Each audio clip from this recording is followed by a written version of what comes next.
In a family that specialized in brute force over the years, perhaps no one better.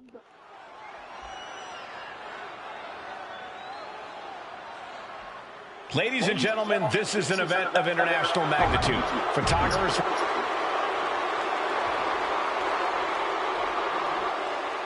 Listen to this. What a phenomenal ovation for the WWE Champion.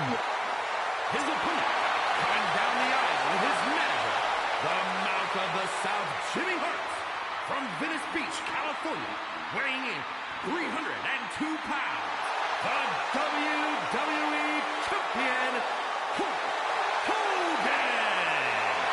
You can feel this. A title coveted by legends and hungry young talent alike.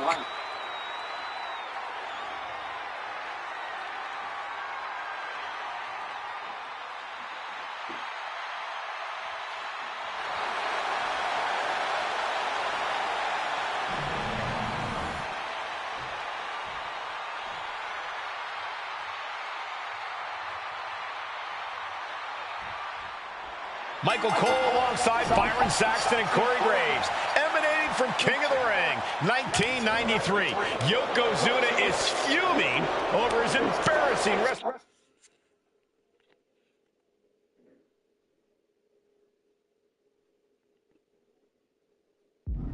loss to Hulk Hogan. Now, Yokozuna has vowed to reclaim the WWE Championship and wipe Hulkamania off the map. Indeed, the last time these two shared the ring, it was disastrous for Yokozuna. Mr. Fuji issued a challenge to Hogan on behalf of his client. And 22 seconds later, Hogan was the new WWE Champion. But that night was mired in controversy as Yokozuna had just been to battle with Bret Hart to win the title. This is going to answer a lot of questions from WrestleMania 9. This is Yokozuna versus Hulk Hogan, and we're going to find out who's the true champion. Still so much more action to come after this amazing matchup. Of course, we have the King of the Ring finals later, but before then, there will be an 8-man tag team match with the Steiner brothers and the Head Shrinkers on top.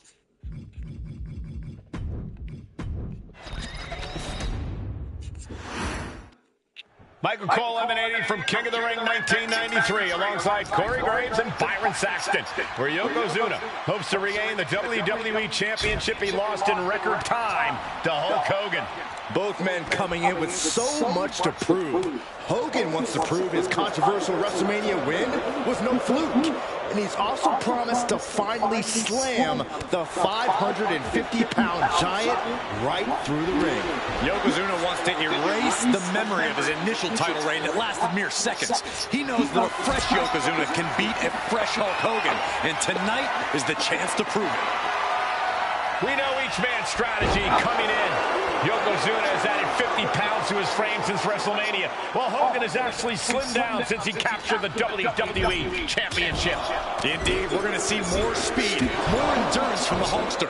But now that Yokozuna has hit 550 pounds, every kick, every leg drop, and every bonsai drop will be even more impactful.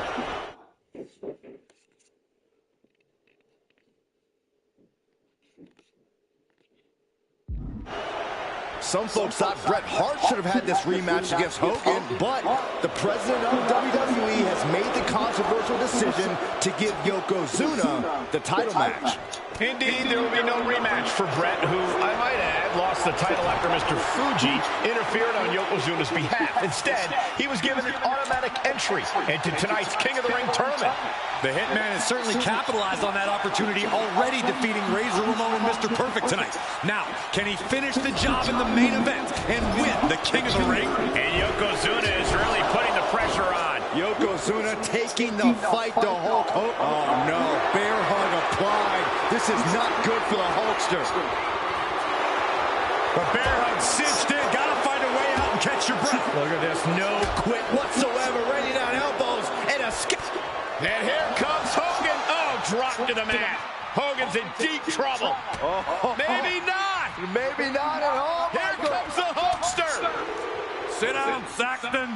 I can't help it. Hulkamania's running wild. Look at the Hulkster go. Here it comes. The big boot. It's over. Leg drop.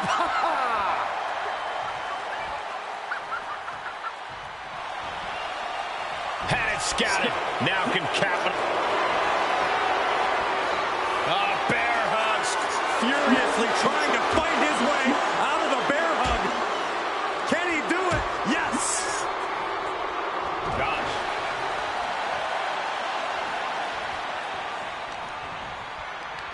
Hooked up. Driven down.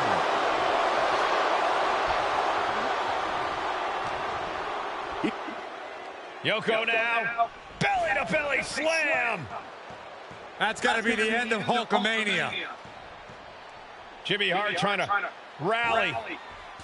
And a kick out by Hogan with authority. Hulk Hogan's not done yet. Hulk Hogan is coming alive. Yokozuna back to his feet. Big chop to Hogan. And Hogan's starting to hulk up here. How many times have we seen this over the years? These massive strikes from Yokozuna having absolutely no effect on Hogan. Hogan fired up. Hogan's ready to go. Hogan feeding off the energy of all the Hulkamaniacs. And here comes Hulk. And Yokozuna being backed up to the ropes. Big boot. I can't believe Yokozuna's still standing. Hogan continuing to pour on the offense. A second big boot, but Yoko still on his feet. Don't let up, Hulkster. Keep swinging, keep firing away.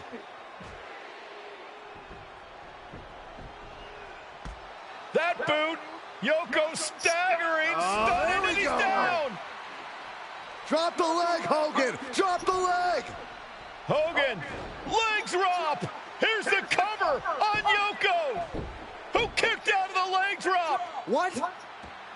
Get Mr. Fuji out of there. Hogan feeding off the energy. Wait a minute. What is that photographer doing on the apron? There's a match going on. What the heck? What was that? What in the world just happened here?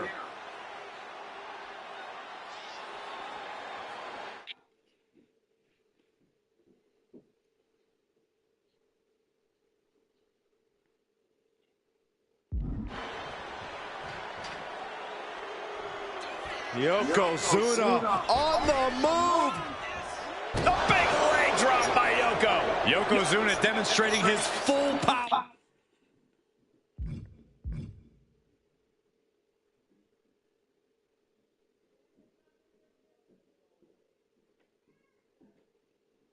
Hogan's in trouble.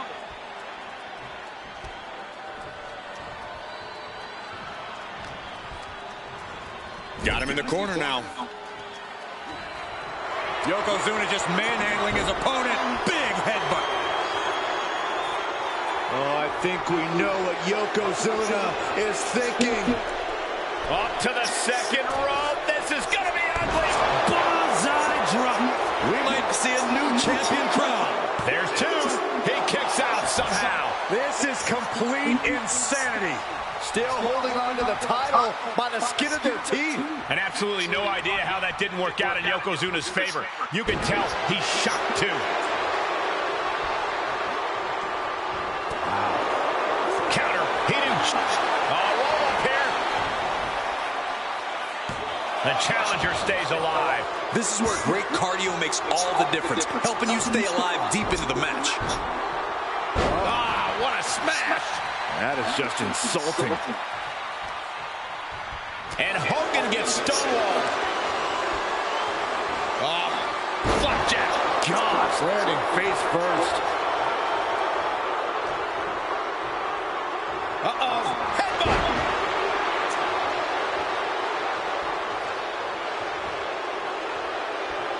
Oh, that opens the door for Hogan. Uh-oh, carefully measured. Oh, man, leg drop arm breaker. Oh, right to the gut. Each shot landing with a little bit more venom. Boom. Neither competitor is backing down. Big shots being fired right now. Neither competitor letting up. The willpower, the sheer guts of these two. Each exchange just sapping the energy from these two. WWE Universe appreciating these athletes going all out. Bam! This is a war of the trip back and forth, blow for blow, just teeing off on another. Oh, getting the better of that exchange. Targeting the throat there.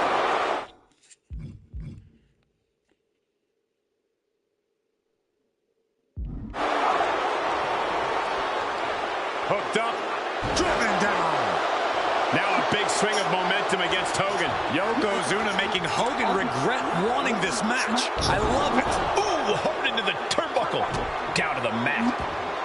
Hogan out of the way in time. That was a hell of a maneuver there, guys. Quite the battle brewing here between Hogan and Yokozuna.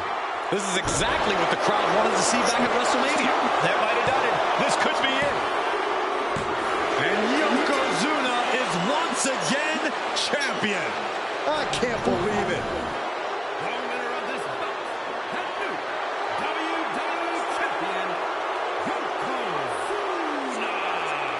We have the official word. Yokozuna is indeed the new WWE Champion. We may have just witnessed the end of Hulkamania, gentlemen. There's no may about it, Cole. Yokozuna just conquered Hogan, and every newspaper in Japan is going to be filled with pictures of our new WWE Champion. Here in the heartland of America, the heart of Hulkamania has just stopped beating. Hulk Hogan is finished.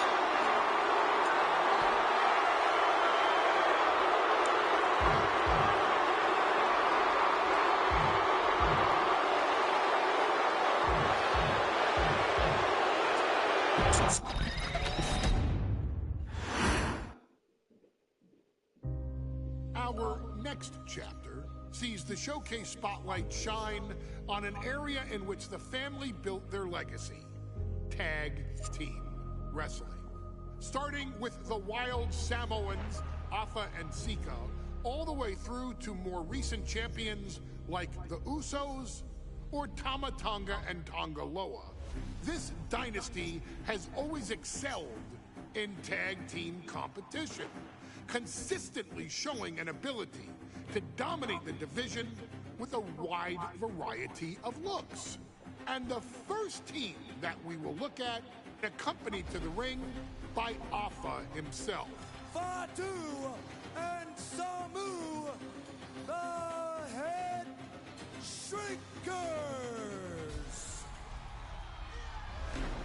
They put the fear in people's hearts. That's what the Head Shrinkers did back in the day. Second to none in that ring. You know, hard-nosed, battle-tested. They went for it every single night. More astute fans may also know that early in their journeys, Samu and Fatu were managed by me, Paul Heyman, then known as Paul E. Dangerously, and the SST, the Samoan SWAT team. The Samoan SWAT team is here. Vengeance is mine. Already an imposing force that early on, their future greatness was obvious to so many industry experts. Afa, more than anybody, knew he had the team on his hands, with Samu being his son and Fatu his nephew.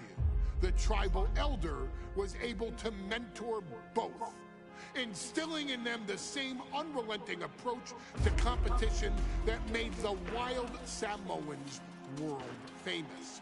The team toured through regional promotions before a quick stop with me in WCW, but WWE was always their goal.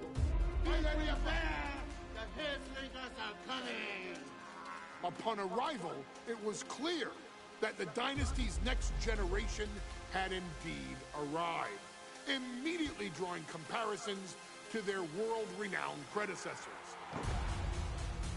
10 years before it became cool to say, Samu and Fatu displayed ruthless aggression in the ring, overwhelming opponents before the bell and continuing the non-stop attack until their hands were raised in victory. Deceptively agile for men of their size, they brutalized the opposition with devastating dives from the top rope. The duo would eventually go on to capture the WWE Tag Team Championships in the spring of 1994, fulfilling the promise and carrying the legacy to even greater heights. At WrestleMania 9, the Head Shrinkers' one and only in-ring WrestleMania appearance saw them taking on Rick and Scott, the Steiner brothers. Be prepared, Steiner brothers. We're gonna give you a pain that you have never felt before.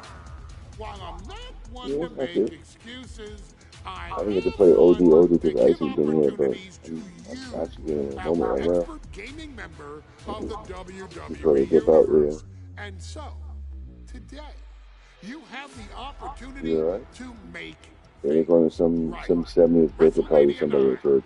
Las Vegas, Nevada. The Steiners performed at a near perfect level that day, able to find every reversal and in the chaos emerge victorious.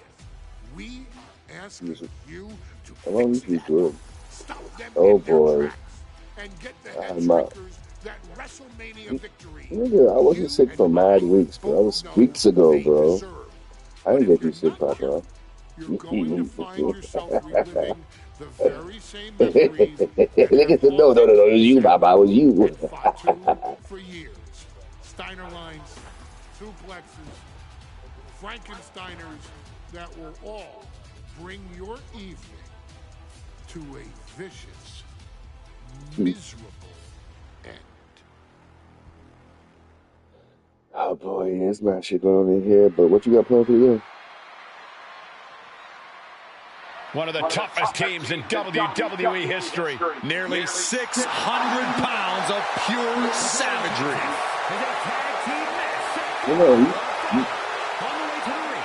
You never know. There's a lot of people, out there falling to my ring too. 65 pounds.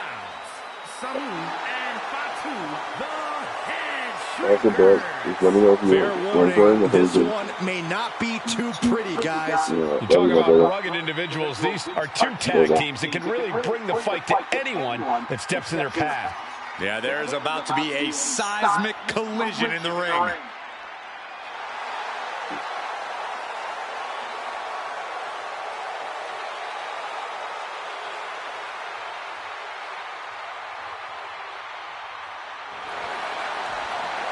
This match means so much to the Steiners and to the Head Shrinkers. Well, the whole world is focusing on WrestleMania 9, and the last thing you want to do is come up on the short end. Pride is on the line, and as is a stake to the claim of being the toughest team in all of WWE.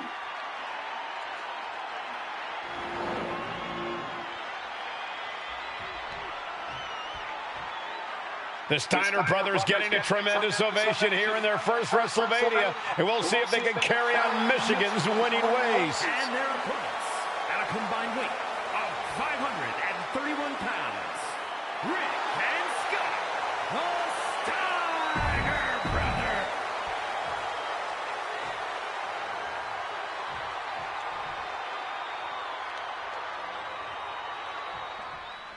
WrestleMania 9 rolling on with a potential show steal.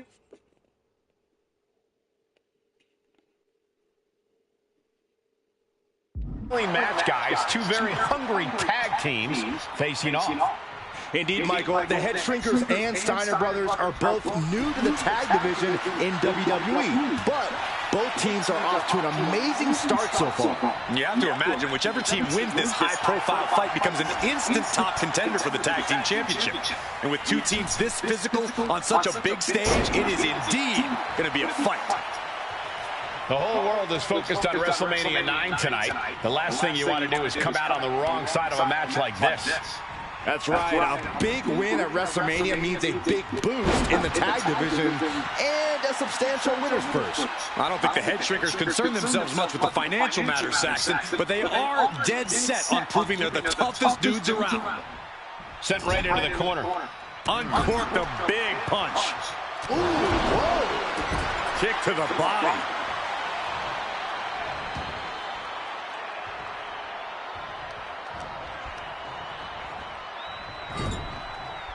Oh, the physicality on display there. Unbelievable.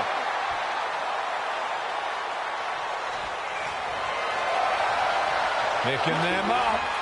Marching across the ring and into the corner. And they're not finished yet. Spine first again.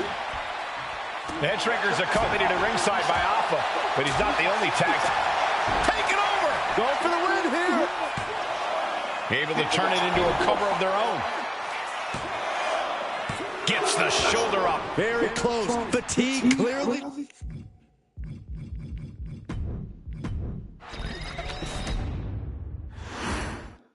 Big fight feel in Las Vegas as Gladiators face off here at WrestleMania 9. And we are watching four men who would have been right at home inside of a Roman Coliseum. The Head Shrinkers and the Steiners are ready for a true battle. Both teams are relatively new to WWE, but we've seen that each duo is not afraid to get physical. Each side is looking for their first WrestleMania win, and they will do anything to earn it. The Head Shrinkers accompanied to ringside by Alpha, but he's not the only tag team legend serving in a managerial role tonight. That's right, Michael. Just like Alpha, Mr. Fuji earned many WWE tag titles as a wrestler, but now he's hoping to lead Yokozuna to the WWE Championship. And looking at all the top young talent in this ring, I see many other main event stars of the future that could follow the lineage of Yoko. I've seen Samu and Fatu headbutt each other during matches. If they do that to their own flesh and blood, who knows what they'll do to the Steiners? It's just a byproduct of the brutal, take-no-prisoners offense of the Head Shrinkers, Byron. These guys will bite, scratch, and claw their way to a win. Rulebook be damned. And with Rick and Scott coming from an amateur collegiate background, they might be a bit more hesitant to bend the rules. Hopefully the Steiners can adapt, and fast. Ooh, and he meant. Nice takedown. Stack them up. Hold it over versus it. Shoulders down. And he doesn't let the pin last long at all. An almost instantaneous kick out there. A lot of work left to do. And he is directed into the corner. Boom, right to the midsection. Kick to the stomach puts an end to that. Oh, and it's reversed. Taking a moment to get pumped off of this crowd's incredible energy. Clubbing forearm.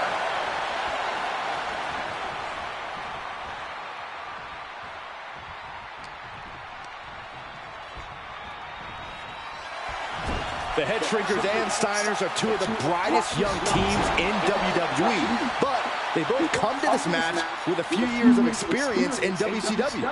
The Steiner brothers earned many tag accolades in WCW, but Rick and Scott have the share of singles titles too. Meanwhile, Samu and Fatu were never quite able to break through before WWE.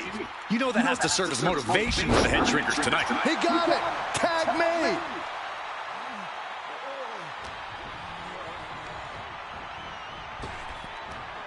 Big back body drop. On elevation. Oh. Big boot.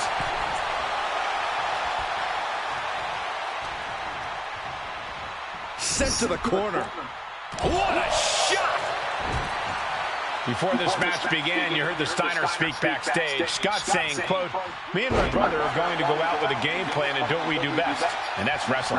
That's all well and good for the Steiner brothers, but Alpha has gone on record saying that his men are looking to tear Rick and Scott's heads off. Oh, what a chop! That'll light you up.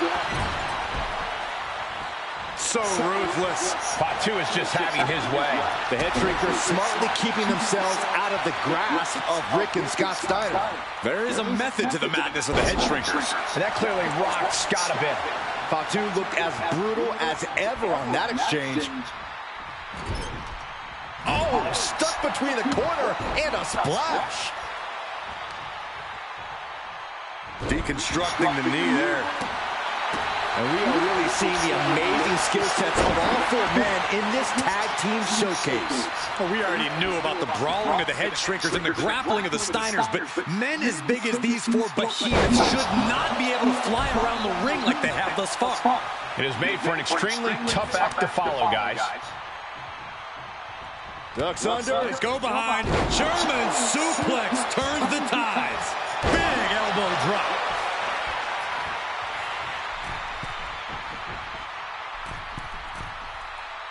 He fails to connect.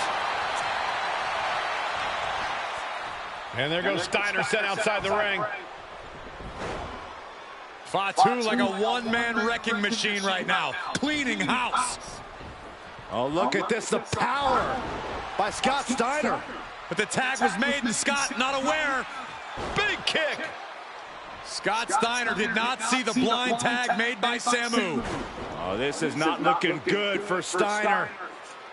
And this is what the head shrinkers do.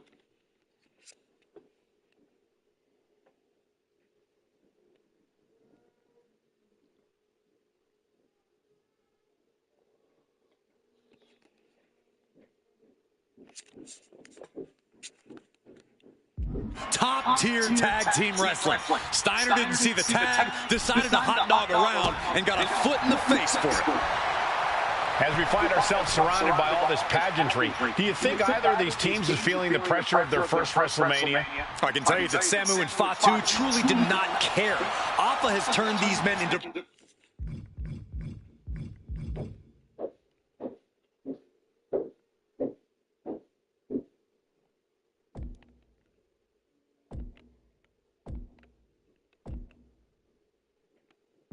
brutal fighters who simply want to destroy their opponents no matter where the fight takes place. And as for the Steiners, we know they have big match experience, tons of amateur championship bouts in college, and some of WCW's biggest events. But even those can't hold a candle to the spectacle of WrestleMania. Oh, man. Booming boot. Brought down with a roundhouse. Climbing to the top. What's he thinking? From the top. Diving splash from the top. Incredible.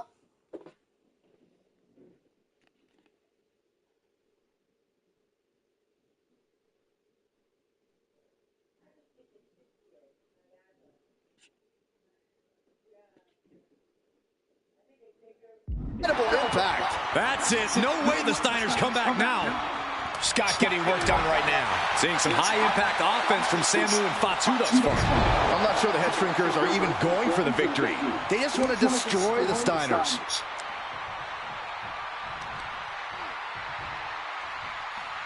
Oh, the knee just being torn apart now. Fatu trying to ramp things up. A great display of confidence, but he doesn't want to give his opponent added motivation. Clearly lost in the moment. He better snap out of it.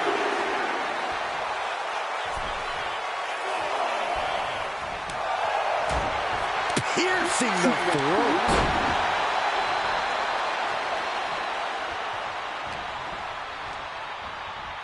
Placing him in the corner. Oh, huge splash. Ah, that didn't go as Fatu designed. Fatu combats out of that. And he counters. Oh, what a boot to the face.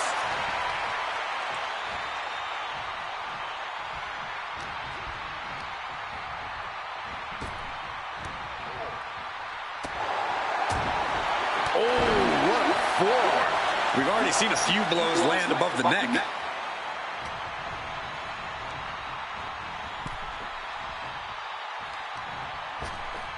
Ripped in the hard way.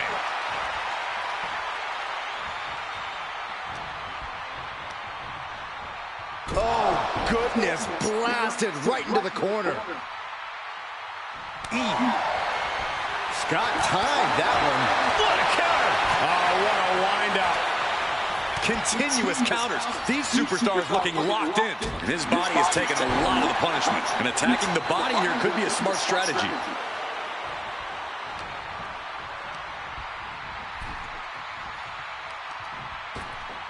Oh, my gosh. With one hand.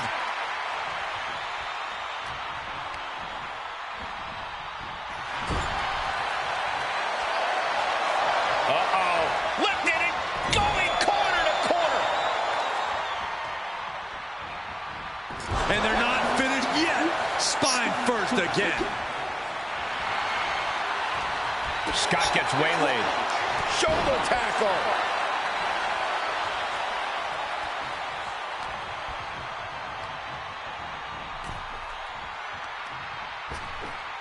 Ripped in the hard way.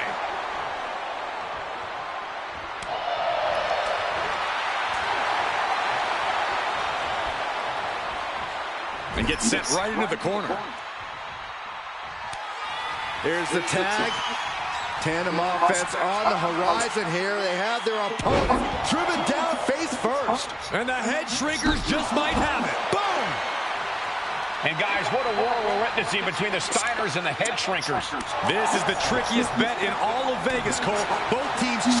Double leg takedown. Got the shoulders down. Oh, turning the pin around. And the head shrinkers get the win. Here are your winners, Samu and Fatu, the Head Shrinkers. And what a huge win for the head shrinkers tonight. Samu and Fatu making their family proud and proving themselves as top contenders in the tag division.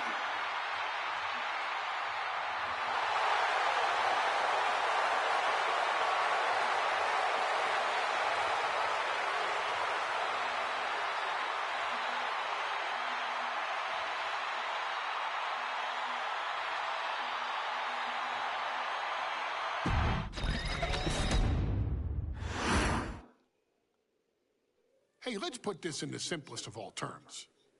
Dwayne "The Rock" Johnson is the biggest celebrity on the face of the planet today. Now, whether he's a blue chipper, the people's champion, or as we know him right now, the final boss, The Rock has always commanded all of the attention in the arena since the very first moment he made his WWE debut at the 1996 Survivor Series.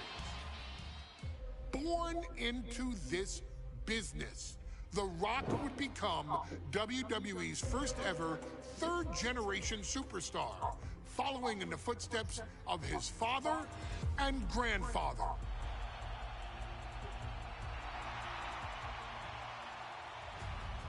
Who had competed in WWE rings before him. Dwayne had the huge responsibility. There's a legacy, and you have to take it so seriously. Even with incredibly high expectations, the Great One surpassed them all, along with the usual achievements if your name is The Rock.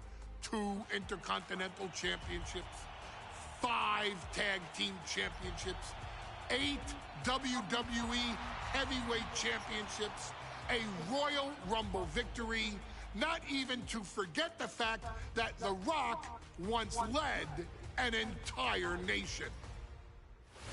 The Rock has one of the more noteworthy feats in WWE history, earning WrestleMania victories over Hulk Hogan, Stone Cold Steve Austin, and John Cena.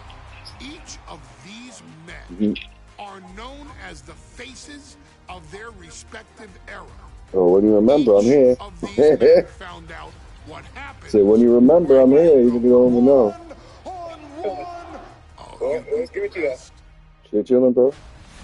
Of course, The Rock rivaled Stone Cold Steve Austin's popularity during the vaunted Attitude Era, tearing opponents down with rock bottoms and people's elbows, while tearing them apart on the mic with cutting one-liners and catchphrases that are still recited to this day.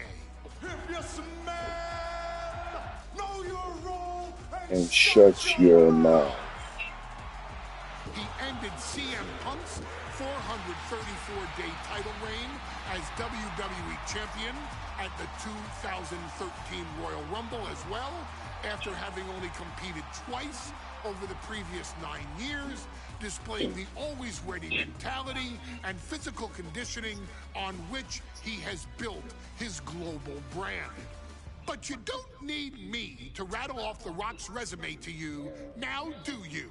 Of course not. The man is an occasion unto himself. He has headlined the biggest events against WWE's most iconic superstars and has always found a way to, how does he put it? Layeth the smackdown on some jabroni's candy ass. I couldn't have said it better myself, although I think I may have just done that. It's Paul Heyman talking, bro. He has on a Thursday night. I'm mad you said I'm playing wrestling still. Like I wasn't playing this whole time. I told you I cleaned up and all that. Would find himself challenging for the WWE Intercontinental Championship. Only a few months into his tenure, he would be matched up against a face that would ultimately become one of his most familiar and hated rivals, Triple H, Hunter Hearst Helmsley. Seemingly overmatched by a more seasoned opponent, a youthful Rock would demonstrate all the traits that have come to define him in the years since. Yeah. Tenacity, high IQ, and that legendary Samoan strength. Okay. Ultimately surprise Helmsley and kick off All right, the thank you. championship reign for Rocky Maivia. It would be the first step of a journey that has ultimately led The Rock into the pantheon of WWE's elite. So now it's all in your hands. It's up to you to showcase the undying drive that makes The Rock the hardest worker in the room to deliver a shocking upset against the I gotta fight Triple H, himself. the old Triple H, when he was Hunter Hemsley. Triple H at a very special Thursday, Raw Thursday, to give the first jolt to what would become the most electrifying career in sports entertainment.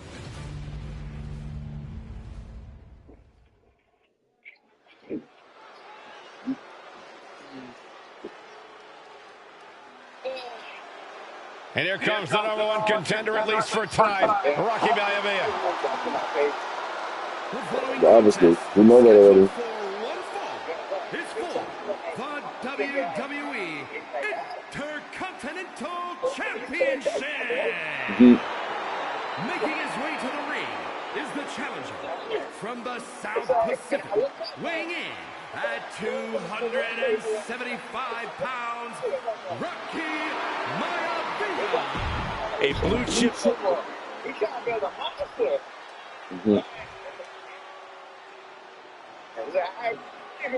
On his way to defend the Intercontinental Championship, Hunter Hearst Helmsley. His opponent from Greenwich, Connecticut, weighing in at 246 pounds, the WWE Intercontinental Champion. Look at that idea, so You win this title, you are a top name in this industry. Mentally, you prove your physical and everything else. Now it's your mental. I'm really challenging your soul and your mental and your faith. Let's go. That's what I want to challenge. Everything else you prove it. Better than many of them. You're better.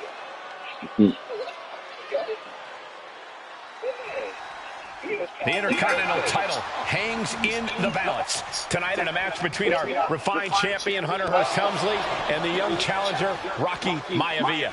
Rocky Maivia has a lot to prove here. The third-generation up-and-comer would love nothing more than to grab his first championship tonight and send a message to the WWE that Rocky Maivia has arrived.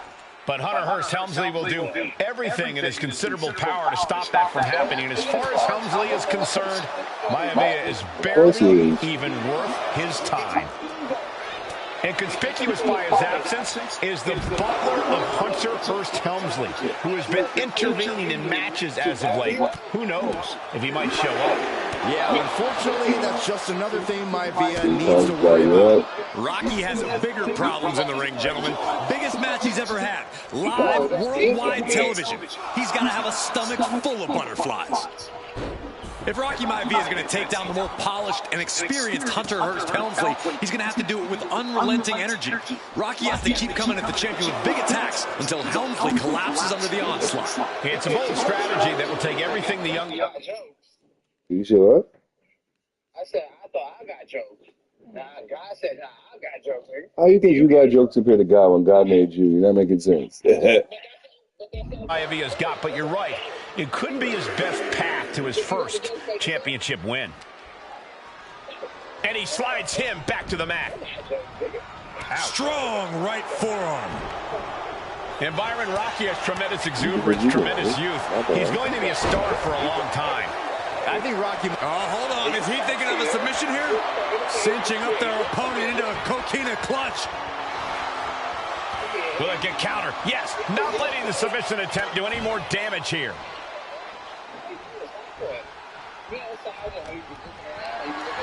Got them off their feet here. Oh, right to the throat. You can't do too much. This is just nasty. Oh, it is aggression, just pure brutality. Come on, easy. Submission time. Dragon sleeper applied. This is grueling. Trying somehow to work his way out of the dragon sleeper, and does. Vicious use of the knee. And even before the bell rang tonight, I think Hunter Hearst Helmsley has been trying to frustrate Rocky.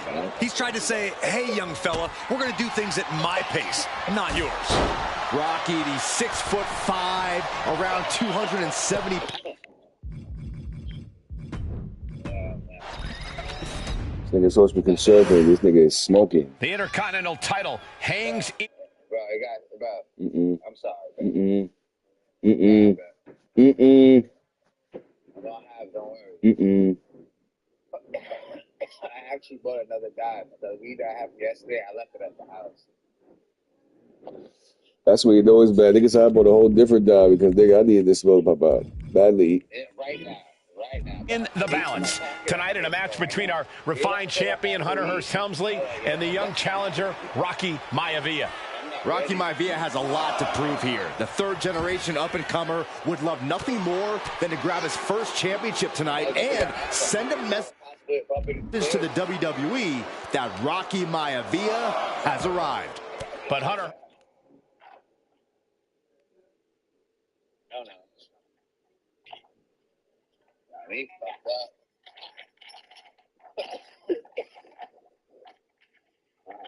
Actually, now that I'm about to go take Harper out and try to every time I do something with Harper, like this, maybe it was just something to say, some argument and stuff. Always. I'm like, if I could bet money on it and actually know I'm going to win, I bet money.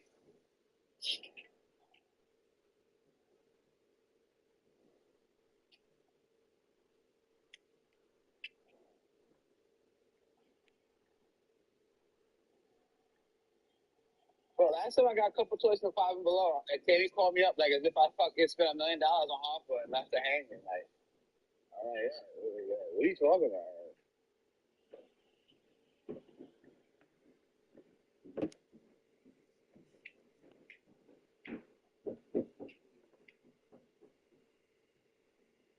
You still have ice today?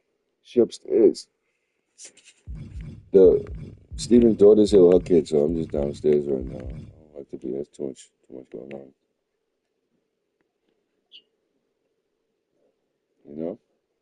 Hearst Helmsley will do everything in his considerable power to stop that from happening. And as far as Helmsley is concerned, Maivia is barely even worth his time. And Byron, Rocky has tremendous exuberance, tremendous youth. He's going to be a star for a long time. I think Rocky Maivia shows more promise than any other wrestlers I've seen come into WWE. You talk about second-generation wrestlers, but with Rocky, you're talking about 3 generations. This guy is going to be phenomenal.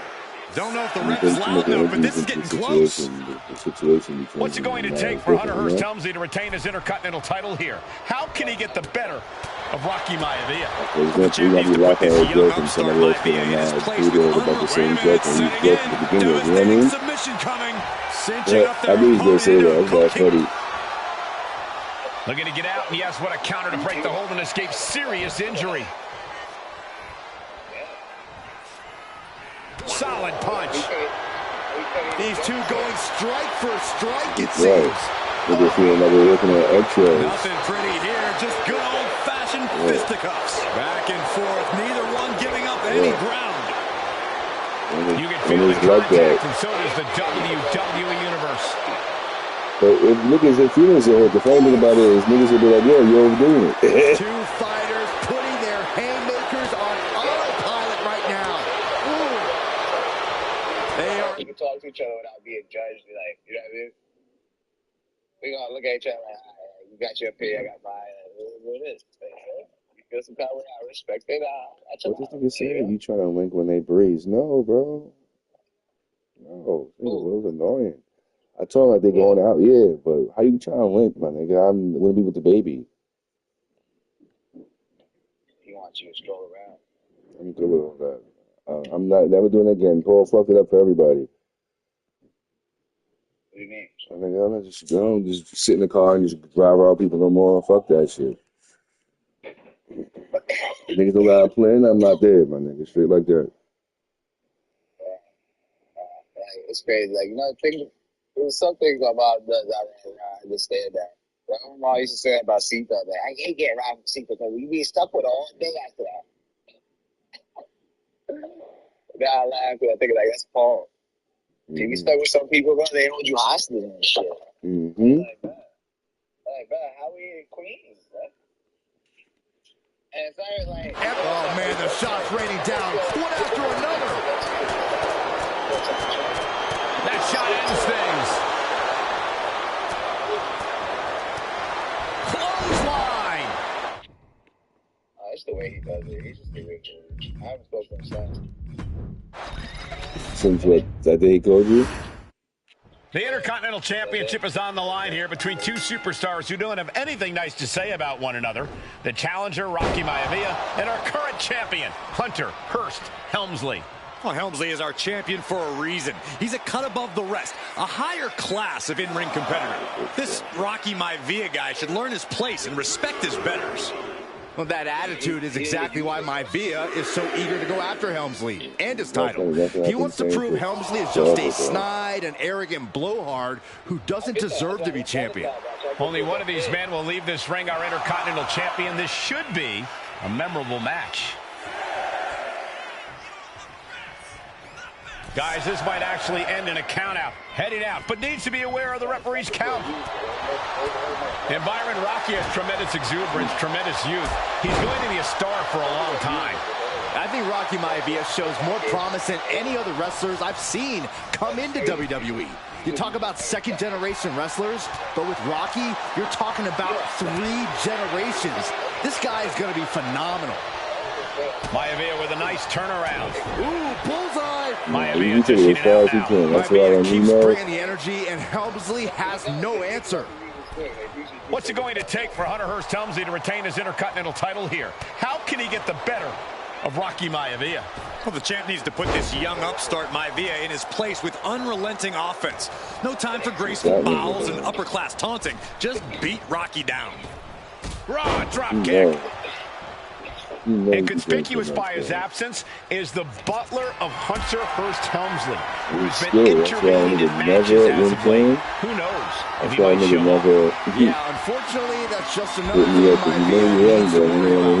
Rocky has bigger problems in the ring, gentlemen. Biggest match he's ever had. Live, worldwide television. He's got to have a stomach full of butterflies. Helmsley has no control here. The power of Rocky Maivia is too much for Helmsley right now. It's like he believed us that he was like that, but then it's like now he is like he knows. So about how he reacted to certain things. Outside of the squared circle, counters to gain the advantage. Both competitors showing they've studied the other's playbooks to the T. And we know Rocky doesn't have the same experience as Helmsley, and that could be a developing story as this match progresses. And this is where an experienced wrestler like Helmsley can take a young wrestler and pick him apart, take advantage, capitalize, and win. And that's why I tell you that night when that whole shit happened, he wasn't that drunk. That's why he's quiet now. He's seen the rap. He's like, well, let me just chill, bro. That nigga's really gonna beat my ass. What? He's pushing back now. Maybe Helmsley's found a new source of aggression to battle back with. Driven down with a sidewalk slam. And give credit where it's... Cobra clutch cinched in. I didn't expect him to just let go. I don't know what he's thinking, but he needs to focus on the task at hand. Intercontinental Championship at stake right here in Lowell, Massachusetts. We're expecting an emotional night for all of us, considering that Shawn Michaels will forfeit the WWE Championship. You saw that Miami shit, that red day? Trading back and forth blows now. You saw that clock in Miami and all that red shit, like drug dealers and shit? Like, he was actually mad funny right there. I remember... Yeah, everybody was sitting there looking at each other like, this nigga is, but what's wrong with this nigga?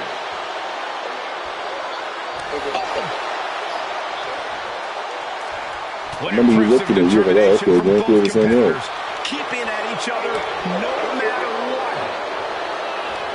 Both things have just gone nuclear. Warheads landing on the front lines now. Oh, that shot will give you the upper hand. I know this nigga. If he feel like this, that means... I'm not wrong. Deeper into this match now, and I think it's Helmsley who's reaching. He's the one that be chilling. Up and just breaking down the opponent. Can the champ recover? You can't disrespect it right now. So, we all right. Yeah. Cause like, bro, I don't know. Who you think you dealing with, but you're not the one, Papa. The Intercontinental title hangs in the balance tonight in a match between our refined champion Hunter Hearst Helmsley and the young challenger Rocky Maivia. Rocky Maivia has a lot to prove here. The third-generation up-and-comer would love nothing more than to grab his first championship tonight and send a message to the WWE that Rocky Maivia has arrived. But Hunter Hearst Helmsley will do everything in his considerable power to stop that from happening. And as far as Helmsley is concerned, Maivia is barely even worth his time. And conspicuous by his absence is the butler of Hunter Hearst Helmsley, who has been intervening in matches as of late. Who knows if he might show up. Yeah, unfortunately, that's just another thing Maivia needs to worry about. Rocky has bigger problems in the ring, gentlemen. Biggest match he's ever had. Live, worldwide television. He's got to have a stomach full of butterflies. And Rocky is delivering solid damage, but needs to remember to get Helmsley in the ring. The title can't be won outside of the squared circle. If Rocky Maivia is going to take down the more polished and experienced Hunter Hearst Helmsley, he's going to have to do it with unrelenting energy. Rocky has to keep coming at the champion with big attacks until Helmsley collapses under the onslaught. It's a bold strategy that will take everything the young Maivia's got, but you're right. It could be his best path to his first championship win. I'm not sweating because, yeah, that's powerless. Oh, God, drilled right into the post. They're used to it now. Uh-oh, the Cobra clutch is applied. The Cobra clutch. Elbows trying to free himself, and he escapes. Oh, torturous knee. Intercontinental Championship at stake right here in Lowell, Massachusetts. We're expecting an emotional night for all of us, considering that Shawn Michaels will forfeit the Neither superstar giving an inch here. Ooh! Looks like a hockey fight's just broken out. So much pride, so much resiliency on display. Giving up now is not an option. They have to finish this. Oh, ouch! Who will break first. I told you, I've been finding fentanyl in that fucking hothead shit, so I'm not fucking with it. Right now. Oh, no. Yeah, that's what I told you. I've been telling you for months that could get me headache, but I don't know why I don't get it. And then they never finding traces of fentanyl in some of them, bro. Like this. Big forearm. Deeper into this match now, and I think it's Helmsley who's reaching peak frustration. Can't quite put Rocky Maivia away. A testament to the never-say-die attitude of this young superstar. He gets it from his dad. He gets it from his grandfather. Maivia knows nothing less. From the top. Elbow drop. The champion taking the high-risk option to retain the title. There it is, the people's punch. They're trying to kill niggas, bro. The Intercontinental title hangs in the balance tonight in a match between our refined champion Hunter Hearst Helmsley and the young challenger Rocky Maivia. Rocky Maivia has a lot to prove here. The third-generation up-and-comer would love nothing more than to grab his first championship tonight and send a message to the WWE that Rocky Maivia has arrived. But Hunter Hearst Helmsley will do everything in his considerable power to stop that from happening. And as far as Helmsley is concerned, Maivia is barely even worth his time. Before this match, I was talking to Helmsley, and he said he can beat the snot out of this Maivia kid in less than 10 minutes. In fact, he was showing me on his watch. Did you know he has a timepiece that costs $20,000? Confident words from Hunter Hearst Helmsley. Not sure how relevant his timepiece is to this match, though, Corey. It isn't relevant. I just wanted to share an example of how far ahead in the game of life Helmsley is. Oh, brother. And Rocky is delivering solid damage, but needs to remember to get Helmsley in the ring. The title can't be won outside of the squared circle.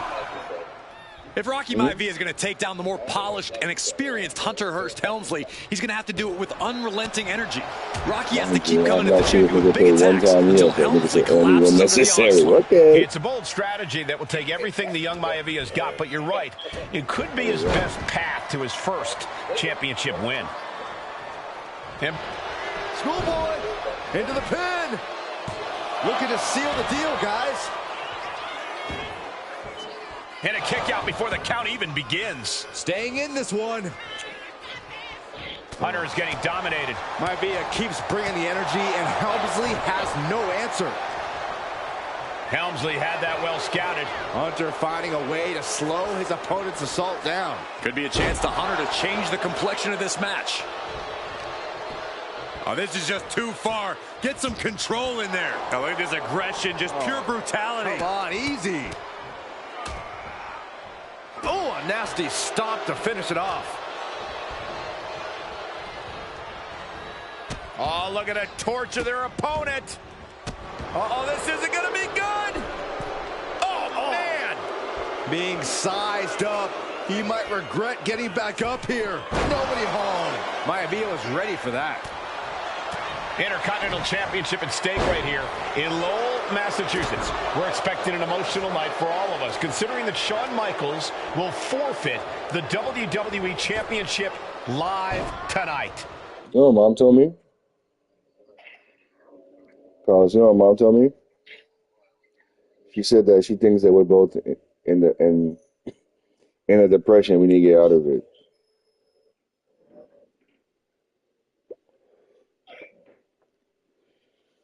You hear me? Yeah. I can see that. I can see that too. That's why I didn't even get mad when she said it. I understood. Because I'm sure other people could see what we're not seeing too. You know what I mean? I know that. Yeah, because the other day, Bianca said something. She said, I was trying. Yeah, I saw a very dejected HBK earlier today. I couldn't even get him to crack a smile at all. Well, that's just because no one's ever pretty much said the same thing. You know what I'm saying? She's like, look what you have to tell y'all this. Yeah, the post I gotta get out of it. I said, girl, if you knew, Mom, it was worse before. I feel like we're getting better. Saw it coming. Yes and no, because it's like we get better when they come back with their version and it like starts back up again, bro. It's like a rash, bro. Once we start healing up, they come back and like, you know. Is the butler of Hunter Hearst Helmsley, Like, who has been intervening in matches as of late. Who knows if he might show up? Yeah, unfortunately, that's just another thing Maivia needs to worry about. Rocky has a bigger problem in the ring, gentlemen. Biggest match he's ever had. Live, worldwide television. He's got to have a stomach full of butterflies. Looks like Rocky is locked in on his opponent. Not sure if he should waste all his time hot-dogging around. What grace! Float over to the... Float over! Nice! DDT! This capacity crowd certainly behind the youngster Rocky Maivia, thinking there could be an upset here tonight. And we know Rocky doesn't have the same experience as Helmsley, and that could be a developing story as this match progresses. And this is where an experienced wrestler like Helmsley... Sleeper hold, sit, going on pure instinct and gets to the ropes. Able to slip away. Ooh.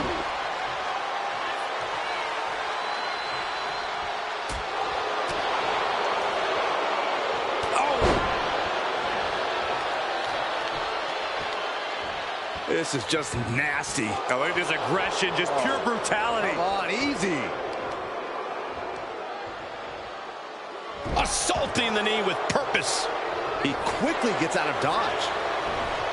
And watching from home is Rocky Johnson, the father of Rocky Maivia, former WWE Tag Team Champion. I must admit, I do see a bright future for Maivia. Those that have been privileged enough to see Rocky Johnson in action will appreciate Rocky Maivia because he's a chip off the old block. Notwithstanding as well, the genes of his grandfather, the incomparable Peter Maivia. Perched up top. Whoa, what a landing! No matter who you are, when you crash on the floor, a searing pain races through your body. Got him right where he wants him. Up high. Whoa, look out. That was just incredible hang time. Was willing to... Cobra clutch cinched in. He lets go of the hold, but I don't see any reason for it. No telling what's going on in his mind right now, Michael. And even before the bell rang tonight, I think Hunter Hearst Helmsley has been trying to frustrate Rocky. He's tried to say, hey, young fella, we're going to do things at my pace, not yours. Rocky, the 6'5", around 270-pound stud, just has to keep his cool.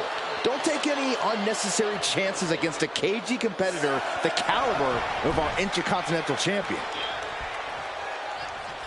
Raw drop kick. Bullseye with the drop kick. Ouch. Clothesline.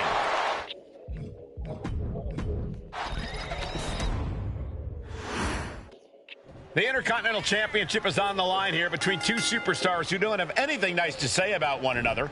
The challenger, Rocky Maivia, and our current champion, Hunter Hearst Helmsley. Well, Helmsley is our champion for a reason. He's a cut above the rest, a higher class of in-ring competitor. This Rocky Maivia guy should learn his place and respect his betters. Well, that attitude is exactly why Maivia is so eager to go after Helmsley and his title.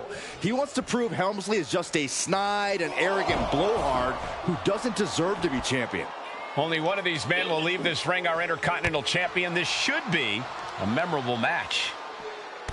Before this match, I was talking to Helmsley, and he said he can beat the snot out of this Maivia kid in less than 10 minutes. In fact, he was showing me on his watch. Did you know he has a timepiece that costs $20,000? Confident words from Hunter Hearst Helmsley. Not sure how relevant his timepiece is to this match, though, Corey. It isn't relevant. I just wanted to share an example of how far ahead in the game of life Helmsley is. Oh, brother. And Rocky there, not showing any... Cobra clutch. The Cobra clutch is in. In trouble here. A couple of elbows to the jaw, and that'll break things up.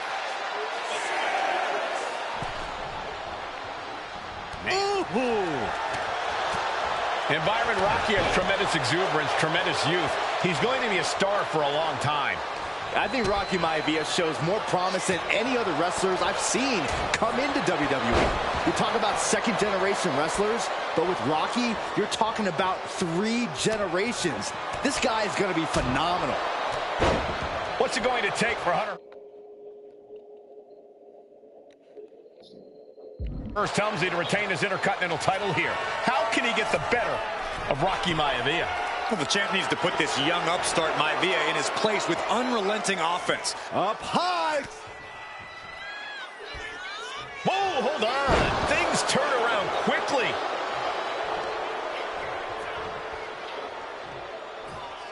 A face bust. Maivia's pulled in. Ooh, catches him with the cutter. Champ close to the pin here. What? You've got to be kidding me. How? Kicking out at one after that is unheard of. I thought it was over. The WWE Universe thought it was over. Picking up speed, building momentum, trying to change the tides of the match. No trying. The superstar has changed the tides of the match. Climbing to the top.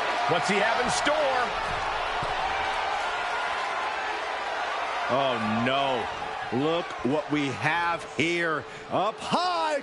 Diving crossbody. Throwing all...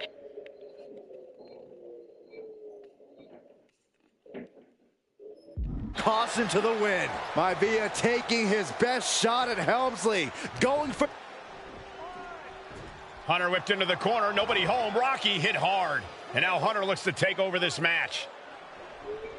Helmsley muscling Maivia up to the top turnbuckle and a big right hand. Helmsley with something big in mind here for his challenger tonight.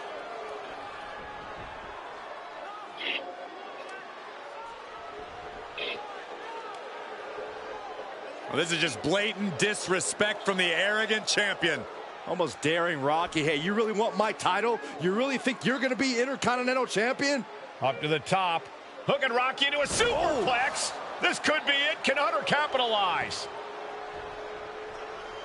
Yeah, Rocky's this in could there. be it. Hook of the leg and a cover, and Rocky stays in it, getting his shoulder up. Still not enough to put out the flame So the only way the of Rocky Maivia.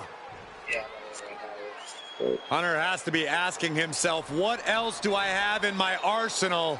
And I think we may get our answer, gentlemen. Yeah, it's just a matter of time, I believe, before this one's over. Hunter hooking Rocky, taking his time, looking to put him away.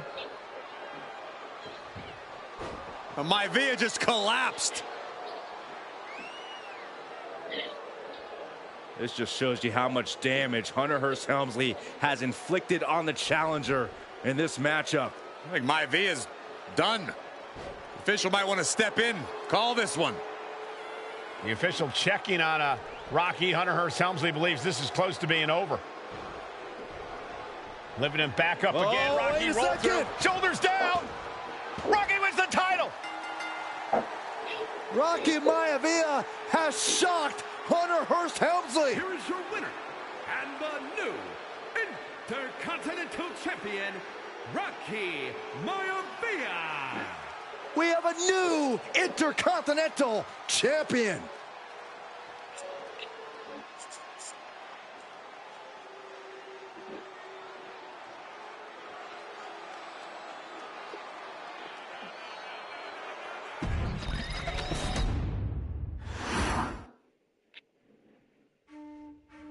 In a family of elite combat athletes and top-tier performers, the final boss has always stood out, even when he was just a blue chipper. But there wouldn't be a final boss, there wouldn't even be a bloodline, if it wasn't for The Rock's grandfather, the High Chief Peter Maivia. You can think of him as the first boss. Predecessor to the tribal chief.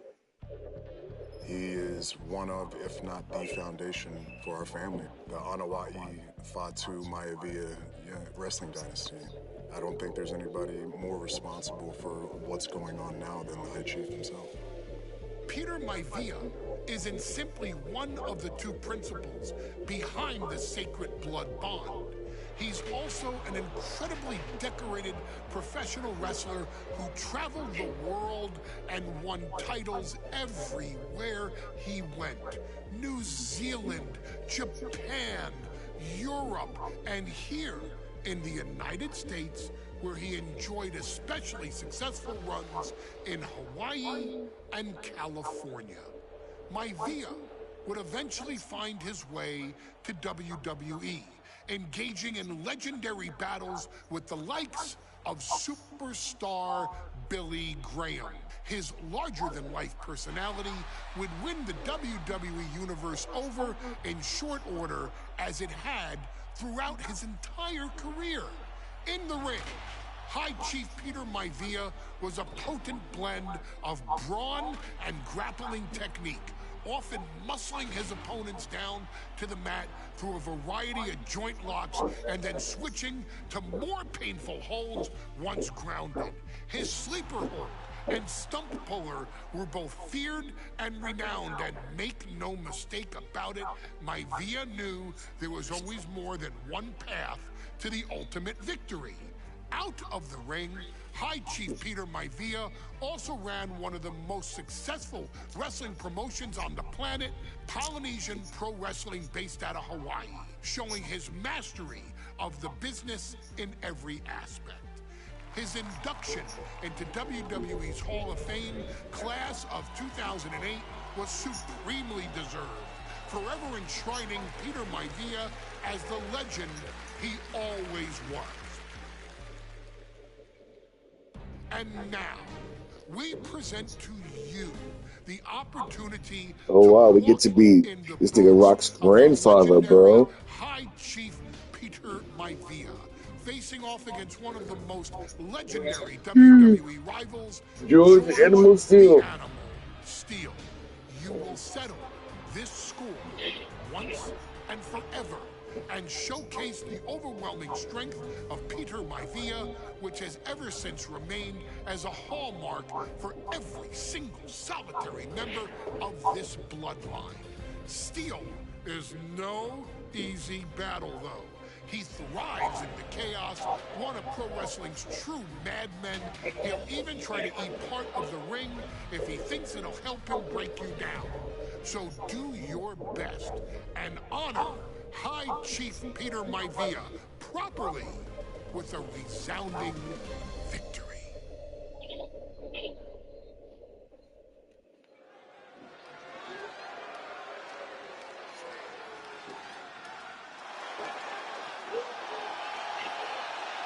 Uh-oh, somebody called the local zoo.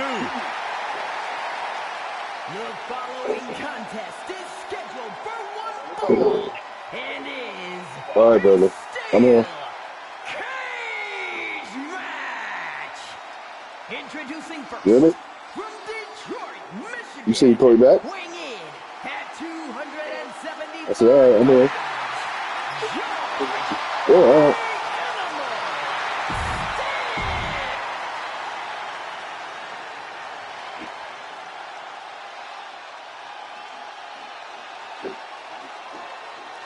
And strolling down the aisle, the opponent of George Steele, Peter Maivia.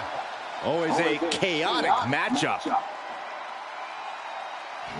opponent from the Isle of Samoa, weighing in at 200.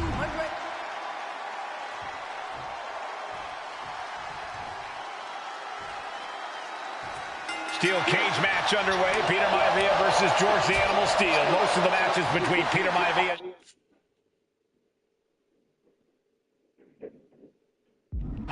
Nice takedown, stacked for the pin. Turning it around here. And he kicks out. A little too soon for that cover to be effective, but he is making a statement by going for it at this point. Running power slam. The Animal has to be elated to be in this steel cage against one of his biggest rivals, no less. Yeah, Byron, we've seen the Animal brandish a weapon against Peter Maivia before when it was against the rules. The High Chief better be prepared for Steele to get even crazier. Oh, Maivia is prepared, all right. The man is extremely tough and agile. In fact, the High Chief's entire body can be considered a weapon. The High Chief Peter Maivia and George the Animal Steele facing off in a steel cage. Each man looking to finally score a decisive victory in this rivalry. And Peter Maivia is stepping up. Man. Big impact. The High Chief Peter Maivia really making a name for himself at WWE, but he's had plenty of experience on the way up. Plenty of championships on the West Coast, but he's made the biggest splash in Hawaii, where he earned multiple tag team titles. Oh, yeah, Maivia is a huge celebrity on the islands. In fact, I've heard some consider him the personification of Maui. Earled him. He's got him down. This could be it. And he gets his shoulder up before the count. He is definitely struggling to keep him down at this point.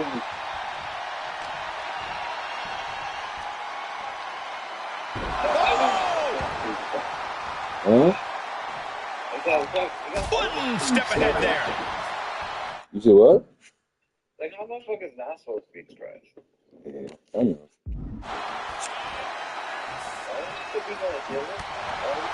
George the Animal Steel might be a bit of an underdog here. In fact, he lost the match by countout to the High Chief.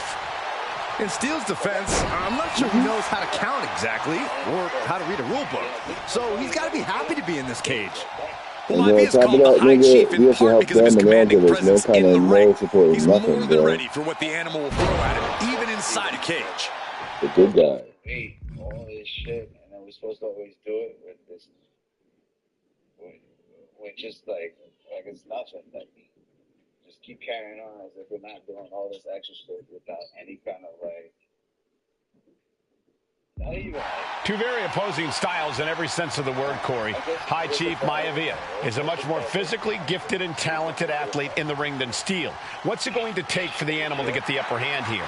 Well, he's got to be even more chaotic than ever inside this cage. Nothing about Steel makes sense to someone as traditional as Maivia. There's never any telling what the animal's going to do in a match, and he needs to keep it that way. He doesn't know what to expect, just to expect anything in the world. Peter Maivia knows full well that he's in for some unusual treatment tonight. In fact, Steel often has trouble finding opponents due to his erratic nature. But when it comes to competition, the High Chief wants to prove he's worthy of that name. Peter Maivia will take on any competitor, no matter the difficulty. Headlock applied, toss their opponent. Peter Maivia is looking unstoppable now. Maivia has really... These two are clearly fired up, going blow for blow. Ooh, gut punch. Nasty. Getting back to his feet, trying to fight on, but it might be too late. Blistering shoulder block. We have a pin. Shoulders are down.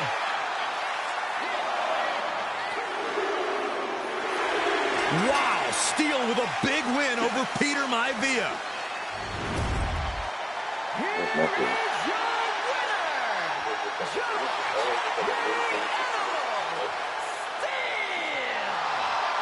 See, that's what it is.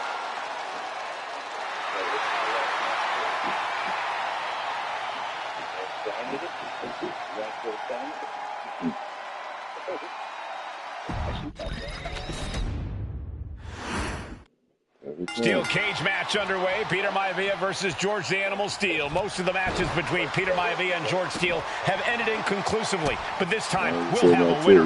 These are two very different men. The High Chief is a man of great pride and respect for the ring. While She was talking about the kids too. She was like, you know, I'll give you an example. Like, you know about the kids all day. You said it, So Corey. I'll give you an Let's just hope example. this one When gets you're on taken care a of plane, in the ring tonight. you're supposed to put your mask on first before you put the kids' mask on. Because Some folks call Peter if you put it Maivia on their the first, Flying you're supposed to take Hawaiian. care of The them. reasons You know are what I'm saying? obvious for that moniker, but guys, how has he earned the other nickname of the High Chief? Well, Cole, Peter Maivia is very close to the Anawai family. In fact, Peter's considered a blood brother to the patriarch of that clan. When you add on the fact that Maivia was born and raised in Samoa, you can see the great pride he has for that land and its people in the tribal ink that covers his body. You have to be cautious while climbing.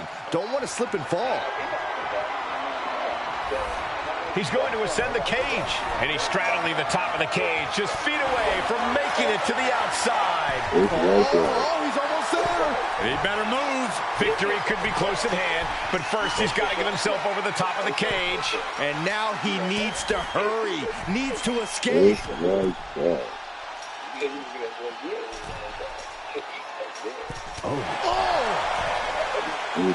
George Animal Steel is not a wrestler by any stretch of the imagination, guys. He's a true brawler. And he might be the best brawler in WWE, Michael. There is no shortage of fight in the Animal. But you know who might be a better brawler, guys? The High Chief, Peter Maivia. And when you consider that Maivia is also an excellent high flyer and a great technician, well, you can see why the High Chief is the favorite in this match, even with the steel cage stipulation. Rocked with a headbutt, but not done yet. A second one. And now a third. Steel is becoming a bloody mess in there. Oh, not to the belly. Of course, right? It makes sense, right? Their opponent. The High Chief, Peter Maivia, really making a name for him. Oh, he got him. Is he going to lock this in? At least I know he decides to let his opponent out of the hole. Might have felt like he was losing a grip and didn't want the opposition to counter out of the submission. I think they're probably in a match. Two very opposing styles in every sense of the word, Corey. High Chief Maivia is a much more physically gifted and talented athlete in the ring than Steel. What's it going to take for the Animal to get the upper hand here? Well, he's got to be even more chaotic than ever inside this cage. Nothing about Steel makes sense to someone as traditional as Maivia. There's never any telling what the Animal's going to do in a match, and he needs to keep it that way. Momentum is all with Maivia now. And you can see Steel is struggling to weather the storm with the High Chief. Now that'll do some serious damage. Outside that panic going on here? George Animal Steel might be a bit of an underdog here. In fact, he lost the match by count out to the High Chief. In Steel's defense, I'm not sure he knows how to count exactly or how to read a rule book. So he's got to be happy to be in this cage. Well, Maivia is called the High Chief in part because of his commanding presence in the ring. He's more than ready for what the Animal will throw at him, even inside a cage. Man. Tremendous pressure on the head and neck. Right? Oh, that might have just broken something.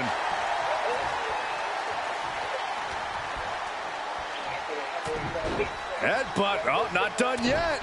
A second and a third, too. And now a third. Gentlemen, we've touched on the differences between Maivia and Steel as competitors. One man based on order, the other on chaos, but it's reflected in their looks, too. Indeed, Michael, just look at the sculpted physique of the High Chief. And the tribal tattoos on his body are extremely intricate and definitely eye-catching. And Steel is, well, he's an ugly creature.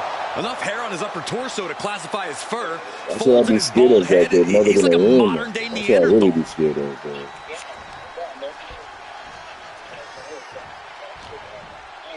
He connects with a counter.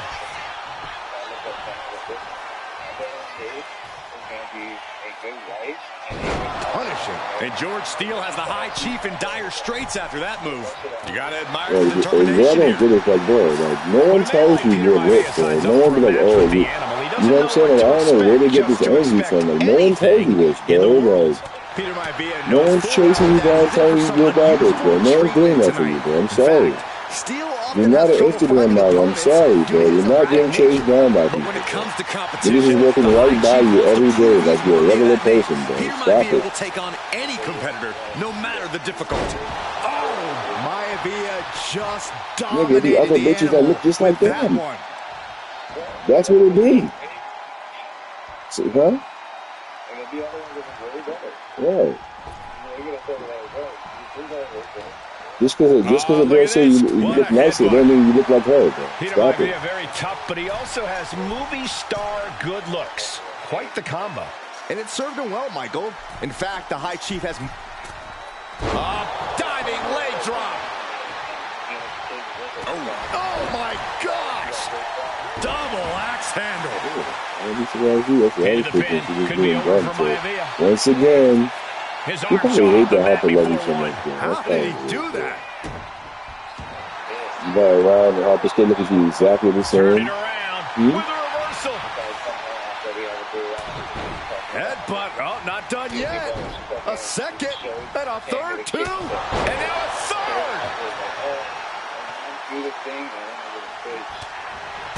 The Animal has to be elated to be in this steel cage against one of his biggest rivals, no less. Yeah, Byron, we've seen the animal brandish a weapon against Peter Maivia before when it was against the rules. The High Chief better be prepared for Steel to get even crazier. Oh, Maivia's prepared all right. The man is extremely tough and agile. In fact, the High Chief's entire body can be considered a weapon. Crank in the head. And that holds Peter Maivia back. Boom!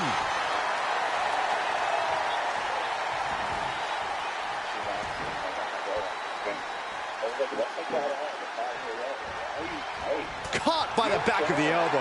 Something's wrong with you, bro. You actually tell right now. Something's wrong, bro. Hooked up. Oh, shin breaker.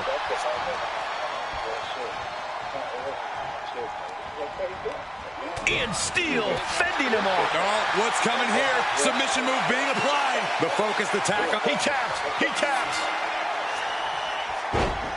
Wow, Steel with a big win over Peter Maivia.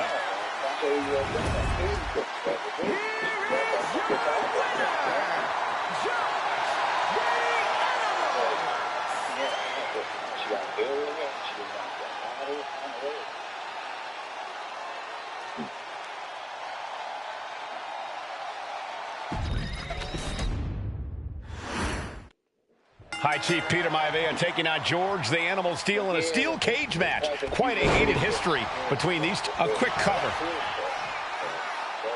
And there's the kick out. He's not going to go down that easy.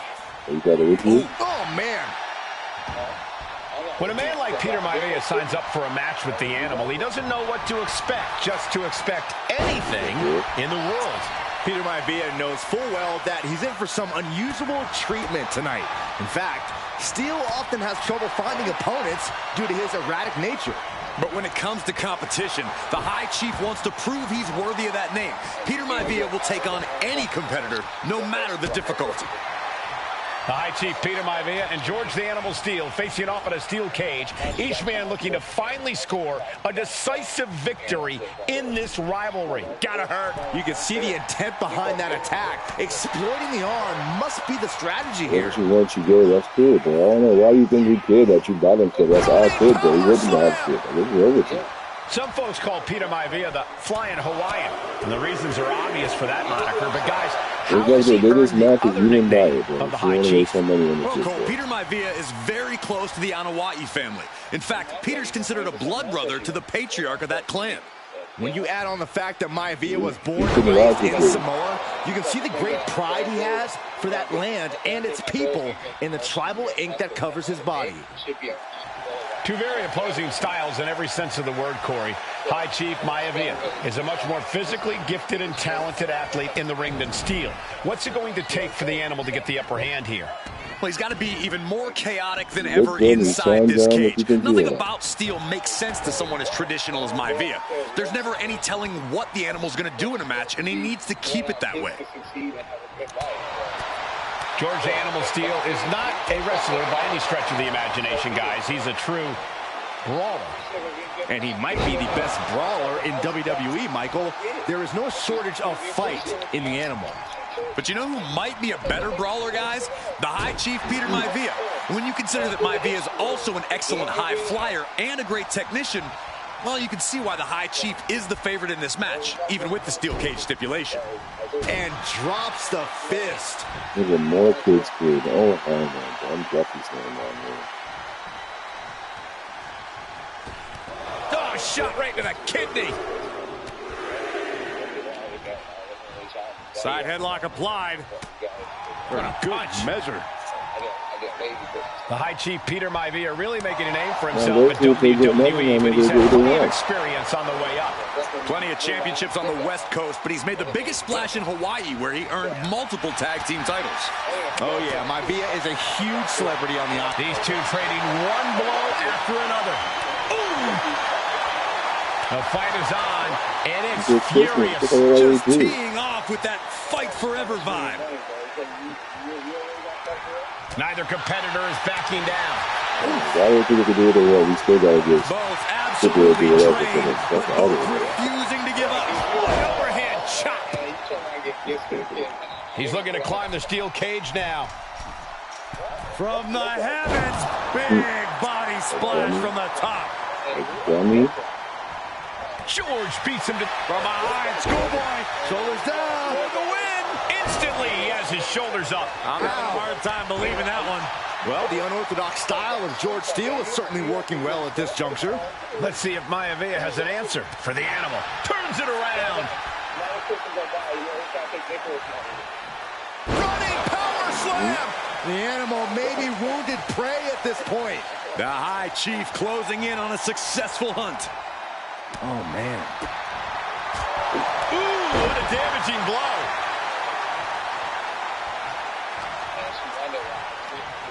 Delivers the snap mare. Fist drop. Okay.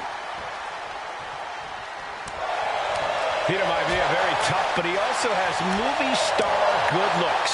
Quite the combo. Right now, over here walking around, waiting for Harper and Jay calling back. And it served her well, Michael. Maivia with a plan in mind. So much damage inflicted. Does Peter Maivia have this sewn up?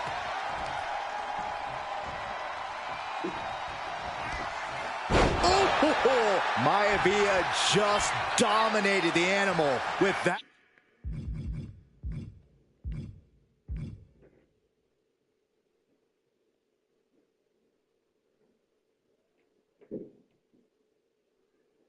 That one. He's trying again.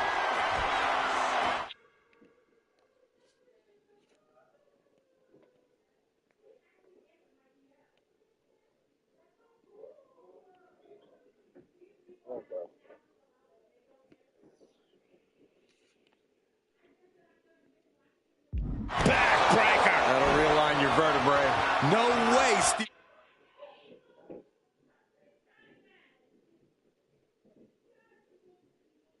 Steele's coming back from that.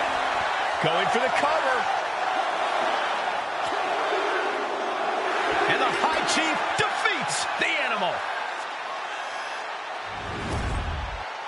Here is your winner, High Chief Peter Maivia.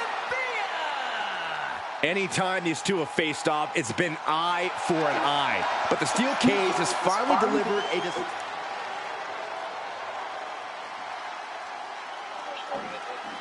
You said you answered? Huh? You said no? Come on, so fuck. She's not like most girls. She's also not like most WWE superstars. Nia Jax, the reigning queen of the ring, is a reckoning. A force of nature that blitzes right through her competition. A cousin of The Rock. Nia Jax arrived in NXT almost 10 years ago with astronomical expectations. Undaunted, Nia Jax would dominate early opponents, finding herself competing for the NXT Women's Championship mere months after her debut. It did not take Guess why you're not gonna do it? those running Raw Because and The Rock to champion, take but now notice. the thing is, the champion doesn't want me to beat anyone. So I called Jay. She called Jay to drop off there. Yeah, don't be going up to beat me. Like, God, what are you trying to do? I'm getting Jay and walk. I'll go walk all over there just so I can fucking. What? You sound dumb. Absolutely no one has been safe. Baby, yo, she just want control. Fuck her, bro. I can't stand her, Is a bro. two-time women's I champion. know. It's like, girl, y'all don't run shit. Tag team champion. She competed in the men's Royal Rumble match in 2019, Like me and her with the bike, but she wanted me to have Jay off a one bike. I don't know. She's battled standouts like Charlotte, Bayley, and Becky Lynch. And all the while, She gonna pull up to my house has with a left cat. undeniable They destruction. tell you, come outside right now. Like, no, bitch. You want to come in front of mine, but I can't become a... Oh, yeah, all right. Yeah, you stupid. Tactics that once benefited Yokozuna, even using her own version of the bonsai drop, known as the Annihilator. And just like its namesake, if it connects, your night is over. And Nia Jax remains driven for even more success, jumping at any opportunity to prove her dominance. This last year, that included entering into the 2024 Queen of the Ring tournament, After Let me charge your controller up too. Jade Cargill and Bianca You hear me? Belair, Nia Jax would fight her way into the finals, taking on former NXT Women's Champion Lyra Valkyria. Valkyria built a lot of momentum, defeating Dakota Kai, Zoe Stark, and Io Sky to punch her ticket into the final at the Queen and King of the Ring. With an obvious game plan, Lyra would look to stick and move, avoiding the colossal attacks of her opponent. Unfortunately, as often happens when competing against Nia Jax, Lyra made one miscalculation, and that error in judgment provided Nia Jax with the opening she needed to annihilate her competition. This is your opportunity to crown the first queen in bloodline history. Make Lyra suffer. Make her regret ever entering your ring. Showcase the otherworldly power that forces an entire roster to cower in your presence. Because when you're an irresistible force like Nia Jax, resistance is futile.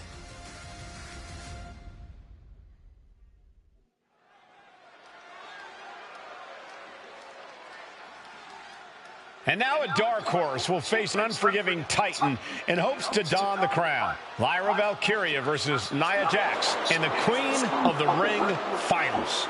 The following is the final match in the Queen of the Ring Tournament. Introducing first, from San Diego, California, Nia Jax. I cannot wait to witness what unfolds here. The irresistible force has been on a tear recently. And Nia believes the crowd already belongs to her. Will Jax's menacing presence and sheer power be too much for Valkyria to overcome? Or can Lyra write a happy ever after ending to her Cinderella story? I might knock it back to do so.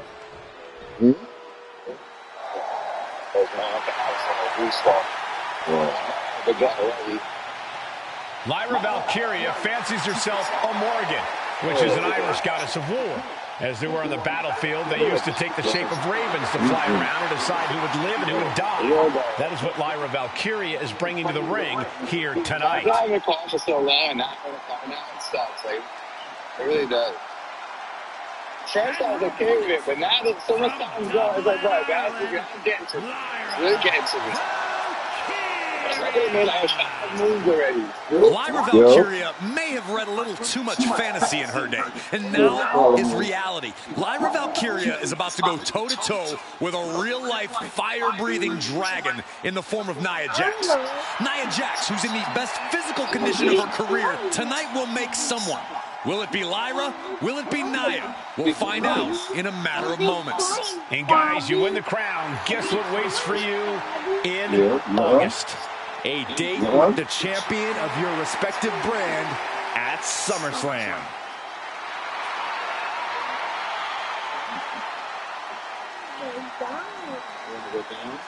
You going back upstairs? You got me for a pillow, bro. Yeah. Yes, Bob. Dolly, when she comes, whoever comes over. For who? Whoever comes over. You know, family, you, anybody. You know, friends really don't sleep over if it gets too late, you know. Yeah. It's a rare occasion. Where are you? Probably thinking about us.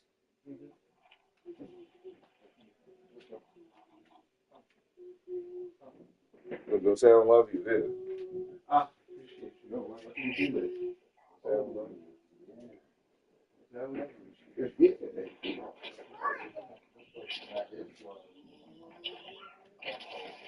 Getting big, right? Yeah. That's a weight. Wait, you say weight?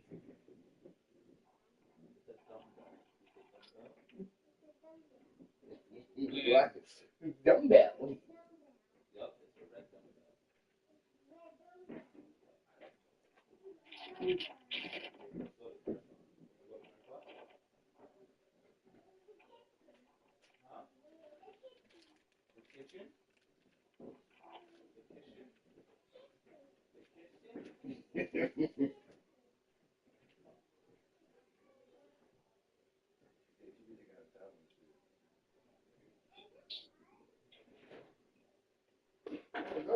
hit my wrist. No.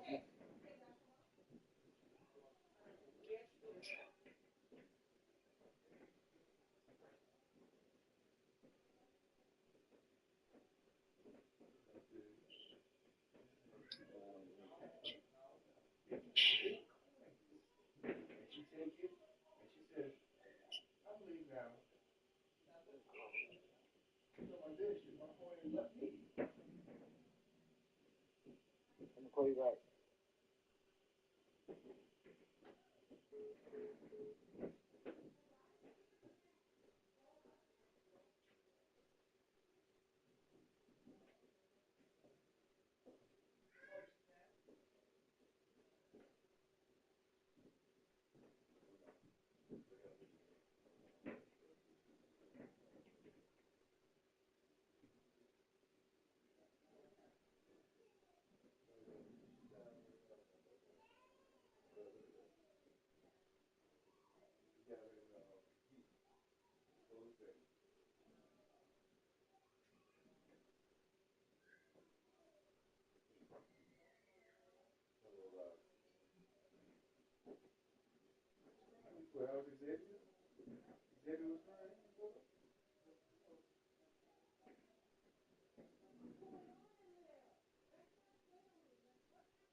She lives somewhere, you know what I mean?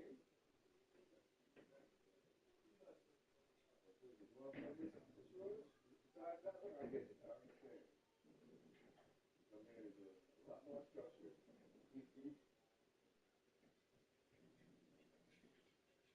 Watch after she said, see the iPad, she's like, is that my iPad? Is that my iPad? No, this is red. That's a dog, guys. This is red.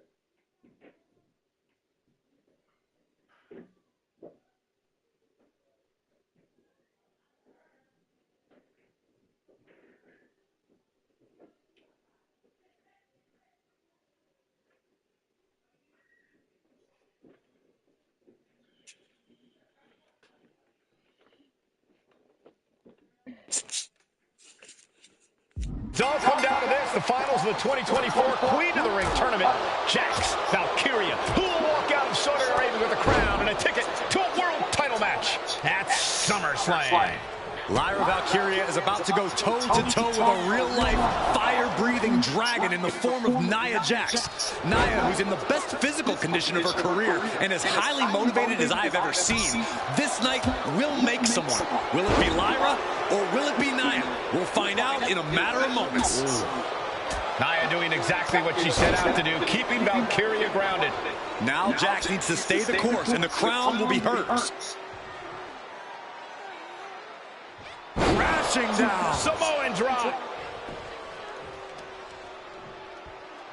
Positioning the arm for a big leg drop. Jax with the irresistible offense. And the irresistible force is really keeping Valkyria grounded here.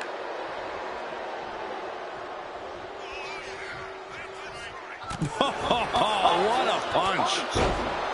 Well, if you're Lyra Valkyria, what do you do to pull off a massive upset tonight? Well, Lyra's a technical wizard, Cole. In fact, from a technique perspective. And Nia now misses wildly. Lyra goes up over the top. Nia's got it caught, though. Lyra trying to rely on her technique to bring down the irresistible force, but having no luck at the moment. I'm not sure this is going to work either.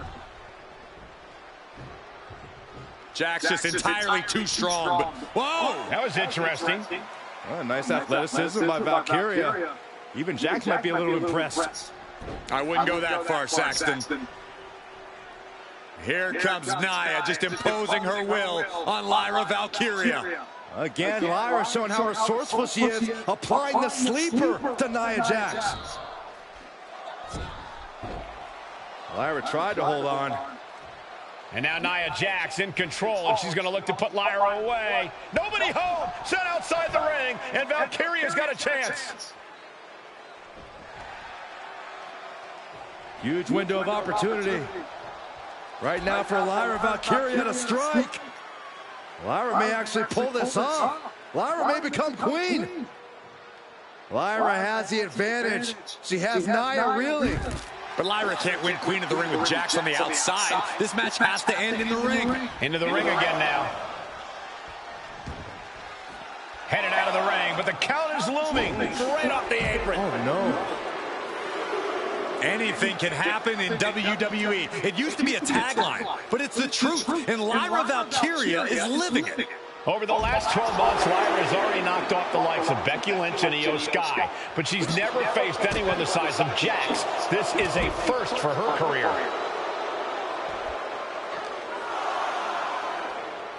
Look at this. Pendulum backbreaker. Tick-tock. Insulting. Making a mockery of your opponent could eventually backfire. And Lyra only finds herself on the defensive. Yeah, Nia is just buzzing right through Lyra here.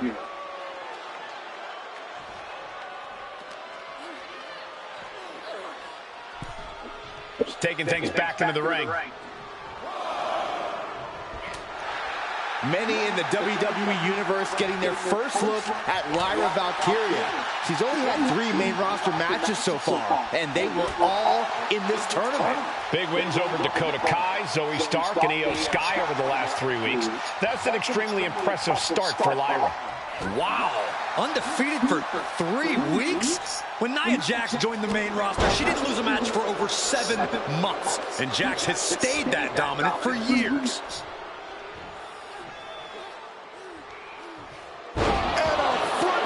And what's she doing? She has more pain to inflict, Cole.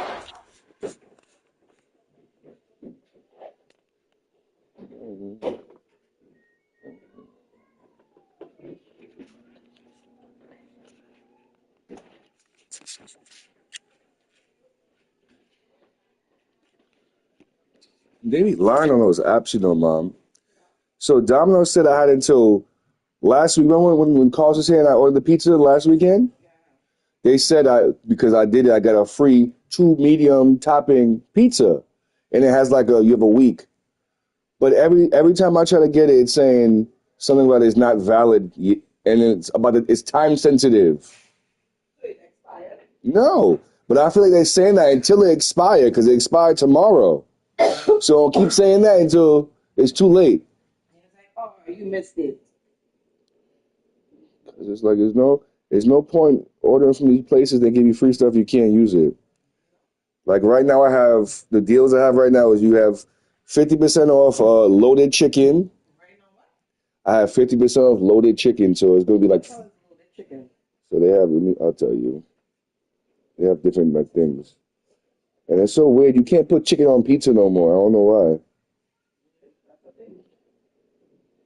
At Domino's, that's why the other day when I got the pizza, we didn't put no chicken on it because I was planning to put no like meat that you couldn't eat on it, but they had nothing, you know.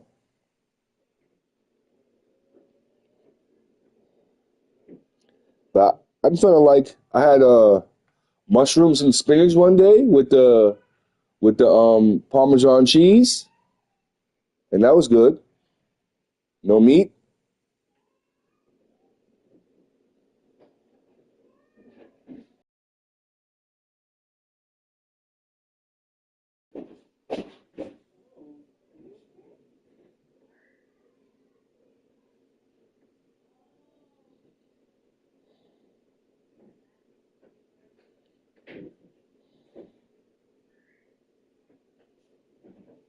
I was spinning. Like, what's up?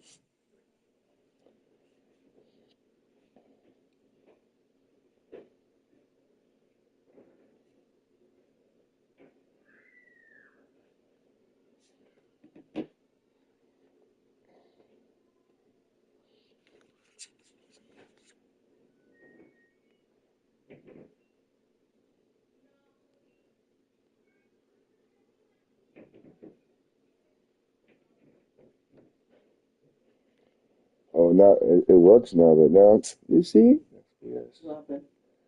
Now you have to it has to be like some kind of $10 minimum or something. Can I get a free pizza?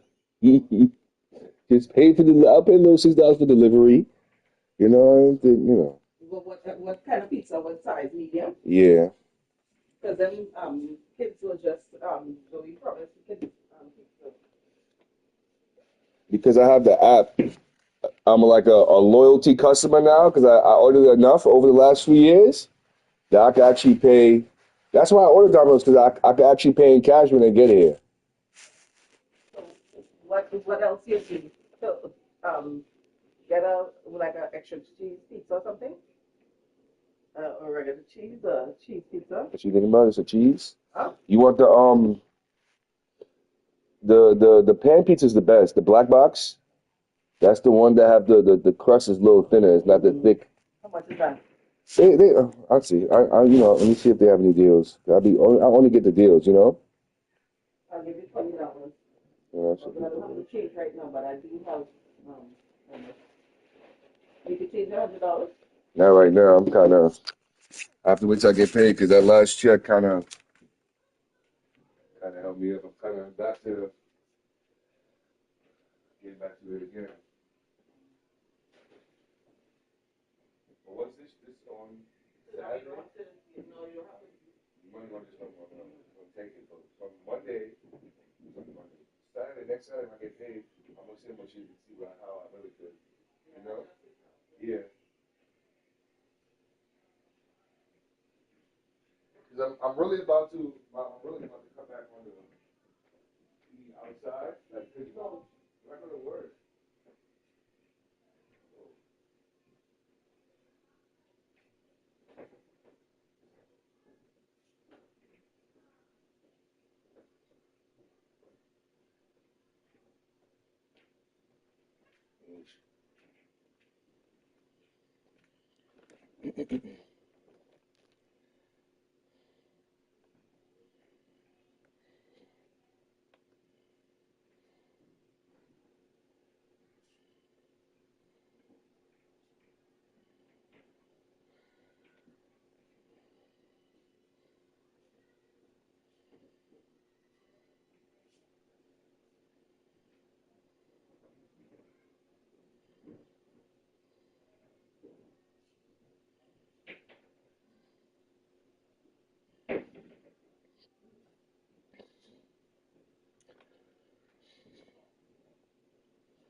They got mommy. They got a deal. They got a deal for two-topping medium handmade pan pizza for $10.99. That's what you need to get your free one, right? I'm telling you, because I make it so, because they always be overdoing with the prices. So when you get it and look good, then when you actually get the check, I look kind of crazy sometimes. So I always get the deals. I don't order from the regular menu. I know. Okay, so For that, $10.99 would be enough for you to get your free one. yeah, I think so. So then do that one. And just get cheese. What is it? Two toppings? Yeah. And what else? Peppers. What they eat. Yeah. It's for the kids or whatever they. Yeah, I'm ordering it now.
Yeah, Mama. Yeah. So, I can go. What? You want me to get more? What should we get? Want me to get a foot on the deal for a large size?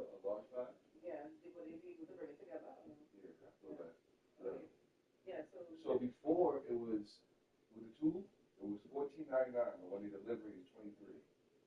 So far, it's 23 so far. And what kind?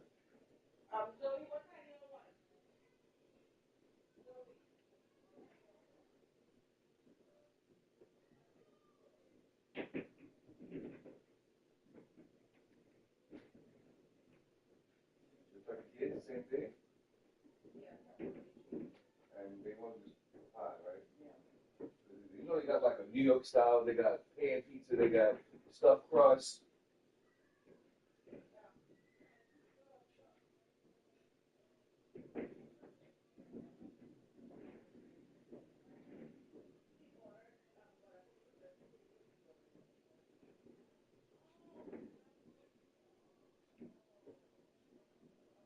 Yeah.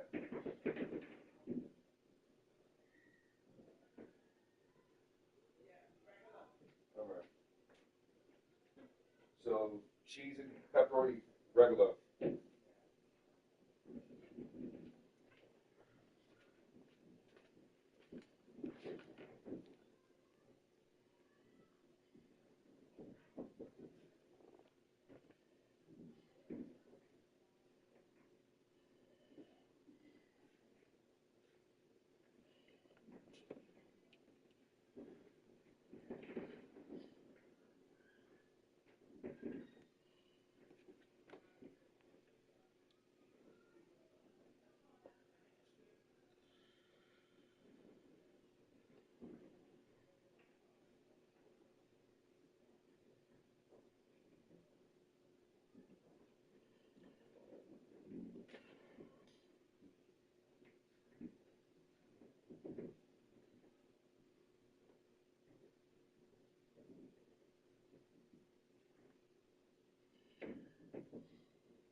Press on.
Oh, you don't like that one?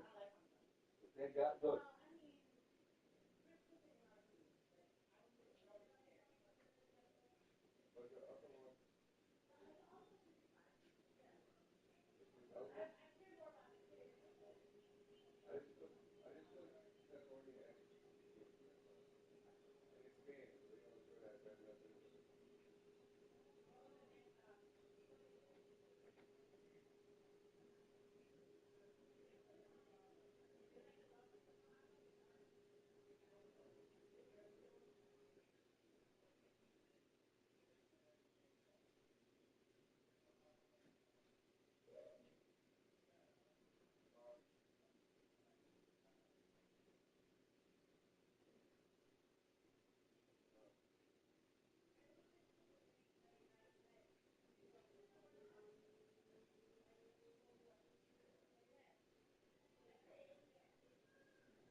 I'm getting my free pizza. You want me to save your slice?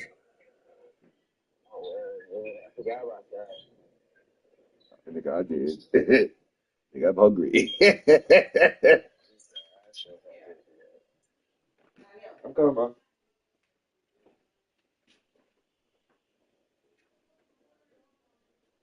It's going to.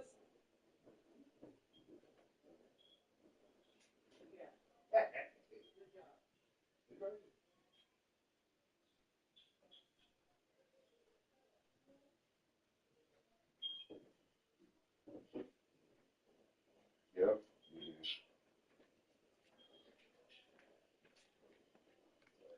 I left you over there.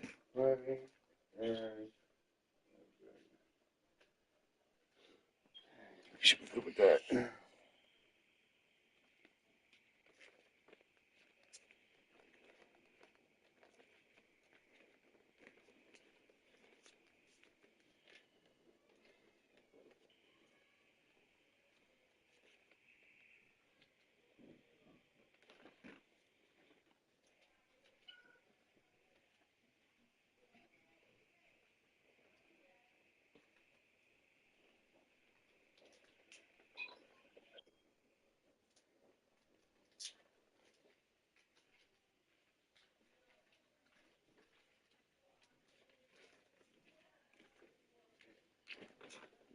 Where y'all going? I was just I asked her if she want to eat a bit, and she said Taco Bell. See, that's what I'm talking about. They said she would eat Taco Bell or Wendy's. I said I even offered her to go to Burgerology. The last time she was talking about Burgerology, she said nah, Taco Bell. Okay. But, that's easy enough. You gotta tell me twice. She got I got her around Icy. That's open too. So she happy her around Icy. She said when I told her Rouse Icy open, she said we're gonna let Rouse Icy's first. Oh I shit. said, okay. Hold on, so as I'm getting Taco Bell, ordering the food, she's already eating her Icy section for her. Watching her iPad. She's trying.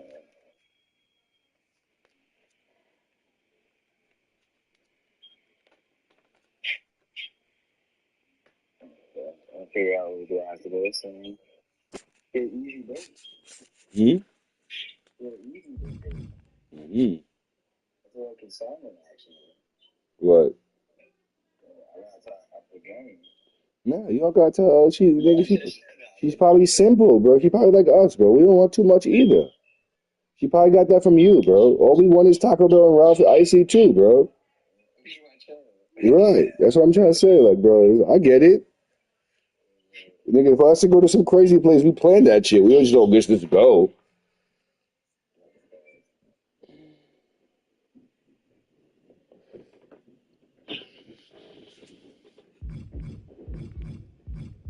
Nigga, look at us. We went to the city and we probably didn't even spend more than.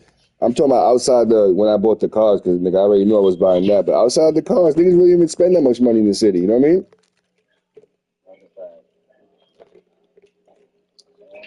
That spot was cool though with the games. It was cool, yeah. For me, for $20, you can't lose, bro.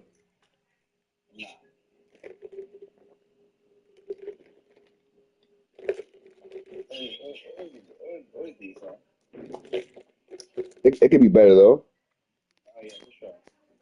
More organized. Yeah. But it was low key and it wasn't nobody dangerous in there. It was no, you know what I'm saying?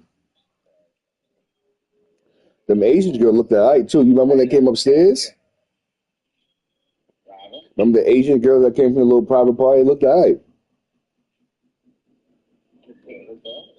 You remember? When we was upstairs and they came up, it was actually they came from that party. Yeah.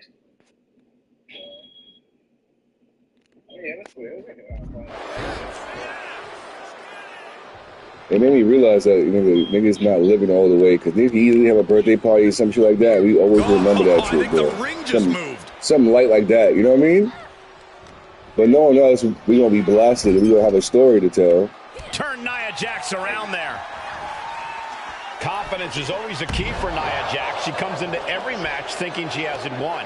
But when you have this business in your blood like Nia does, that confidence is genetic.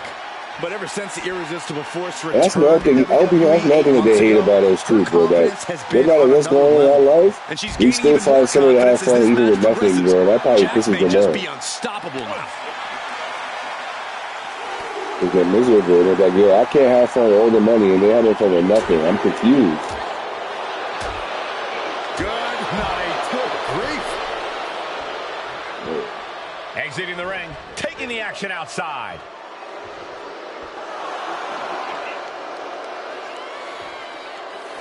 I don't get this. She's barely paying attention to her opponent. She's supposed to be competing in a match here. The count's going.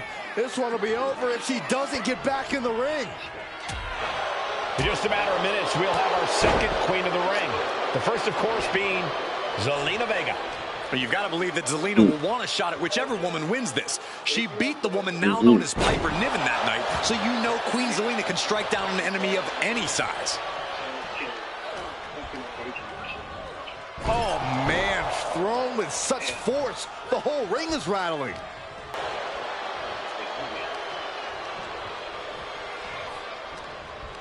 She asked me where the food at? I can't, yo, that's one thing. We're definitely doing that, man. At least once a week, we taking Dahlia and hop out to eat, bro. Once a week when Dahlia come, bro.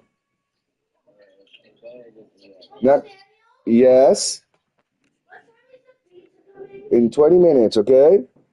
In 20 minutes.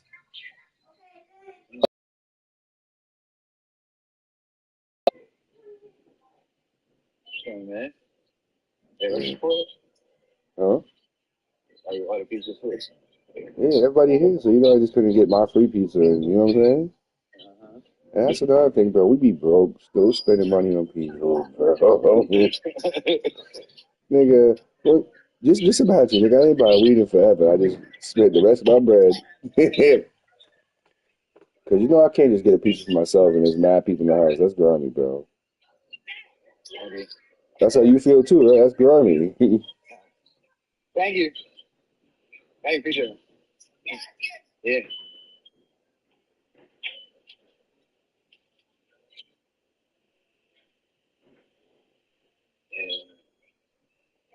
And you know it's mad funny when niggas be like, so how many pizzas did you get? Like, you know what y'all thought bread, but you won't know how much I bought, right?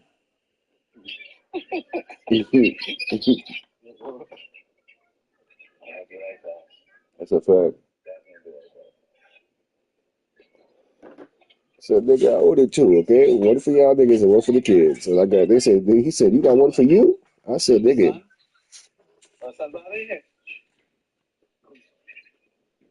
In the hard way.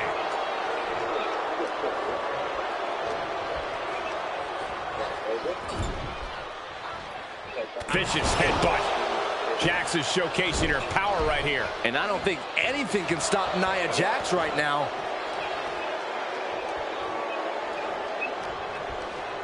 Is she the same size as she get taller, Carlos? Oh, vicious headbutt.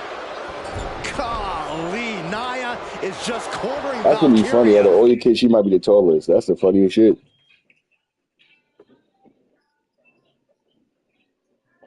I don't think she go past Nicholas though.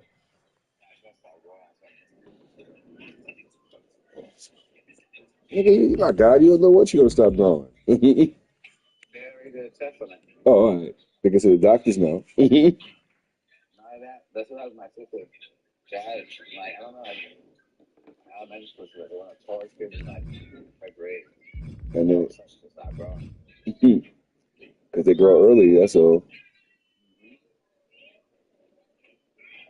Jax abusing Lyra, showing no mercy. I think it's a preview of what kind of queen Nia Jax would be. The kind of queen that will happily send victims to the guillotine. And Lyra is brought to a disadvantage now. Valkyria needs to figure things out. I need you to relax. In the corner now, she doesn't want to stay there. Legs getting tangled in the corner, stuck in the tree of woe. Stuck in the tree of woe. They are doing whatever they please.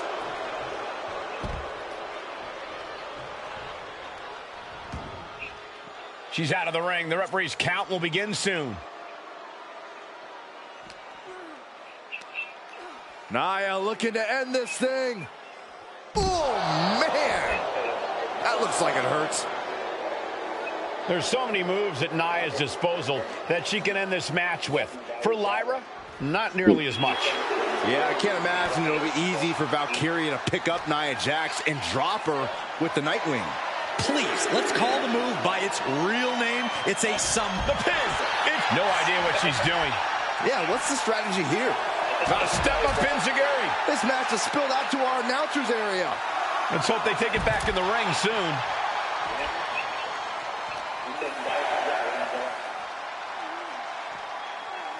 Scoop slam. Nia Jax is doing. This girl said where? Sheesh. Where did we go? And it's all come down to this, the finals of the 2024 Queen of the Ring tournament. And Nia now misses wildly. Lyra goes up over the top. Nia's got it caught, though. Lyra trying to rely on her technique to bring down the irresistible force, but having no luck at the moment. Take I said too. Shit. I'm not sure this is going to work either. Jax just entirely too strong, but whoa! That was interesting. Oh, nice athleticism by Valkyria. Even Jax might be a little impressed. I wouldn't go that far, Saxton. Here comes Nia, just imposing her will on Lyra Valkyria. Again, Lyra showing how resourceful she is, applying the sleeper to Nia Jax. Lyra tried to hold on. All you need is at least fix your license so you can get zip code underneath you too. Away. Nobody home. Set outside the ring, and Valkyria's got a chance. Huge window of opportunity. Yeah, right I mean, yes and no. It's cheaper than you think. Lyra may actually pull this off. Lyra may become queen. Lyra has the advantage. She has Nia reeling. But Lyra can't win Queen of the Ring with Jax on the I outside. mean, not really, because I'm only going to do that when they're going somewhere they need a card. Man. Unless we're not going to do it just to do it. Just because we want to feel bored. No, we're going to the Bronx too. I'm paying $69 for a day for a card. You know what I'm saying? Earlier this week, but Nia's had an even tougher challenge. On a Friday night, we just bored. I'm not going to spend $70 this week. You know what I'm saying? And Bianca Belair. Even more impressive than that, she handed Jade Cargill her first WWE loss. That's what she gets for turning her attention away from this match. Some of my skills back already. Jax, Lyra Valkyria facing off in the finals of the 2024 Queen of the Ring tournament. Who will take home the crown?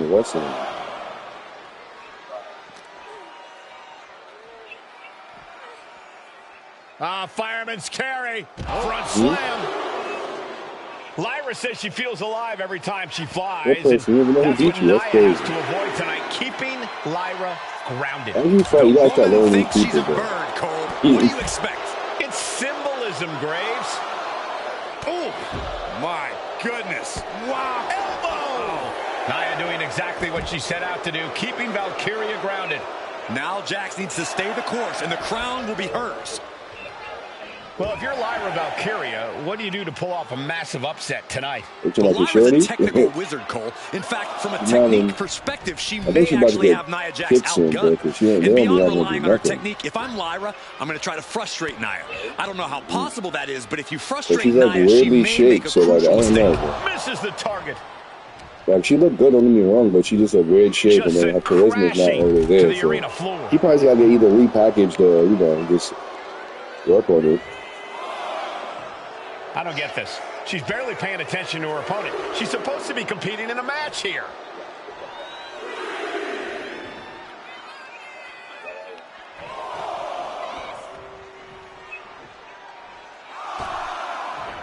Oh my gosh, stopped dead in their tracks. Don't worry, once we start that, we're probably never going to start, bro. She's launched so once we really start doing that consistently, we're never going to stop again. Once we, you know, working out, looking good, once we gonna get see the attention we get again, we're gonna be like, yeah, I'm not getting fat ever again. That's all it was. We got complacent for a while, and that shit just added up. Plus the kids. That's really what that, to me, that's what got his big girl having children, bro. He was chilling before that. Many in the WWE Universe getting their first look at Lyra Valkyria. She's only had 3 main roster matches so far, and they were all in this tournament. Big wins over Dakota Kai, Zoe Stark, and Io Sky over the last 3 weeks. That's an extremely impressive start for Lyra. Wow. Undefeated you for think you're 3 weeks. When Nia Jax joined the main roster, she didn't lose a match for over 7 months. And Jax has stayed that dominant for years. Going head to head, putting each other to the test. Slugging away with everything they've got. Giving up now is not an option. They have to finish this. You can feel the contact, and so does the WWE Universe. Toe-to-toe, treating each other like heavy bags. WWE Universe appreciating these athletes going all out.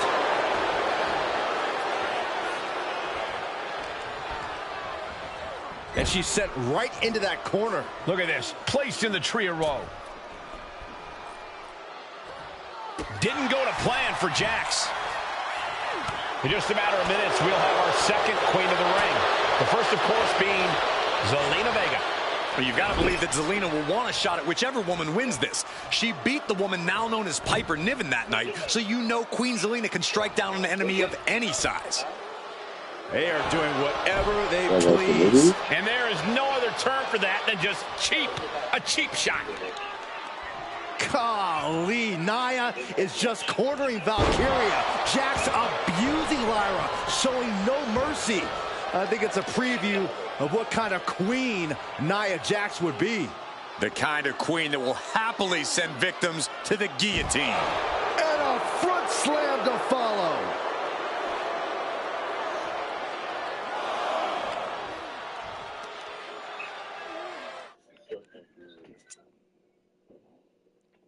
I'm coming out right now, okay? Thank you so much. All right.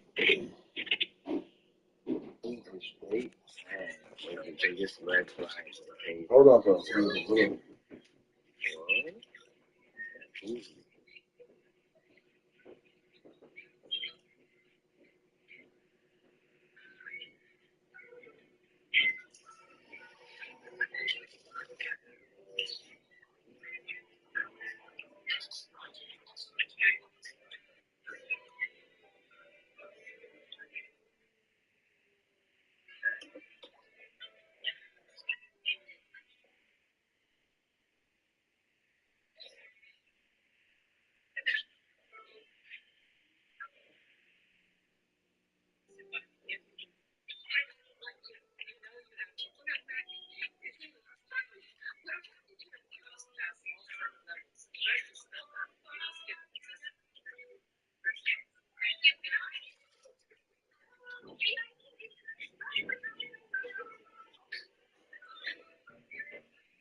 Excuse me.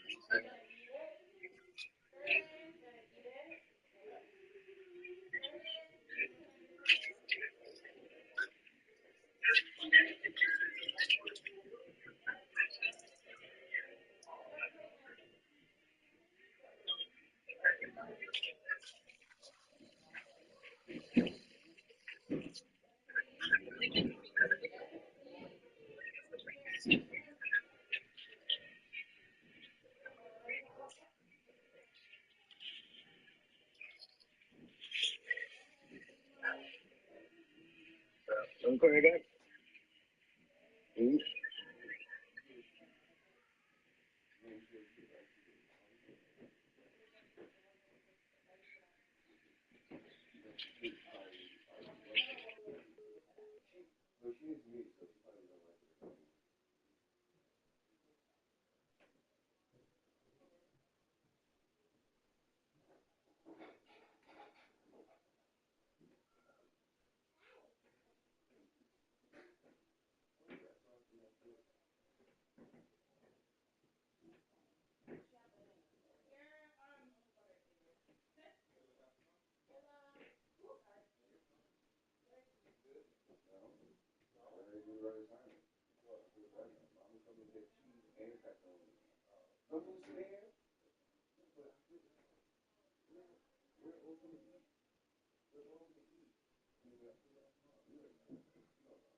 Oh wow.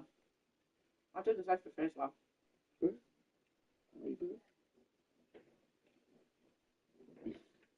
She said, that does look good. And the crust got cheese in it too. Let me hurry up before I'm sorry, bro. Before you But you could say it's mine. It don't matter.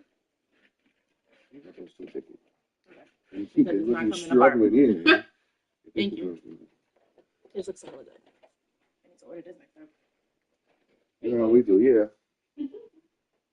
Oh, by the way, that's not tomato sauce, by the way. Yeah, you told me what ranch or something? Oh, Fredo, yeah. All right. I'm a firm believer that it does not need to be tomato sauce. Nah, Alfredo sauce is fire. You gonna see? Take a bite.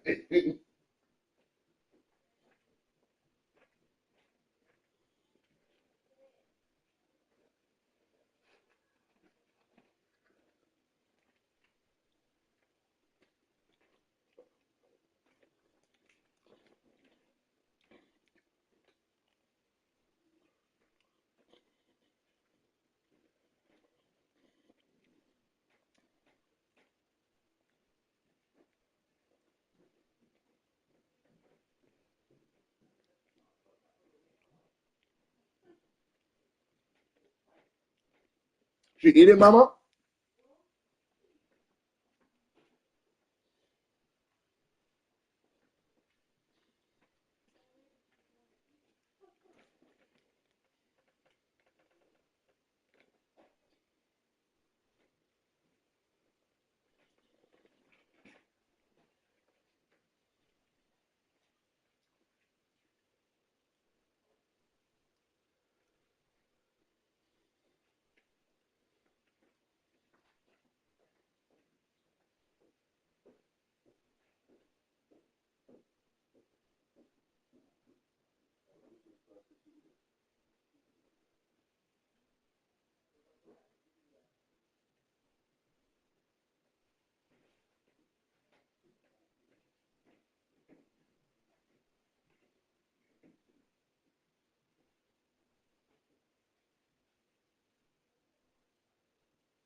Oh,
just come bring up the opening. I want you to open it. You know me, I was just ripping. That's why I just all bring it upstairs to the view. I don't know if he's ripped a hole in there. He's looking like a stuff over here. He's putting his cups in there, you know?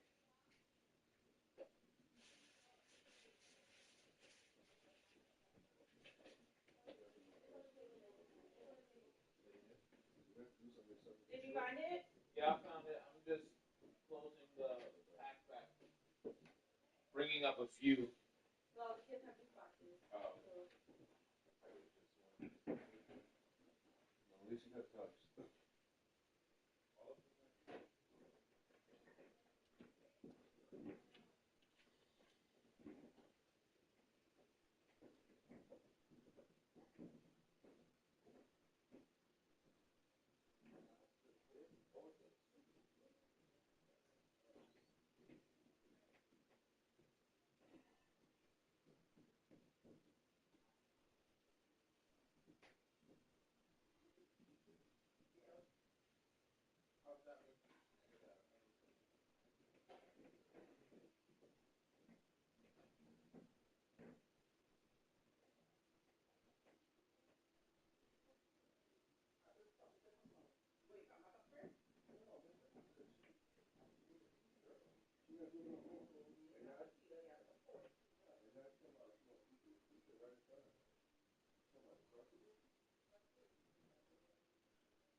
It makes sense. If I like it, it's possible. I'm sure you see something you like your kids love too, like it comes from somewhere.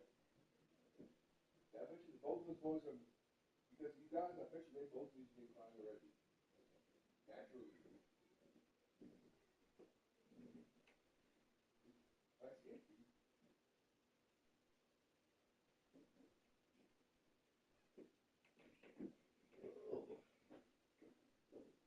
Well, I did come here for some reason.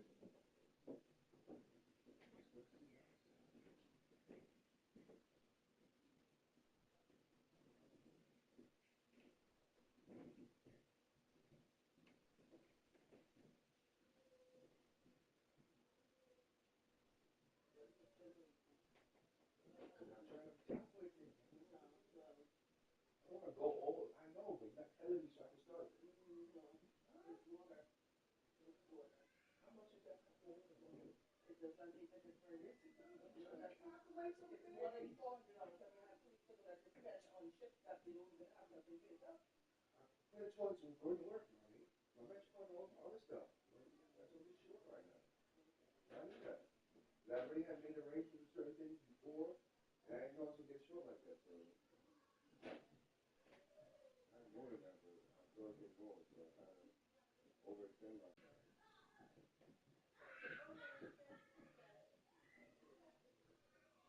Who did? She did? Yeah. Watching the video, did you see that?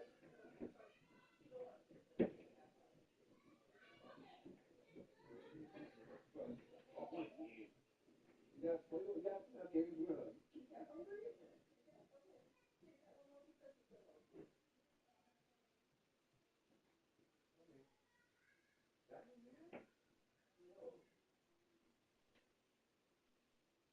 Once you get a little older, you gotta find out what you like to play with everything. People play, you know, good.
has been forwarded.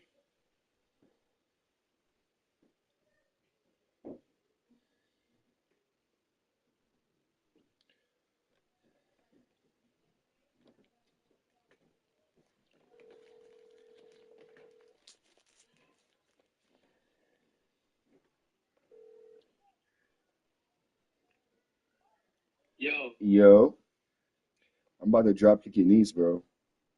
I'm about to drop kick your niece.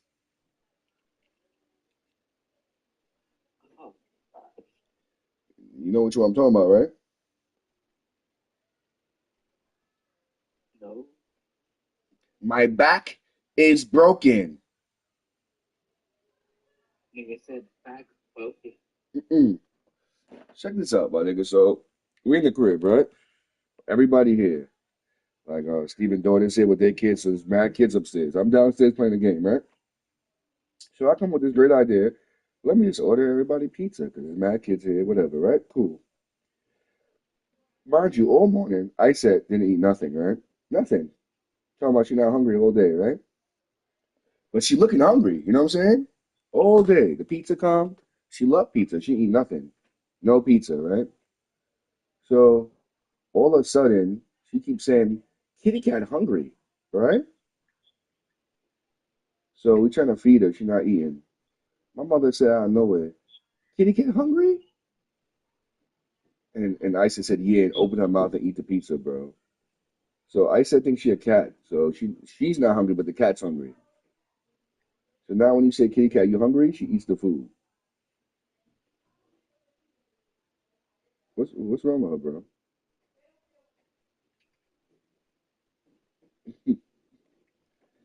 What's wrong with her, B? And I got stuffed crust pizza. She made me rip off mad at my stuffed crust pizza just so she could eat it, bro. No stuffed crust for daddy. Oh yeah, that Parmesan stuffed crust that they got at Domino's is alright, bro. It's not too cheesy because I know you one slice of cheese ass nigga, so it's not overdoing it. You know what I mean? Oh, you in the game, bro? Yeah, that's why I keep telling you partying, but it's actually never accept. Oh, because I think I wasn't up down here. I was upstairs. I just told you. Yeah, I didn't tell you the whole story. I just told you. I was upstairs with the kids. Nigga, I'm watching your live, and I sent you the shit while I'm watching you fight. Really? Yeah. Oh no, I'm bugging. 39 minutes ago, right back. Nigga, I'm watching everything. I'm gonna pause menu for a little second. I'm coming through.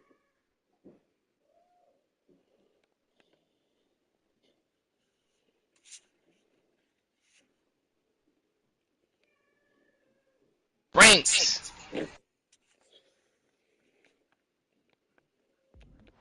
Great power.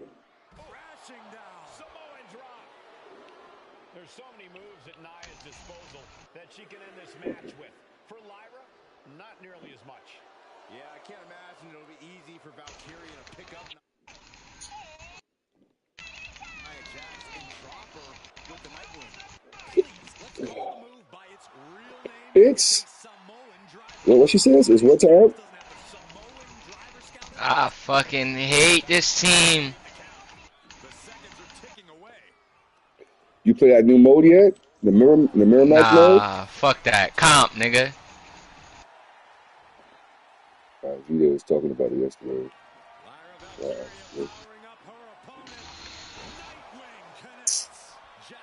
Putting a special, you're right, bro. I got it, bro.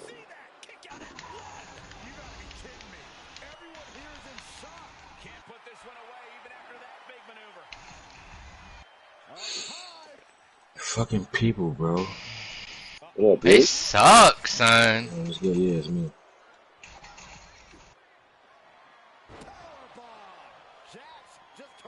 It's my boy. Come on! Valkyria crushed in the corner by Jax.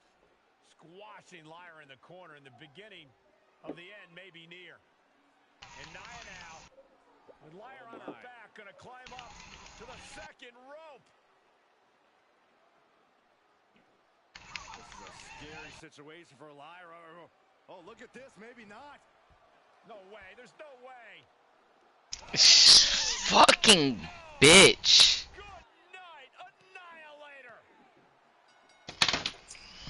God, I can't. Fucking finally. Can't play this shit, bro.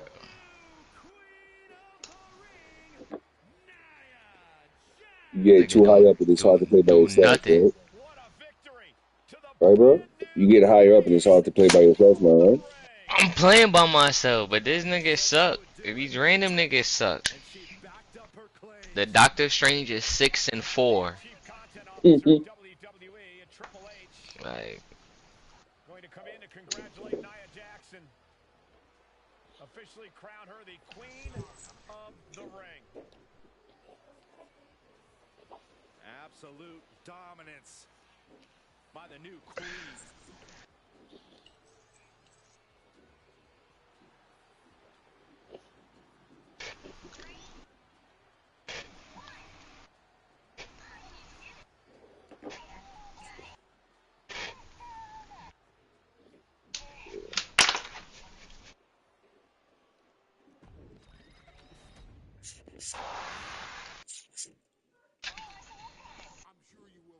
They doing all that dumb shit and niggas is getting payload. Alright. Niggas already got it. Pushing it. Their position was pretty cute. But we still pushing it though. It don't matter.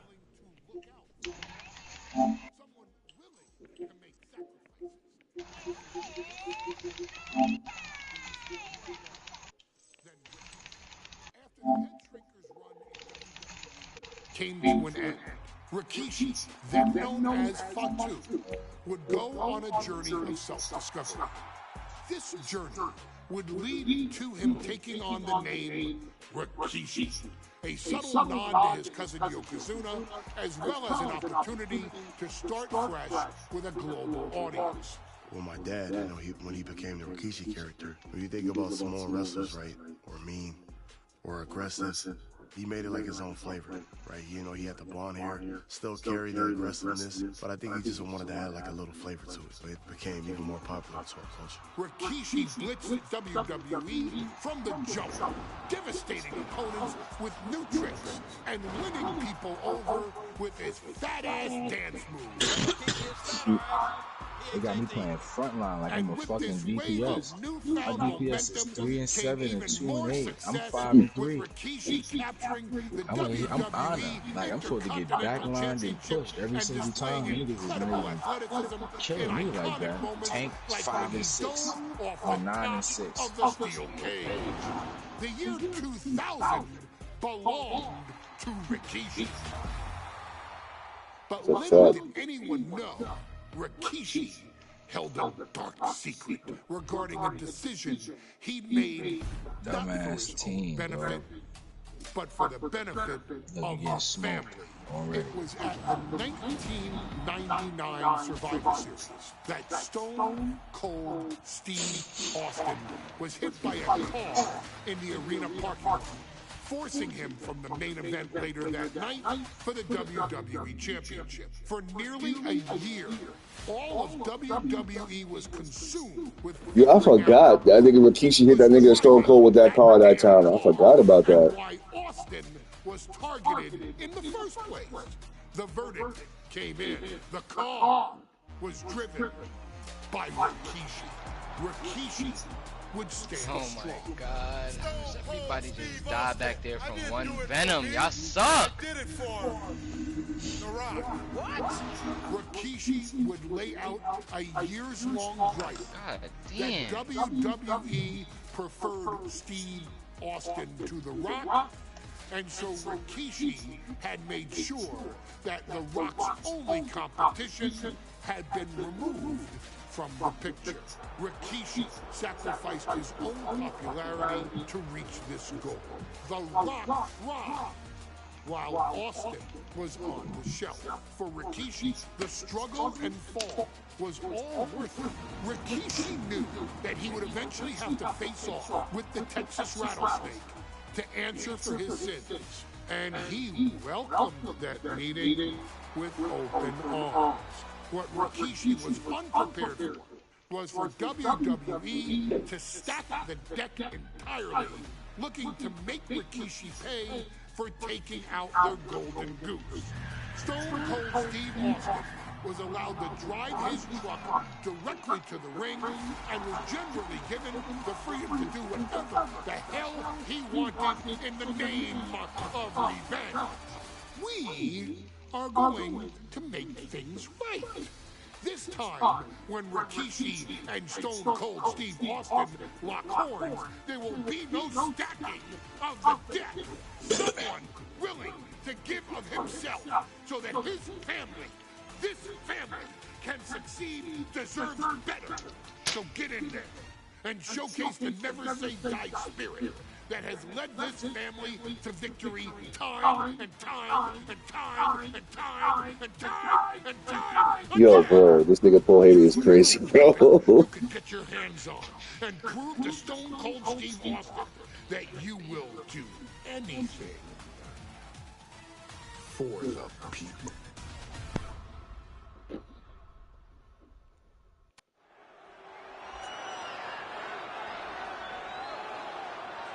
Is it legal to not show up? Rikishi has brutalized Austin lately. Austin will be here, Byron. I just refuse to think anything else. The following contest is scheduled for one fall and is a no-holds-barred match.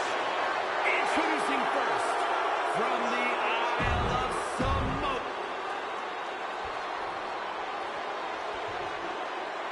Is he here? Well, there's the Rattlesnakes music. He's here. Austin's here.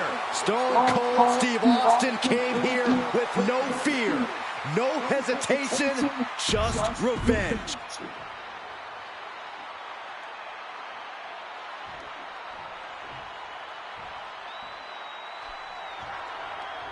It's a miracle Austin survived being run over by Rikishi. Now a pissed off Texas Rattlesnake is on the loose and out for revenge. It took Austin almost a year to recover from the injuries he suffered in that heinous attack. You can't blame Austin for the damage he inflicts on Rikishi tonight. Byron, a lesser man wouldn't have survived. Stone Cold promised that Rikishi's days of walking above ground are over. This is no holds barred. And Byron, I just cannot see any legitimate reason to run over Stone Cold like Rikishi did last Survivor Series. I mean, Austin does ruffle the feathers of a lot of people, Michael, but I don't think any of his rivals would go to the disgusting lengths that Rikishi's gone to. And now Austin ragdolled to the outside. Oh, look out! Senton from the apron. Absolutely squashed their opponent there. Pulls their opponent in. Belly to belly.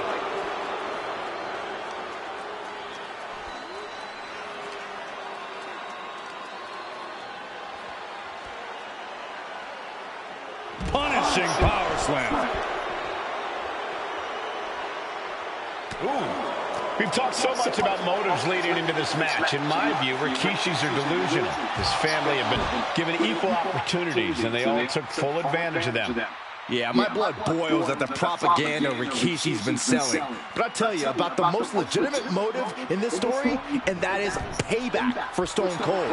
Austin nearly had his life taken from him, and there is no greater reason to stomp the tar out of somebody than that. Corey, this situation is so far beyond rational thinking. It's so personal. What does Stone Cold have to do in this one to leave here victorious against Rikishi? I don't know if you can tell someone who almost lost their life at the hands of their opponent to think rationally. Austin has rage, and win or lose, he's going to unleash it all on Rikishi. Lift off, senton from the apron. Rikishi feeling like he has a job to finish tonight. A career in Stone Cold's to bring to an end.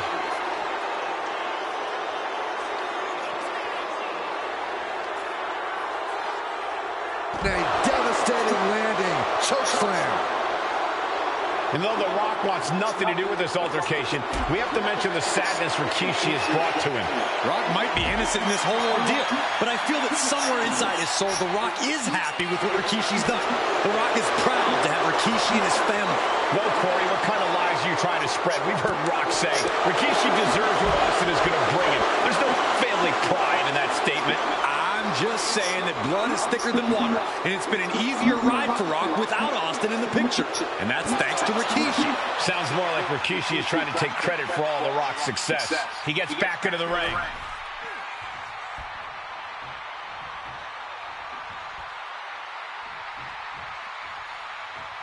Big plans in mind from Austin. From the top. Uh-oh. Oh, my God, what a move. And looking at my monitor, it just makes me sick to my stomach watching Rikishi. This is a man who has no remorse and feels justified for running Austin down like a... Hold on. He stops the count?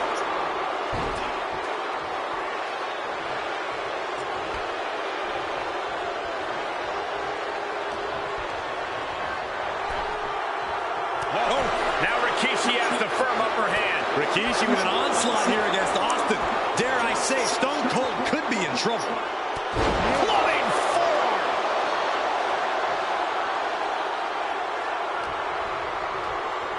Sent flying out of the ring here. Going outside. What's he got planned here? Clothesline. Good Lord. So effective.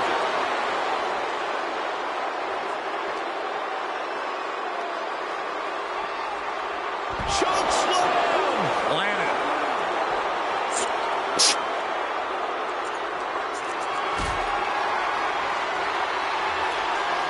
And he has an answer for Rikishi. Opportunity now for Austin to capture some momentum. The Rattlesnake got played around with for too long. Now he wants to open a can.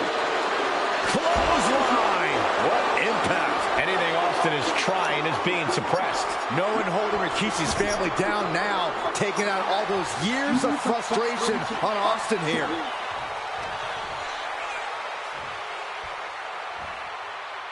Big slam.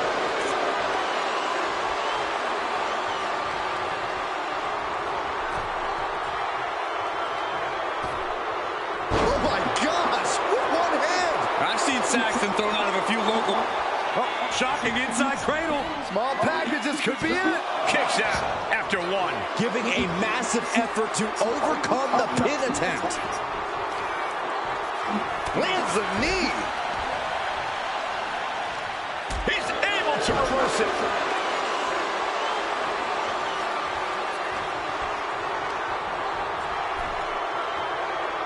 Boom.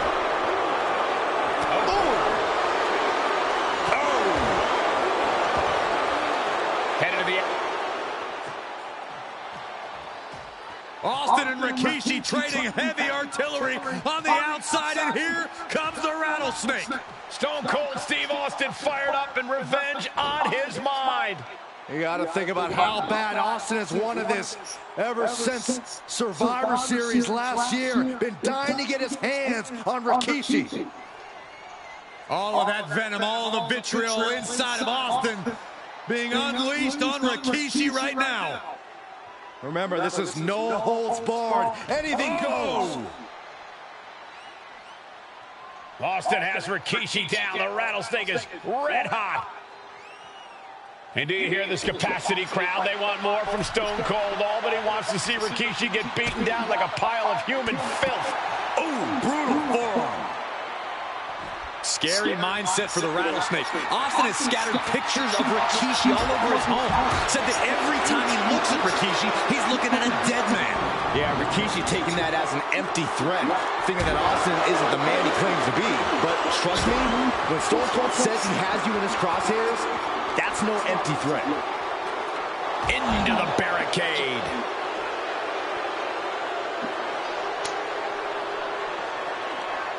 Stone Cold able to reverse that. Oh, down by the DDT. And what's he looking for here?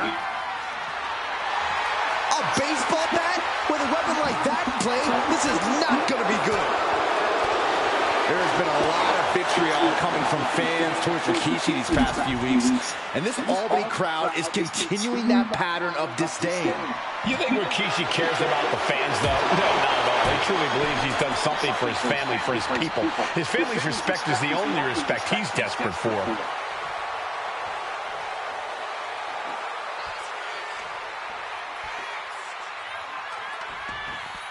to ringside now. Cuts the attack off. Clothesline. So effective. Oh. Rikishi finds his target with that one. And we know how despicable Rikishi has been, but to throw vinegar on a rattlesnake's nest, Rikishi goes and destroys Austin's truck with a sledgehammer. Well, hell hath no fury like a man who has his car.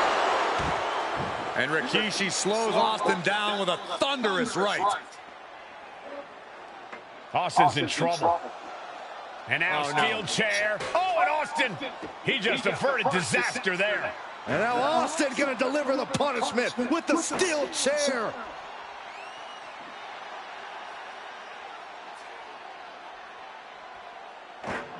A relentless Texas rattlesnake beating the brakes off of Rikishi with a steel chair. And again, thunderous blows by Austin. Down goes Rikishi. Austin beating the hell out of him. I know Austin has good reason to be doing all this, but he could be taking it too far at this point. I don't think the rattlesnake has taken it far enough, Corey.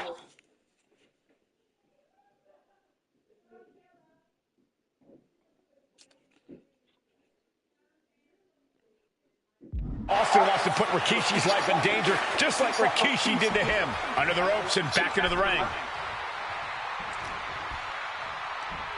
Bam! Spine buster!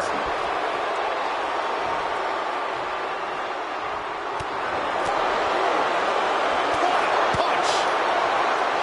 Scooped up, here it comes! Rikishi's driver!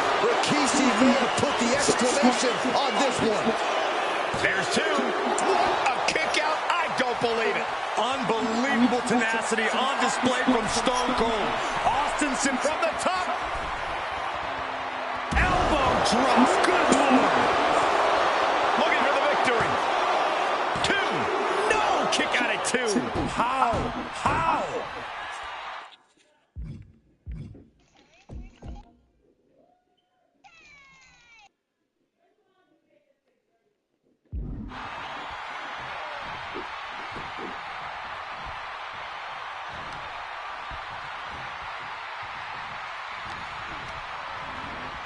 Placed him in the corner here.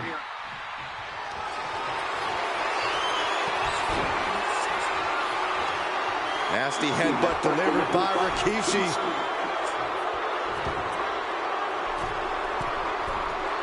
Ready to inflict more damage. Here it comes! Rump shaker from Rikishi. Is that enough to take out Austin? Two. Somehow he kicked out. What a kick out by Austin. You can never count the rattlesnake out. And that was the best weapon in the arsenal, but it wasn't enough to produce an end result. If that won't beat him, I'm not sure anything will.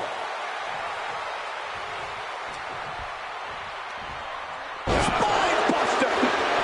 Directly into the cover. The damage is done. Rikishi somehow defangs the rattlesnake. Damn it.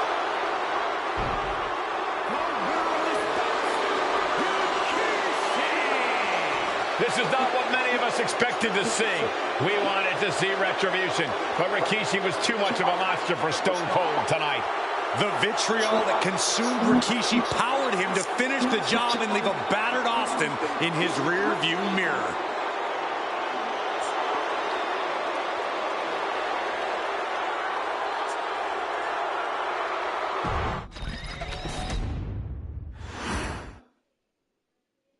His arrival signaled impending doom. His very presence was enough to intimidate even the bravest WWE competitor. His name itself simply meant the end. And if you found yourself standing across the ring from Umaga, you were most certainly coming to the end of your own road. The younger brother of Rikishi, Umaga, was every bit the Samoan bulldozer that his nickname would suggest, mauling opponents with ease, relishing the chaos that he created. a menace to the entire roster, an unrepentant badass, Umaga tortured his prey with high-impact collisions before ultimately sealing their fate with his vaunted Samoan spike, a vicious move used today by Solo Sikoa. Inside the ring, man, he was just a complete monster. Anybody that stood in front of him, he was going to wreck him no matter what he had to do. He was just a crazy, wild Samoan. Outside of the ring, man, just a loving guy to be around. A fun uncle, always joking, always barbecuing at his house. I always looked up to him. He was just so cool. Perhaps an unheralded aspect of Umaga's game was his mastery of mental warfare. Umaga loved to present a wild, out-of-control savage, one who needed manager Armando Alejandro Estrada to handle all the details while he destroyed opponents. Umaga was the perfect definition of the word aura. A two-time intercontinental heavyweight champion, Umaga established himself as one of the purest forms of dominance to ever set foot in a WWE ring. His intense clashes with Batista, the Heartbreak Kid Shawn Michaels, and Triple H, along with WWE Championship battles against John Cena, still live on in the memories of those who were fortunate enough to watch Umaga perform. And Umaga will live in immortality through every member of this family. Whether it's with a huge Samoan drop, a running bulldozer into the corner, a Samoan spike, or even a war cry in the middle of battle, Umaga is forever. I wish he was here. I know he's watching from above. So you, our beloved Us in training, are asked one simple thing here in the WWE 2K25 showcase: to defeat John Cena. You've done that in this mode before, right? Simple.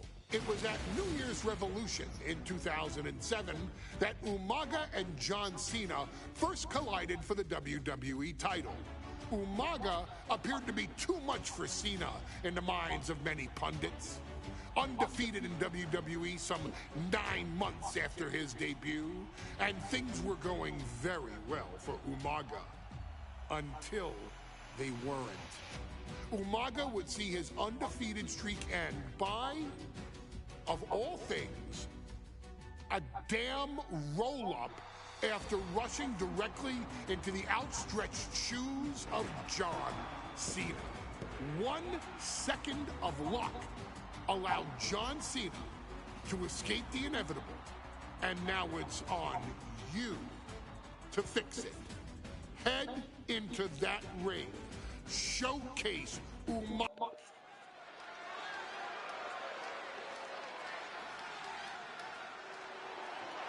Well, ladies and gentlemen, here he is. He could be the next WWE champion, the near 400.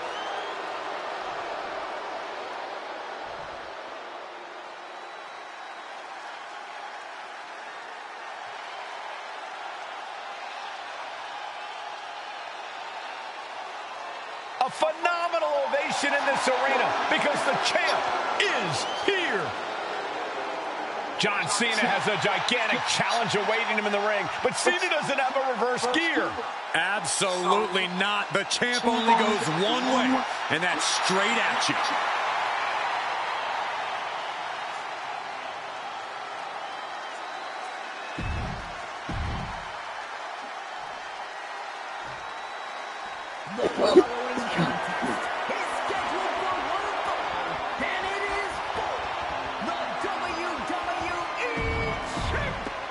Intensity on the face of the champion. Challenger in the corner, looking more determined than I've ever seen.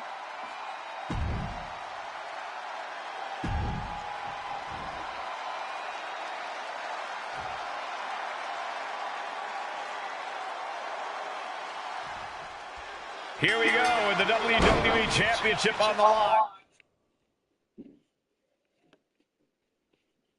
John Cena versus the Samoan Bulldozer Umaga. Big fight feel here in this building. The undefeated Umaga has set his sights on Cena, and there's nothing left standing in his way. Umaga doesn't just want to beat John Cena. He wants to obliterate him, like he has all his other opponents. But this is John Cena we're talking about. If anyone can stand up to Umaga's brutality and power, it's him. Cena's going to fight to defend his title with everything he's got. And now gets tossed into the ring. Umaga is truly a specimen to marvel at, Corey. And his handler, Armando Alejandro Estrada, knows he has a thoroughbred on his hands. There's a different flying senton from the apron. Throwing all caution to the wind in pursuit of the title. Spinning sit-out powerbomb. No muss, no fuss on that delivery. Someone clearly doesn't want this match to go on much longer than it has to. And you just see Cena's legs bent awkwardly off the steel steps. Umaga really pinpointed a target with that attack. I don't know if it was strategic on the part of Umaga or just a result of his rampage, but either way, taking out Cena's foundation is going to sway the power advantage into Umaga's favor now. Cena tonight attempting to do something no one else has been able to do, be it HBK, Triple H.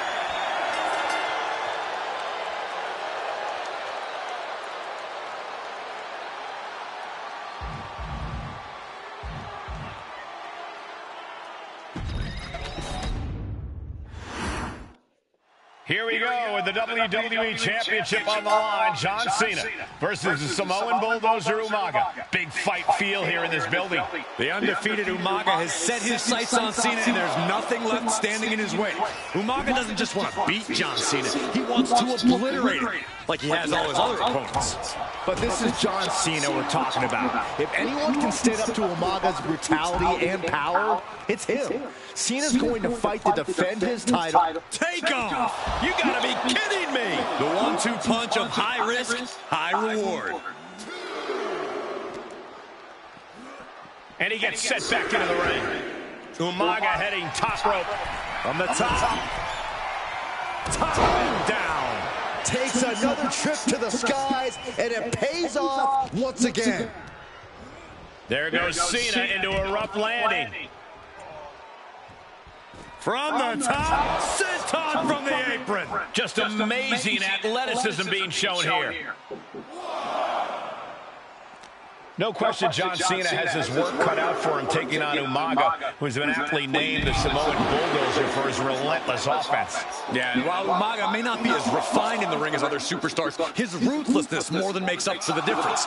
If Umaga can connect with some truly merciless attacks, then Cena and his title reign could quickly be in trouble. And he heads back into the ring. He's out of the ring. What does he have in mind now?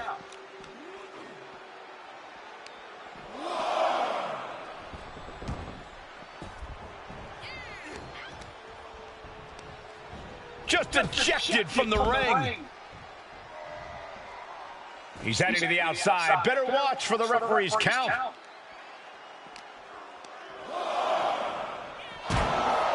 Umaga is truly a specimen to marvel at, Corey.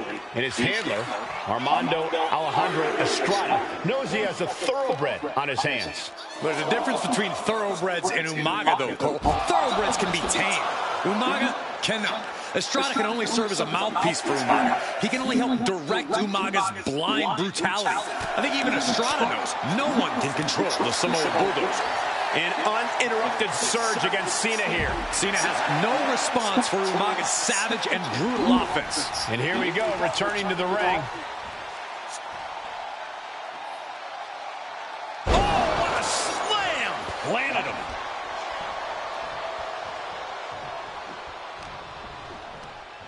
Oh, and he gets discarded out of the ring. Sky high. Ooh. Such a unique situation for the champion John Cena tonight. This could be the first time in Cena's career that he comes in as an underdog champion. And that's a credit to the challenger. Anybody would be an underdog against a man that's undefeated. Umaga simply looks unbeatable. But John will fight you as long as he's breathing. That's the Cena style. And you just see Cena's legs bent awkwardly off the steel steps. Umaga really pinpointed a target with that attack. I don't know if it was strategic on the part of Umaga or just a result of his rampage, but either way, taking out Cena's foundation is going to sway the power advantage into Umaga's favor now. He beats the count, barely. Umaga proving to be a relentless super heavyweight, determined on becoming the WWE champion tonight. Cena tonight attempting to do something no one else has been able to do. Be it HBK, Triple H, Kane, the list goes on and on. No one has been able to beat Umaga. Since debuting in last year's WrestleMania, he's never been pinned, never been submitted. Umaga, the champion, doing everything to retain here. Stops the ref count before 2. He is certainly sending a message, getting his shoulder up before 2. This is quickly turning into a slugfest. Boom! Looks like a hockey fight's just broken out. Just teeing off with that fight forever vibe. Some good offense from Cena there, but it's going to be hard for John to have any lasting effect on such a huge man. This is a war of attrition with neither superstar wanting to be the one who surrenders. What impressive determination from both competitors, keeping at each other no matter what. A rare position for Cena in this fight. We can't often say that John's overpowered in a matchup, but this 360-plus pound Samoan bulldozer is more than a formidable opponent. Listen, sometimes when there's a fight, you're not always going to be the biggest. You're not always going to be the strongest. From the top. Oh, he paid for that. High risk.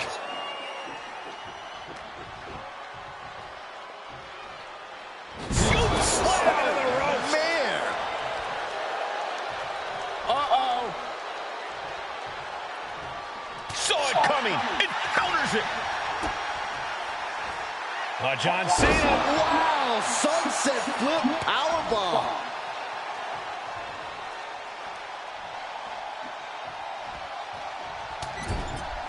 Shoulder tackle after shoulder tackle. Oh, dear. This doesn't look good. That's a free fall. The champ with the cover. He's able to beat a 2 count. These 1 counts are going to get harder and harder to kick out of.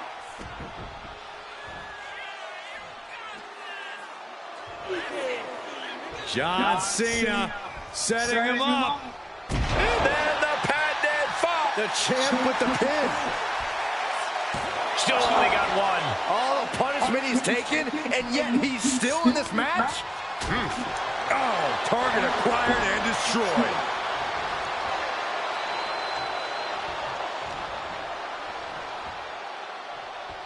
Superstar setting up. Spiked with a Uranagi.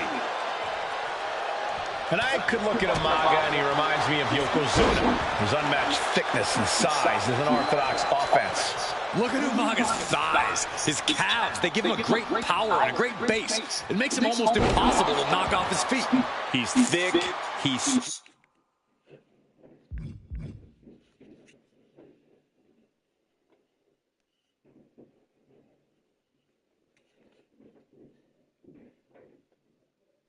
wrong. He's nasty, and he won't be slowed down.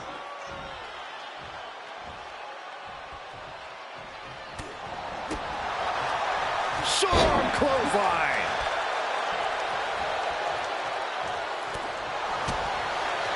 Clothesline. Off with their head. Momentum fully shifted to Umaga. Umaga is simply overpowering John Cena right now. And Umaga, of course, coming from a very rich heritage. Some of the greatest athletes in any sport come from the Samoan heritage. Umaga's aggressiveness can be traced back to his bloodline. When you're fighting a Samoan, you are back. And Cena flattened in the corner. Umaga's just overpowering him. Look at the strength into the corner, just setting Cena up. You have to start to ask yourself, is the end of John Cena near? I think so. Look out! What a headbutt. No one has been able to stop Umaga. No one. You are seeing why Umaga is undefeated. Why no one has been able to stop the Samoan bulldozer. Here comes Umaga, and Cena catches him with a boot. John Cena from behind, rolls him up, shoulders down, and a kick out by Umaga. And Cena immediately back into the clutches of Umaga. I'm not sure what else Cena can do here. I'm not sure John Cena knows how to stop Umaga. And Corey, you know there's no force equal to being on the receiving end of a headbutt from Umaga. It's in Umaga's DNA. Generations have perfected the art of using their own skull as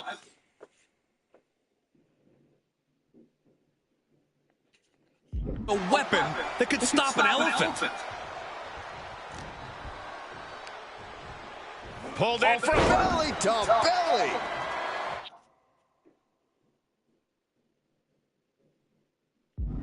Sometimes I look at Umaga and it just scares me.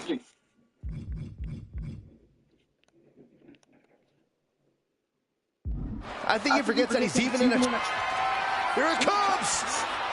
Oh, Samoan spike. The challenger clearing a... Here it comes! Samoan spike! That might have just sealed the deal on us having a new champ. Two powerhouses, a championship on the line. We knew this would be a battle. Umaga and Cena are... Cena! Cena with an attitude adjustment! This might be it. The champ might keep it here. Into the cover. Oh my God. I'm absolutely stunned. A display of near superhuman resilience. After seeing that, it's hard to imagine what it's going to take to keep this competitor down. And now Cena can't waste any time. That wasn't the outcome he expected, but he has to remain the aggressor. Cena and Umaga are out of control, taking each other to their absolute limits. This has the champ pinned. Is this it? Champion, an undefeated champion. Here is your winner, and the new WWE Champion,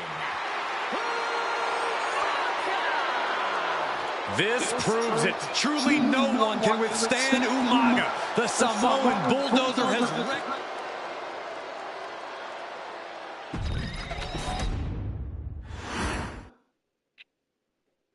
Hey, in WWE, things move really fast. If you aren't present in the moment, it can feel like a year goes by in only 2 or 3 minutes. That's why you always have to make time to make sure that you check... Hold on. Did I just hear myself say 3 minutes? Stop. Can you believe I'm actually doing Eric Bischoff's shtick? In the early 2000s, few words sent a shudder through the roster like the words 3 minutes, summoning the fearsome duo of Rosie and Jamal, collectively known as the 3-minute warning. Initially hired by the aforementioned Raw general manager Eric Bischoff to interrupt anything he didn't find to be entertaining. You're just not entertaining me. 3 minutes are just about up. The two instantly made their mark in WWE with their complete and total decimation of anyone that was targeted. Their formula was really simple. Two bruisers with surprising quickness who took pleasure in throwing opponents all around the ring with reckless abandon. And the trail of bodies left in their wake remains a testament to their devastation. Rosie, older brother of your tribal chief Roman Reigns, and Jamal, who would in time develop his skills further and take the name of Umaga, were about instant gratification. They treated matches like a race, seeing how much damage they could fit into the shortest time possible. The 3-minute warning with my brother and my cousin, it was just one of the coolest gimmicks of all time to me. It was catchy, you know what I mean? Like, you kind of knew what was happening, And I feel like we all remember when the 3-minute warning hit for the first time. You know, the whole Den TV area just lit up. Every match was a train wreck, as the two would use their size to overwhelm most opponents, coupling that with incredible tag team maneuvers to increase the carnage to its maximum levels. That approach, maximizing damage while minimizing time, was a 3-minute warning signature. The team itself saw its run in WWE last for a little over a year, but in that time managed to make such an impression with the WWE Universe that it still resonates today. They are proof of the impact anyone can make if they capitalize on their opportunities, as 3-minute warning did every single time. It was a short-lived gimmick, but it was a really cool gimmick, and I just think it shows the versatility of, hey, if you need us to go out there and tell you a Broadway story, I'll cover 2 hours if you like. But if you need us to come out in 3 minutes to make an impact, we can do that too. But you gotta be really good to be thrown in there with the very, very best in the industry. I'm getting all pumped and proud, you know, for my brother and my cousin right now, just thinking about it. Here in the WWE 2K25 showcase, we have selected another team that embodies the same mindset in Akam and Razor the AOP. Similar to Jamal and Rosie, these two look to inflict the most pain in the most efficient manner. Like 3-minute warning, AOP happily dispatches when summoned. Like 3-minute warning, AOP features 2 Goliaths who will hurl your body from pillar to post before finally bringing it all to a most painful conclusion. It's up to you in this Extreme Rules contest to beat the AOP to the punch and showcase the Wrecking Crew approach that made 3-minute warning the premier bruiser squad in all of WWE. And don't worry, we will give you more than 3 minutes to make that fact perfectly clear. As a matter of fact, take your time and enjoy dishing out the punishment.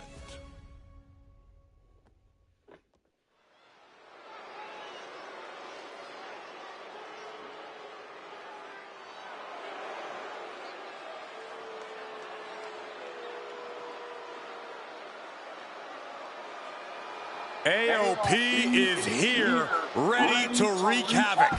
And they want to prove...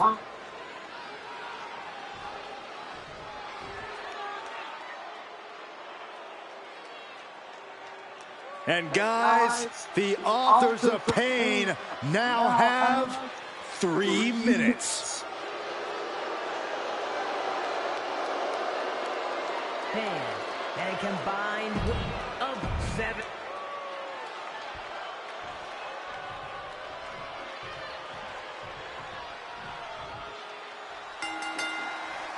We got 3-minute warning and the authors of pain clashing tonight in what should be a harrowing Extreme Rules match. Considering the teams involved here, it comes as no surprise that we have medical teams standing by backstage. Yeah, these are 2 of the most merciless and physical teams we've ever seen. Lasting bodily harm isn't just highly probable in this match, it's essentially guaranteed. I, for one, can't wait to see what these teams do with the rules thrown out the window. They're free to be as creative as they want in their pursuit of absolutely annihilating one another. AOP and 3-minute warning both love to bring the pain to their opponents, but I'm not sure AOP's ready for the pure chaos that is 3-minute warning. That ability to be totally unpredictable could play in 3-minute warning's favor. Interesting point, Corey. AOP likes to slowly grind their opponents into dust, but 3-minute warning are always looking for a quick, dominant win. Watch for the hardcore style of 3-minute warning. Both of these men are from the hood, so to speak. Grew up in the streets, brought up to be tough. Rosie and Jamal have a rough tenacity. A duo that couldn't care less about headlocks. They're just all about beating the hell out of you. 3-minute warning's thug-like tactics need to be respected. Rosie and Jamal only care about one thing, and that's the winner's purse. Boom! Good. No, nothing fancy here. Tasted victory. Backed up. Countered into a new cover. Kick out before the 1 count. A little over-eager with that cover. Spinning heel kick. That maneuver goes to show you how much speed kills. Oh, the hood of the announce table just ripped off here, and the monitors as well. Some bad intentions here, guys.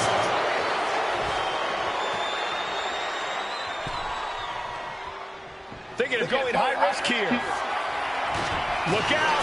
Got out of the way, but can he capitalize? Nice takedown, stacked for the pin. Big overhand. Punch connects. He's going for the pin. And he breaks the count quickly. Those one counts getting harder and harder to kick out of. Dismantling the arm in the corner. Gotta hurt. Getting the upper hand by taking away your opponents. He gets into the ring. Alley makes the cover. Gets the shoulder up after one. Frankly, he should have known that wasn't enough. Just burying their opponent with that trash can. Running bulldog. Just look at the size of all these superstars. The ring had to be reinforced before this match. Over 1,300 combined pounds colliding. These men are so big and so thick, it's a...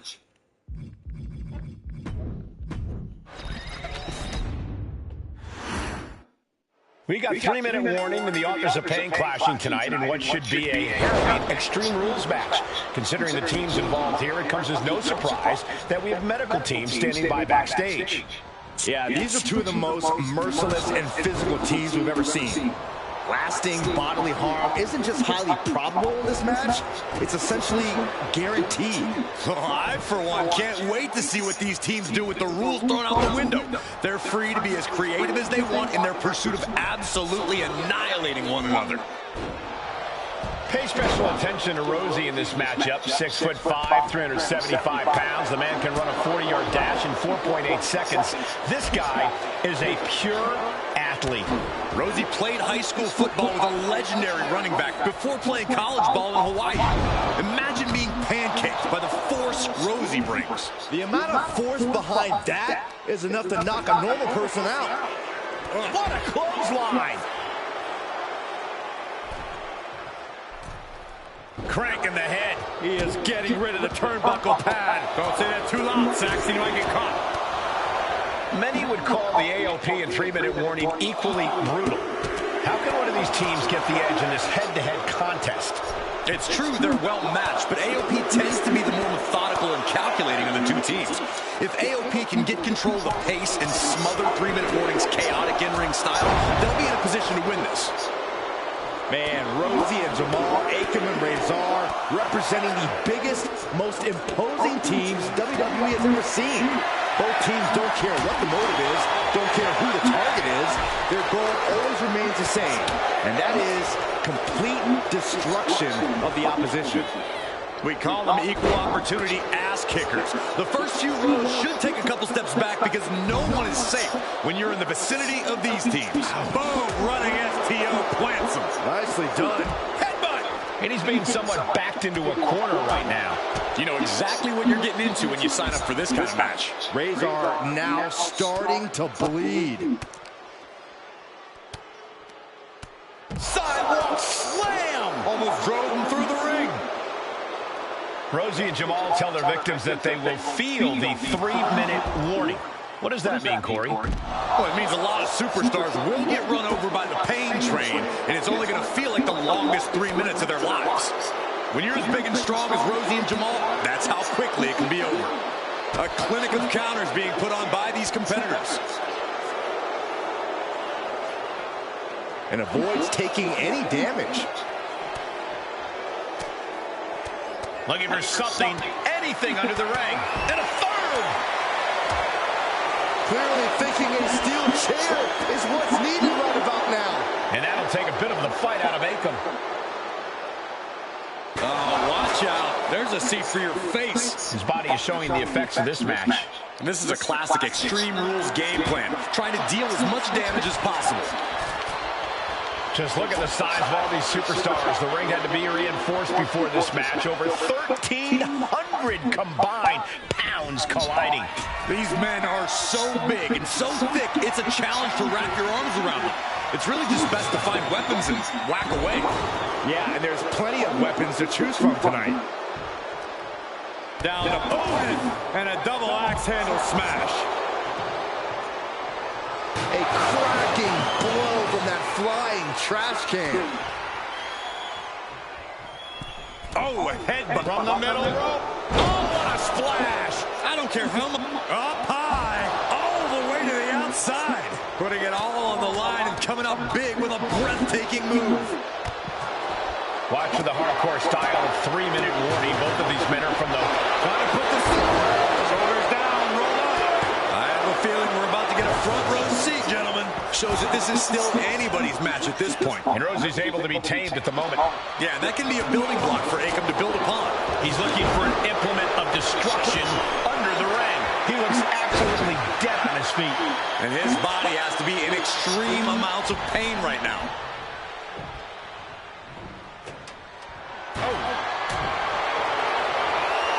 Akam with a course correction. Oh, point of the elbow finds the mark. So much damage has already been done. Yeah, I don't know how much longer a good defense will even matter at this point. Pin attempt by Akam. He kicks out at 2. What do you have to do to put this guy away? Vicious right forearm.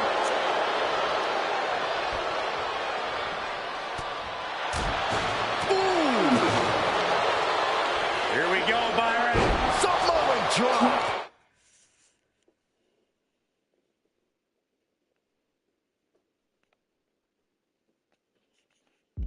And he's leaving the ring for the moment. He'll make his way to the ring. Boom! Pump handle locked in. Death Valley driver. That's it. 3-minute warning are done. 2. Oh, he was almost finished. You gotta be kidding me. Surviving that maneuver is absolutely amazing. It must be...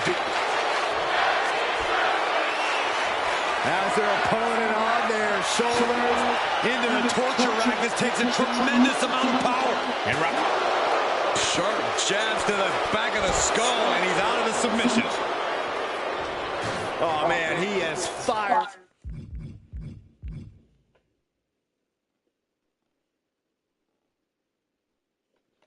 Up now. What a sidewalk slam.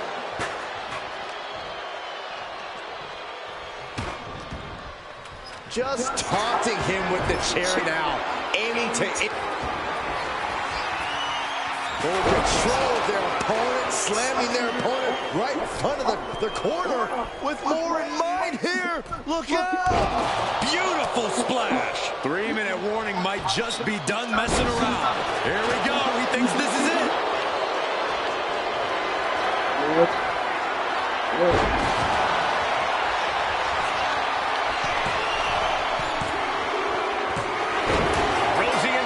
Survive Extreme Rules. Menace to knock all the wind out of you.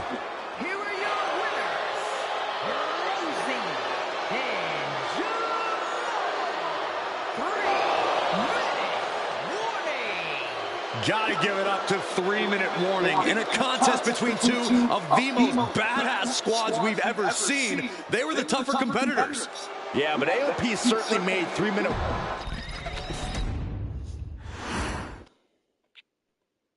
We've come to the part of the showcase where we get to talk about Tamina. Ever since walking in WWE, shoulder to shoulder with the Usos, Tamina's alliance with this dynasty has never been in question. I remember watching Monday Night Raw and I seen Tamina debut with my brothers. It was a pretty cool, dynamic, right? Two of my brothers and Tamina. Together, Tamina and the Usos helped each other navigate through a trial-filled first year in WWE, making sure they all survived together. In later years, Tamina has formed alliances with both Naomi and Nia Jax, honoring this family's connection.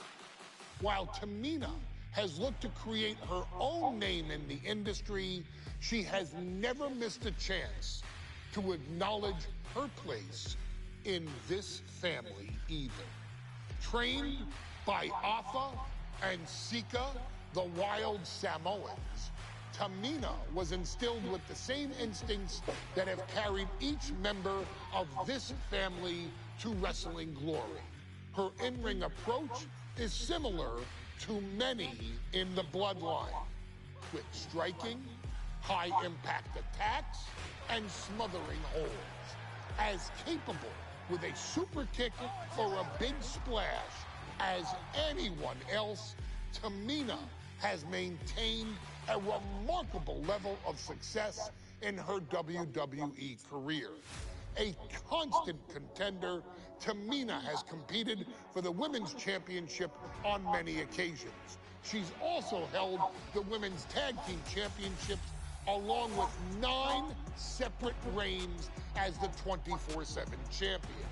Tamina has proven capable in any environment against any opponent.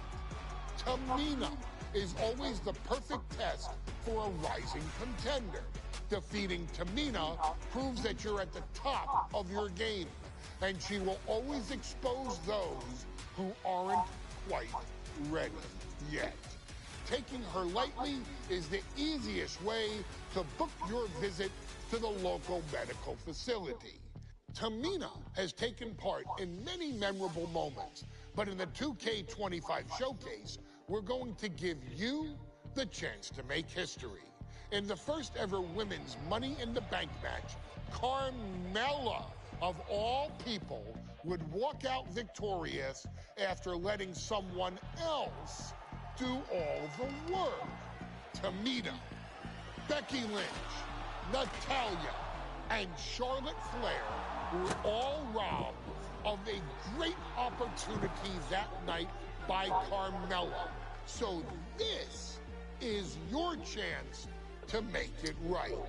Showcase Tamina's grit and take out the other 4 ladies in this ladder match to become the first ever winner of the Women's Money in the Bank.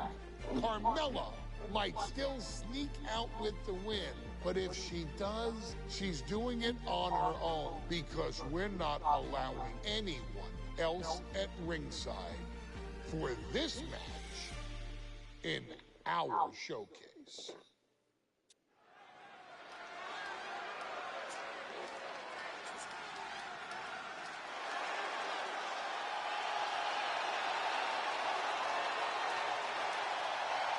We are making history tonight here in St. Louis, the first ever Women's Money in the Bank ladder match.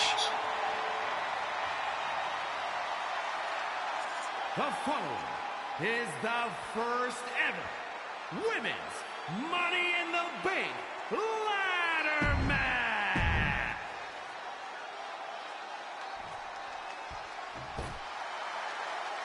And Byron, Becky Lynch with a very astute point. I rip off arms. You can't exactly climb a ladder with no arms.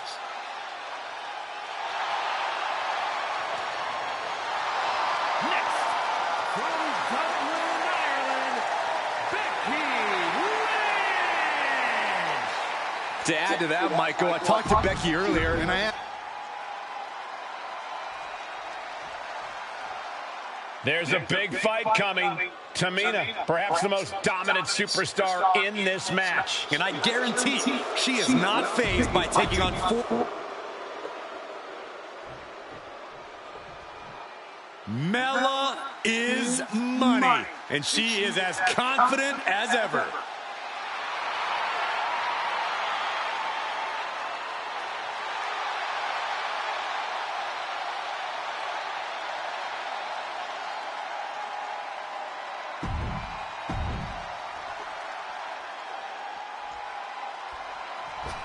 Natalya, another superstar who walks into this.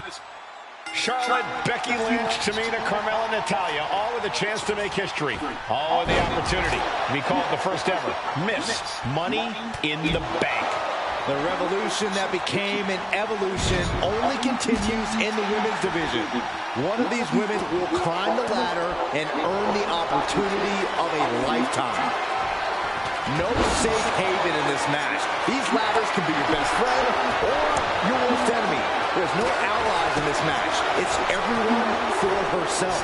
There is no room for friends when history's being made. Not when you can go down in the record books as the first Miss Money in the Bank. Such a dangerous setting for all these superstars. Ladders are everywhere. Each competitor is only limited by their imagination. Your head has to be...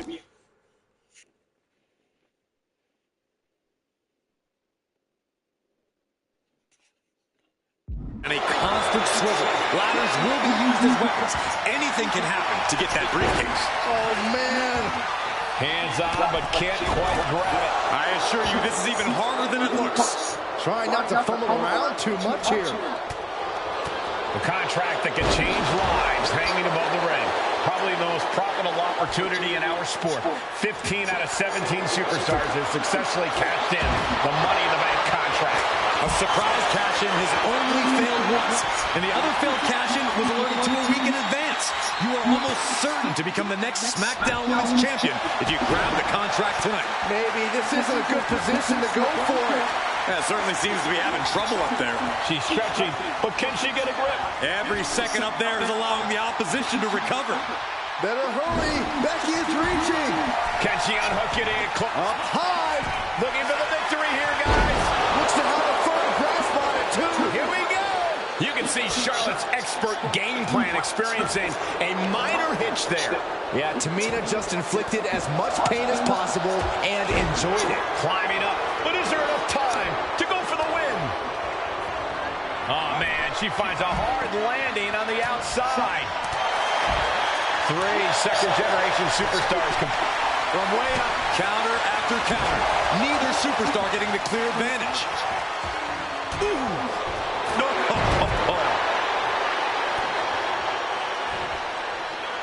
And now this conflict has found its way right by our announce table. In another minute, the chaos could be right on top of us. Clearing off the announce table. This can't be good. Nothing but bad intentions in mind, I'm sure.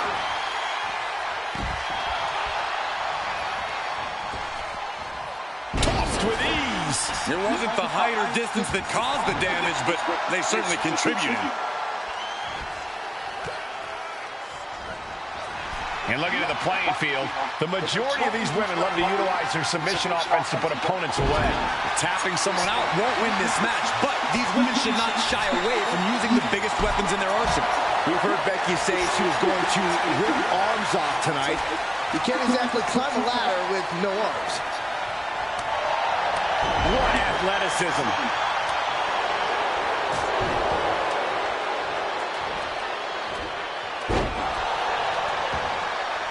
Oh, flapjack. Gosh, landing face first.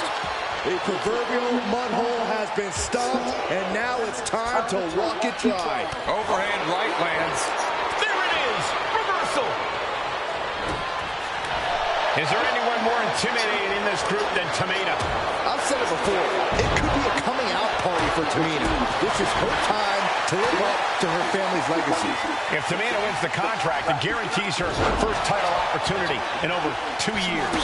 More than an opportunity, it pretty much guarantees Tamina will become the next women's champion.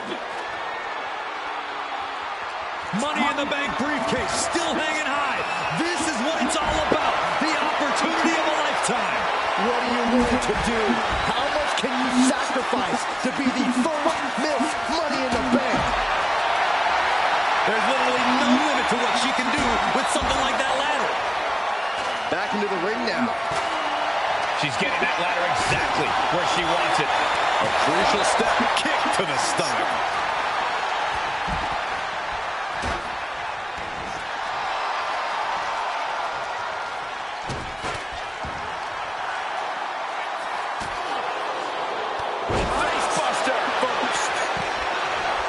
Ladders in position. Gonna make the climb.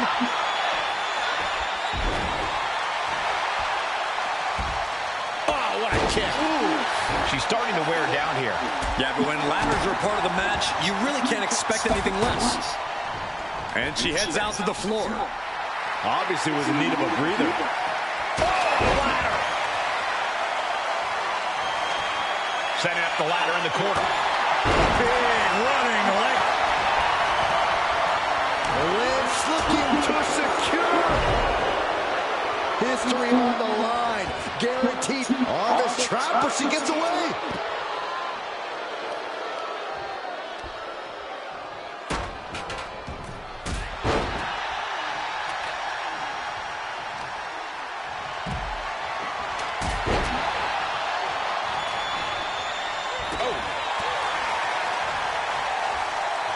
Oh, wrist clutch. Into an arm. Breaker. Nasty. Continually punishing, man.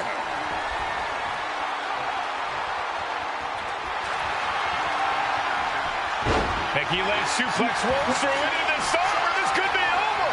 There it is. Disarmer. Disarmer. Disarmer.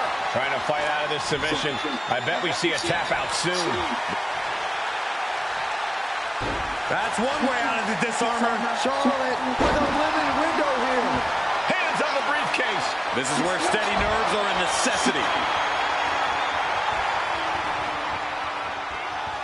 That's the airplane fan. She's just taken so much damage to this point. Could be getting into a dire situation soon. Coming back to her torso area. This could become a strategy. Bang!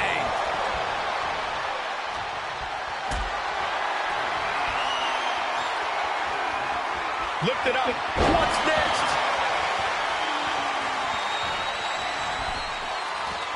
No. Bang! Drop kick. And Carmella's still pressing on as this match takes its toll. It's just been a tremendous effort during the whole duration of this match from Carmella. Overhand connects. Now bringing the fight back into the ring.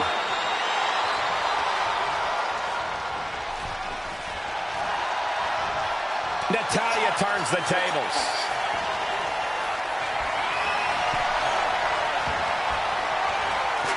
Lynch set ringside. And outside she goes. What's her plan here?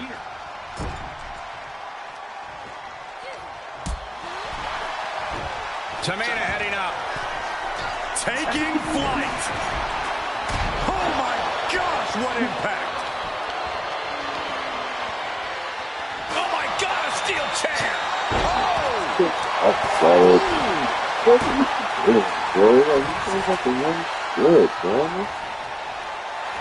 Forced to the outside. Not a good predicament to be in.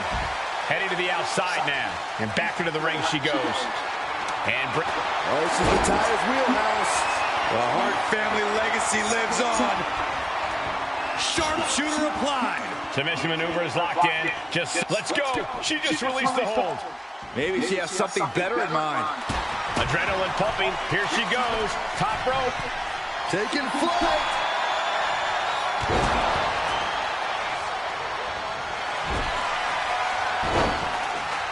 And Carmella with a takedown, looking for the...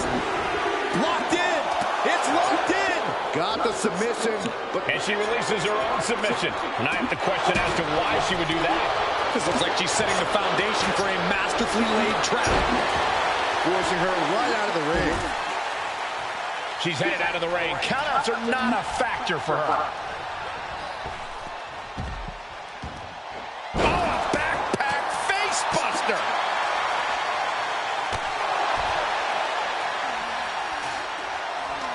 And she's positioning the ladder perfectly in the center of the ring there. Spinning kick to the gut. Timely reversal on Lynch. Chop block. Brilliant. Right to the back of the knee. Headed up that ladder. Center of the ring. She's reaching for it. Slow and steady won't win the race in this situation. Look at this. Boom. Nice.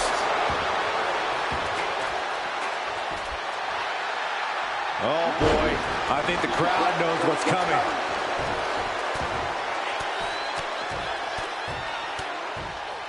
And a slap, too.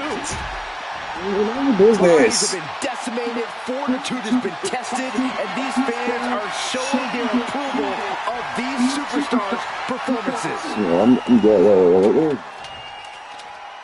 Back into the ring she comes.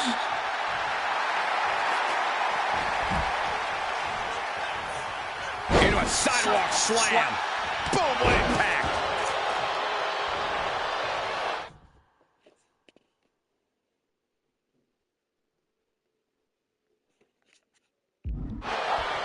Powerful contact by Tamina. Super kick. Mind your business. Carmella with a Mella Buster. Ah, right to the back. Oh, man. Carmella's eyes are growing wider now. Is this her chance to climb the ladder and become... From the top.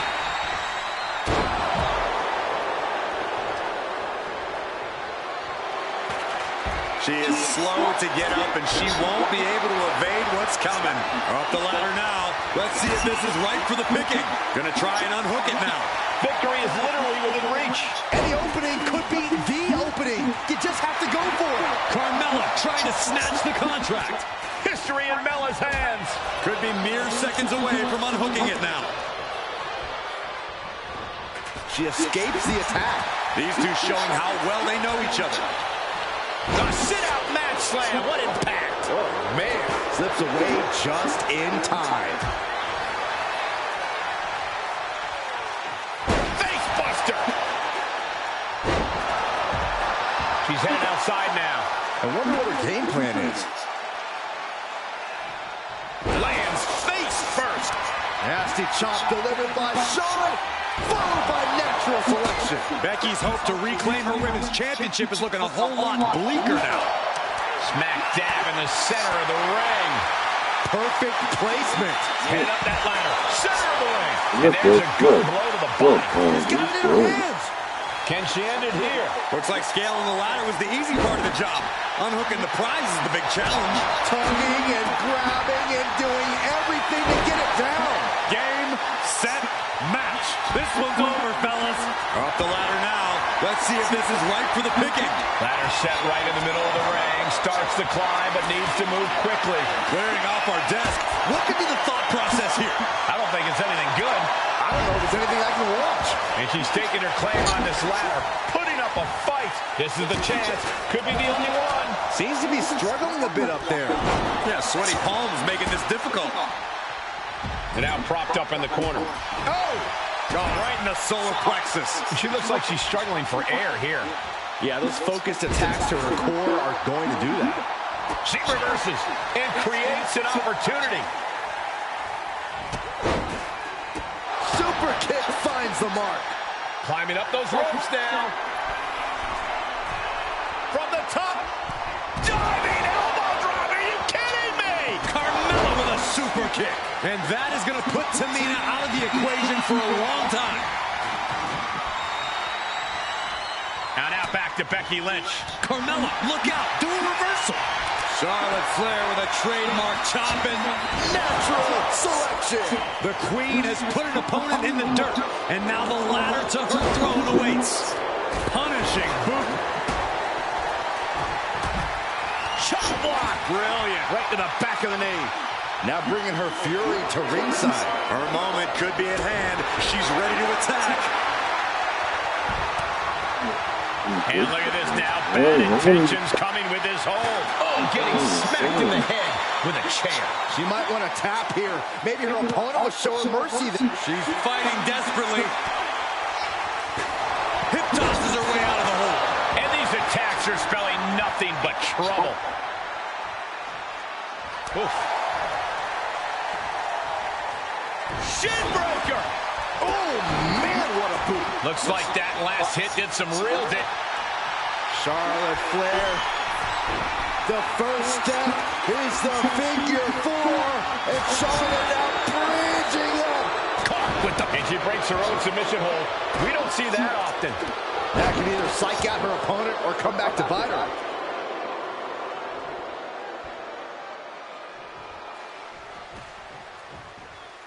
Nice reversal by Charlotte Flair. Charlotte driving Tamina, and both tumble to the floor. Both women crashing down hard. The Queen, Charlotte Flair, the first to her feet, surveying the situation. Oh, driving Tamina into the steps. Well, you are seeing a heightened level of aggression, heightened level of intensity from all these competitors because of the stakes involved. Guys, where's Charlotte going? And Flair looking to up the ante now from the top. Oh, my goodness, taking out everybody. The Queen rising to the occasion. What you just saw is what?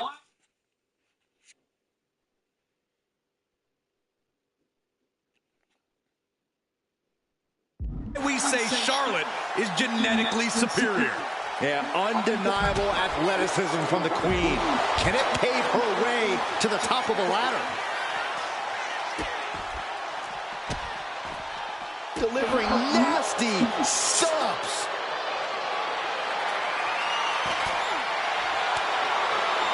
Oh! We're getting up close. Look at this intense battle. Everything ringside has potential to do some serious injury. Tamina's absolutely wrecking shop on Natalya, making sure the veteran won't have the strength to climb a ladder at all. Victory is literally within her reach here. Might be a little overzealous going for it here. Too late to stop now, though. Fall away slam with oof. Becky Lynch setting up for her. Oh, no, wait a minute. Wait a minute. Disarm her. Disarm her. Just looking to do some damage. This whole let's go for a submission hold. Not sure what she's got planned here. She's struggling and looking like an easy target.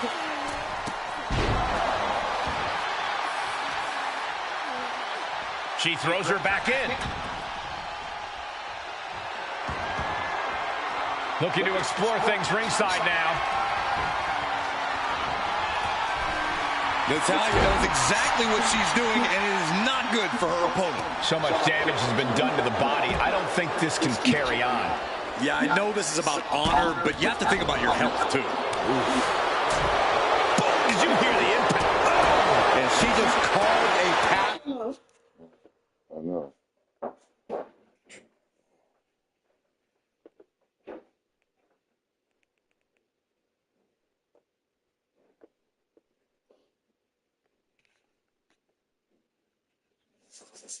For herself.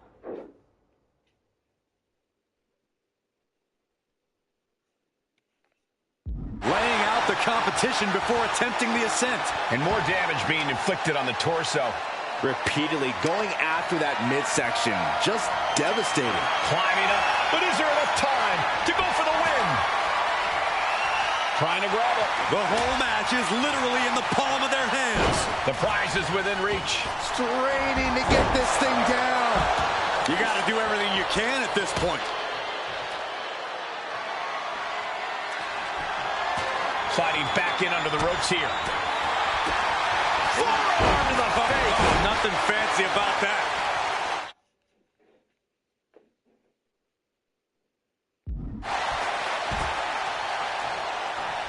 Natalya with natty by nature. Drop kick from behind. Ouch. Taking this thing out onto the floor now.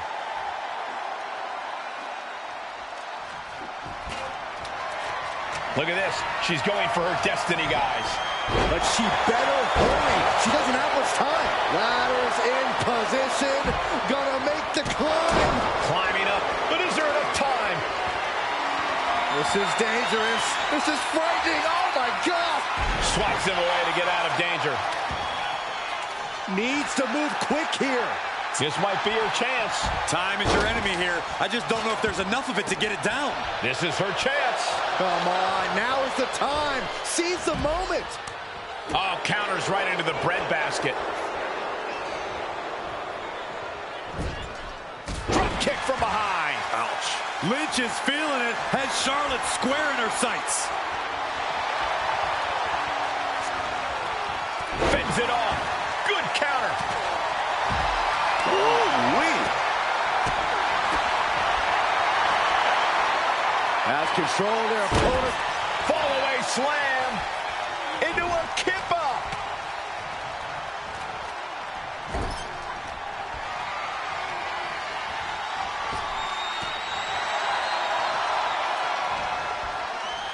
Oh, man, by the hair. Hair whip. Up for the electric chair, down for the drop.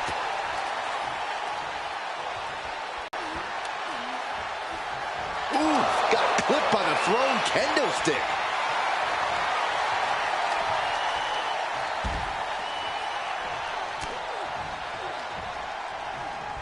Sit out, slam. Trying to put the ladder in the middle of the ring. This is where you want it. Right place. Is this the right time? High risk incoming from the top of the ladder. Ladder set right in the middle of the ring. Starts the climb, but needs to move quickly. What is this superstar thinking? Neck breaker! They're both going to be feeling that fall for weeks to come. Pain is temporary. Glory is forever. Get up, get on the ladder, and reach for your destiny. Reaching! So close to victory. The crowd is going absolutely crazy right now. They know this could be it. Every time you climb that ladder, you hope it's the last time. Certainly isn't getting any safer up there. Ooh, what a forearm club. Knee lift. And she's out of the ring. Remember, no countouts in this one. Headed up that ladder. Center of the ring. She's reaching up and trying to unhook it as fast as she can. It's going to take some time, but you got to just keep going. Working on the hook here. The longer this goes, the more likely we can see a hard crash back to the canvas. Tamina is so close to victory now. Could this from the top? Diving elbow drop. Are you kidding me? Consecutive high-risk maneuvers, and the pace of this match has certainly picked up. Oh, man. And Natalya dodges. The boat, Natalya, doing what she does best. Sharpshooter applied. And the agony has no reason to end as we see her tapping out in pain. She's headed out of the ring. Looking for a little more breathing room. Spear by the Queen. And she wisely heads back to the ring. Knife edge chop. Woo!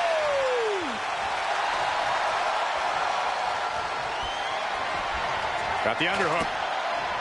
Nice standing backbreaker and takedown.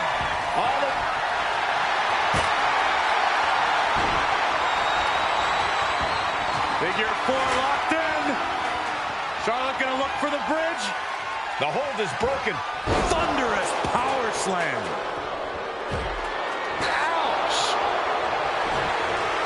And it's Natalya with the reversal. And then back. Nasty chop delivered by Charlotte. Natural selection. Natalya's night could have just ended right there. She might not be in any condition to climb a ladder. Delivers the fall-away slam. Hey, nice athleticism.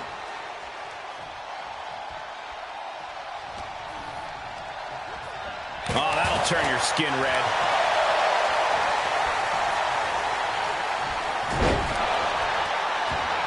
Counters with an attack on Charlotte. Caught with the elbow. What a face buster.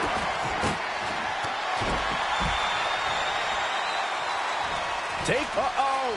She turns it around with the reversal. She drops a clubbing blow. Carmella with a super kick.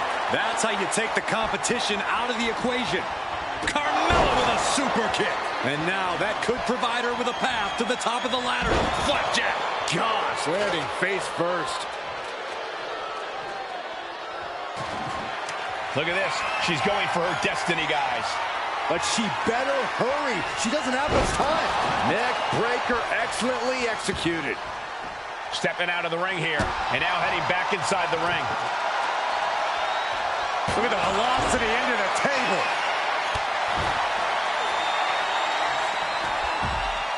She's getting that table right where she wants it. She clearly has something in mind. Here we go. Climbing up. But is there enough time to go for the win? The prize is in sight. But is lays it in reach. But it looks like that hook is causing a lot of problems up there. It's only a matter of time now. Furiously trying to unhook it now. Just fingertips away now.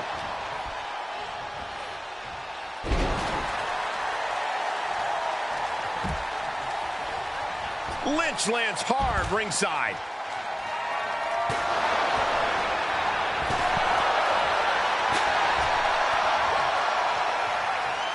Clothesline! Oh, that'll leave a mark.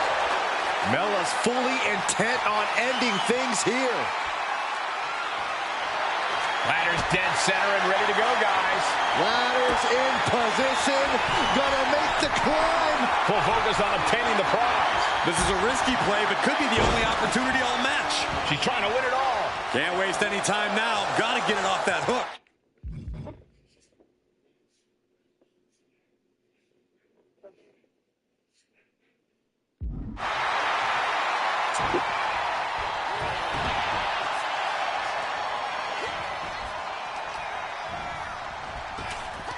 Oh, right into a counter. And the focus attack on the leg looks to be working.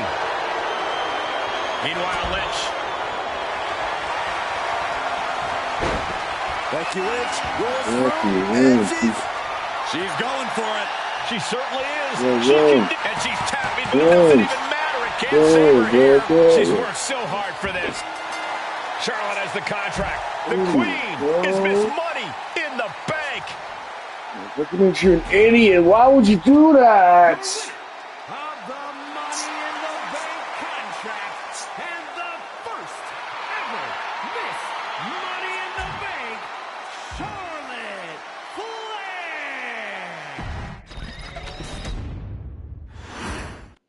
This new generation of female superstars are providing yet another milestone moment here. Tamina, Charlotte, Carmella, Natalya, and Becky Lynch are going to climb the ladder and retrieve the briefcase, become the first ever Miss Money in the Bank. No safe haven in this match. These ladders can be your best friend or your worst enemy. There's no allies in this match. It's everyone for herself. There is no room for friends when history's being made. Not when you can go down in the record books as the first Miss Money in the Bank. Trying to reach it, trying to win. All eyes are glued high above the ring. Hands must be shaking up there, making it difficult to capture glory. Becky with history in her hands.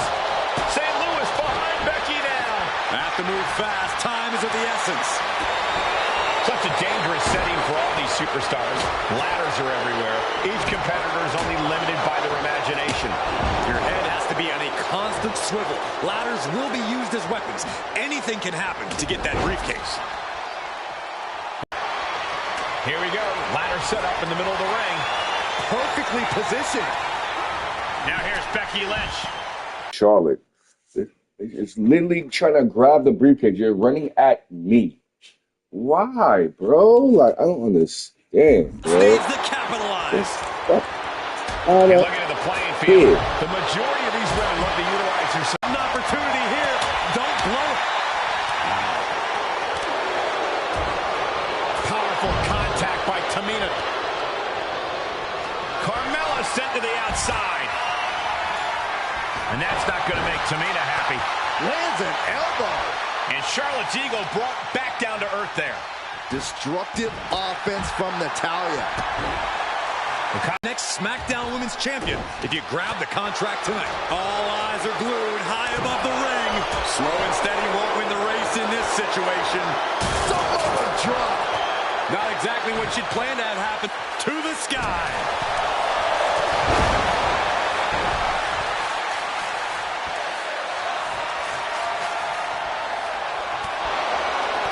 Three second-generation superstars competing in this match.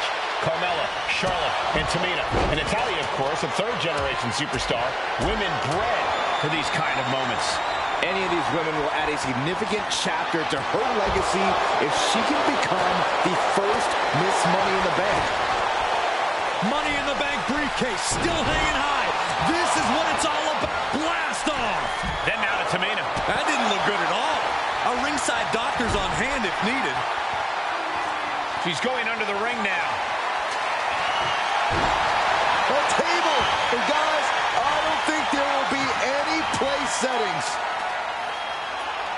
And she's positioning the ladder perfectly in the center of the ring there. Ladder set right in the middle of the ring. Starts to climb, but needs to move quickly. Guys, we should really watch out. This could spill over here in an instant. Seems to be struggling a bit up there. Yeah, sweaty palms making this difficult. She's looking winded now. And all of this pain and discomfort will make ascending a ladder very challenging. Victory is within reach now. Time is your enemy here. I just don't know if there's enough of it to get it down. Becky Lynch on the move. Not finished yet. Oh, that is a power-packed punch. Power slam. Uh-oh. She fights back with the counter. History on the line. Guaranteed championship opportunity. Nothing but carnage happening in this one. 5 women fighting for their key to destiny. Willing to go through hell for it. Being placed in the corner here. Gentlemen, this is what I believe we refer to as mudhole stuff. The boat, Natalya, doing what she does best. Sharpshooter applied. Submission locked in, but remember, a tap out here decides nothing. Very unique escape to fight her way out of the sharpshooter. Ooh! One wicked attack after another. And she re-enters the ring. Carmella with a Mella Buster. Look at that insult to injury with that one. Becky can't stop this string of offense. This is a more daunting task than Becky bargained for.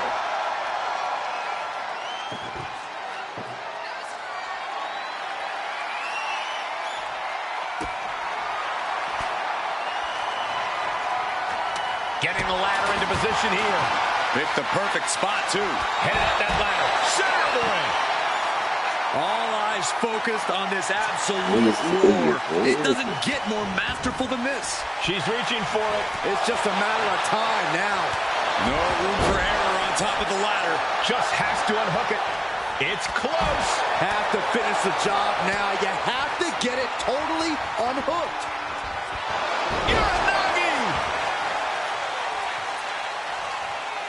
Ladder set right in the middle of the ring. Starts to climb, but needs to move quickly. This is the chance. Could be the only one. It's going to take some time, but you got to just keep... Oh, man. Ladder's in position. Gonna make the climb. Victory is literally within her reach here. Heart has to be pumping right now. Needs to focus and pull it together. Big opportunity for Carmella. Can she pull it down? This has got to be it. Victory is inevitable. That'll have you walking funny. Super kick! Despicable. That was simply a despicable display we just saw. Big forearm. And that's some late match offense from Tamina. Yeah, you get the sense that Tamina is tapping into another level here, and it could pay off. Taking flight. And no one there. Oh, man. Oh, man. Jarring headbutt. Oh, God. Carmella's eyes are growing wider now. Is this her chance to climb the ladder and become Ms. Money in the Bank? And a live crowd doesn't get any hotter than this. On the edge of their seats and then some. Oh, this is Natalya's wheelhouse. The Hart family legacy lives on. Sharpshooter applied. Just looking to do some damage. She decides to just let go, but why let go of the submission? Not a strategy we often expect to see. Punishing.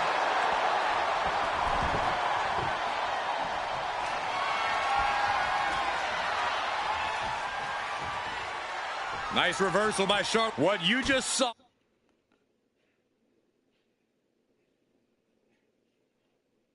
is why we say Charlotte is genetically superior. Yeah, undeniable athleticism from the Queen. Can it pave her way to... Lynch. Suplex roll through into the armbar submission. We're about to see. And now here's Tamina. She's trying to slip out of this submission. She releases the hold. No harm in changing things up if a submission isn't working the way you want it to. Sliding into the ring now. Full speed with the ladder. She set the Oh, look at Becky. Down she goes. Disarm her, locked in. Clearly not trying to win this one. She can tap out all she wants. It's not going to put an end to the suffering. Tamina might have it here. Are we about to see the first Miss Money in the Bank? Getting it down is proving to be harder than it looks. She's inching closer to a win. Can she do it? Now we're looking at certain victory right here, guys. Maybe. Never assume.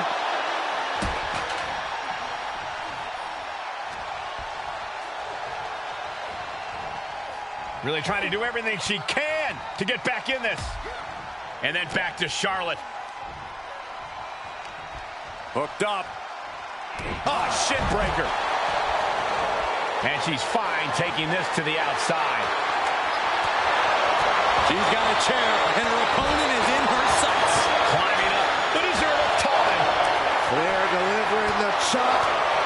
Oh, natural selection by Charlotte. Becky's hope to reclaim her women's championship is looking a whole lot bleaker now. And another stiff shot to the head here. She's in place. Can she end this here? The longer this goes, the more likely we can see a hard crash back to the canvas. Charlotte's at the top with the briefcase. Will she rise back to her throne? This is so tense. The WWE Universe is waiting with bated breath. Here we go, Byron. Samoan drop. Oh, God.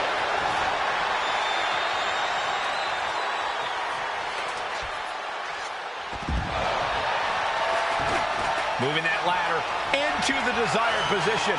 But what's the desired purpose? Flapjack. Gosh, landing face first.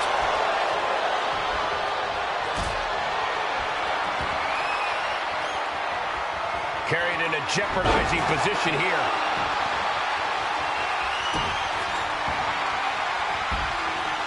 Oh, man, right to the arm. Hyperextend your elbow. Stomp to the knee. Natty by nature.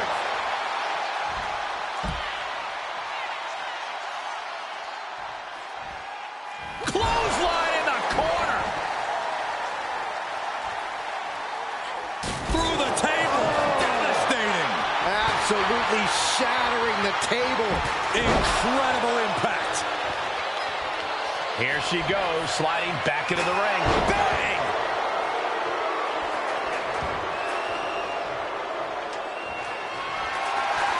She's taking some time now to set that ladder up. Oh, my! And that is going to put Tamina out of the equation for a long time. Oh, straight forearm. Brutal face buster.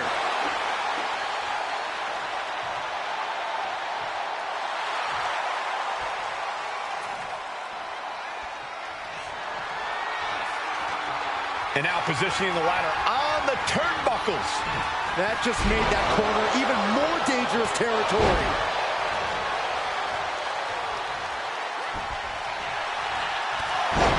Power slam. Ooh! Ooh, right to the throat. Now that's using your head.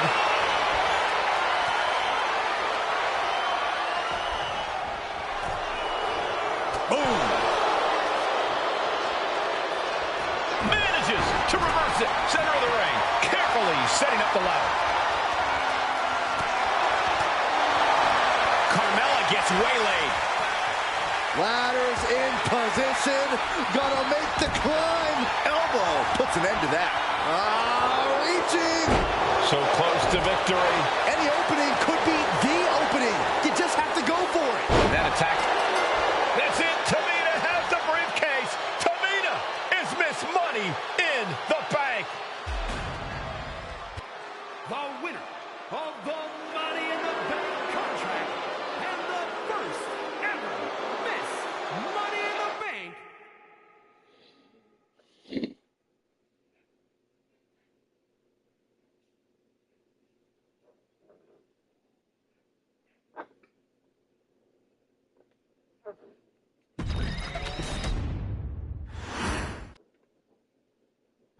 any member of this family that enters the professional wrestling business knows about the expectations that are going to be on their back. They know about the prestige that their very name carries. They know that those who came before them have accomplished so much. Bearing the weight of those legacies can prove to be way too much for almost anyone. But that was never the case for Jimmy and Jey Uso.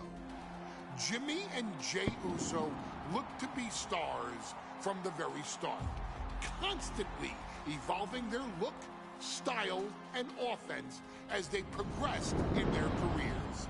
Face paint and war dances would fade away, and the two would embrace the day one-ish mentality, looking to punish opponents and send them to the Uso penitentiary. The Usos are 8-time WWE Tag Team Champions.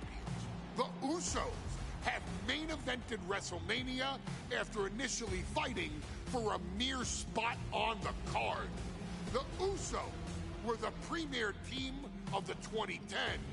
The Usos are the greatest team of all time.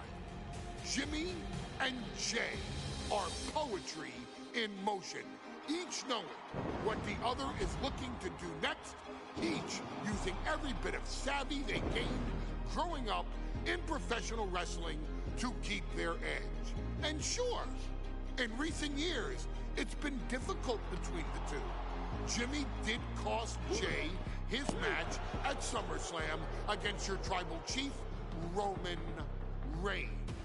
After months of the anger building between the two, Jimmy and Jey ended up as the first two entrants in the 2024 Royal Rumble match, bringing things to a head.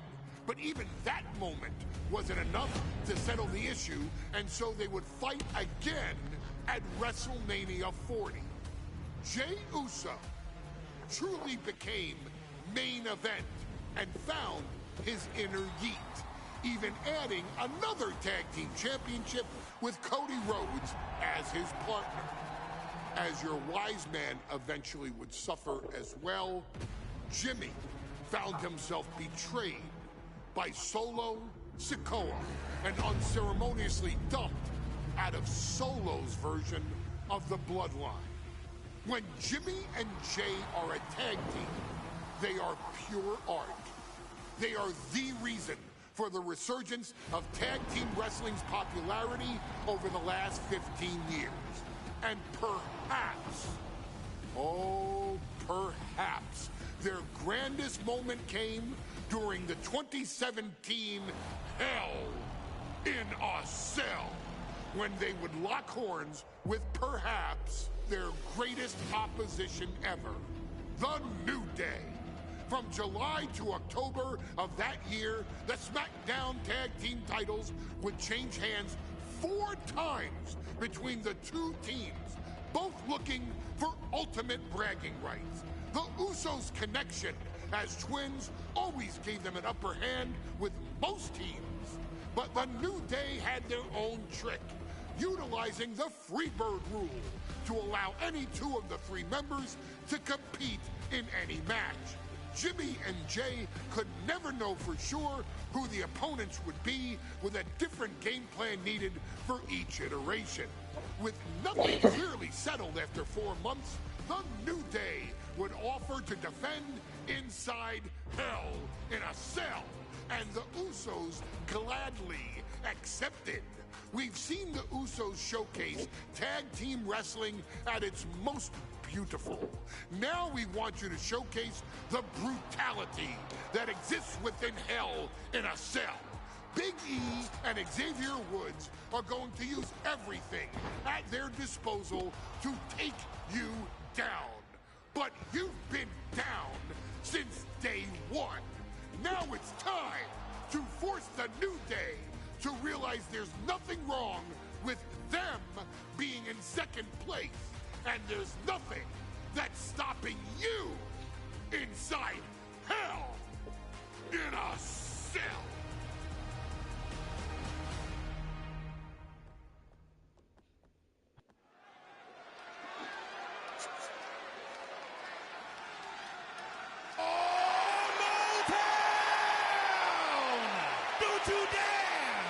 sour. Clap for your world-famous four-time champs and feel the power. Are you prepared to kick off Hell in a Cell with the four-time tag team champions?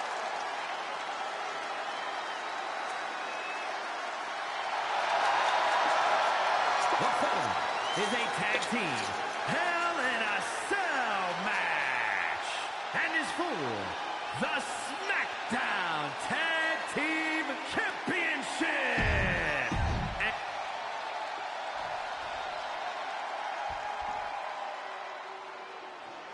This is the first time that tag titles will ever be defended inside Hell in a Cell. And at a combined weight of 493 pounds, Jimmy and Jay, the Usos. Tonight in Detroit, the Usos welcoming New Day into the penitentiary. This is going to be like a Chow Hall beatdown. In every sport, you hear about super teams. Well, tonight, we're seeing two super teams of the modern era. This is going to be special.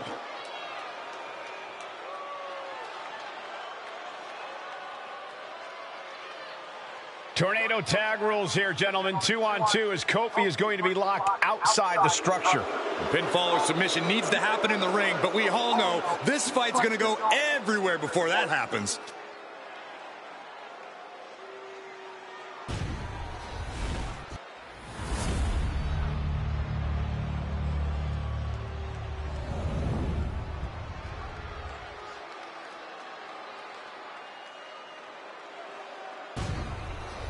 Matchups like these are why I love tag team wrestling.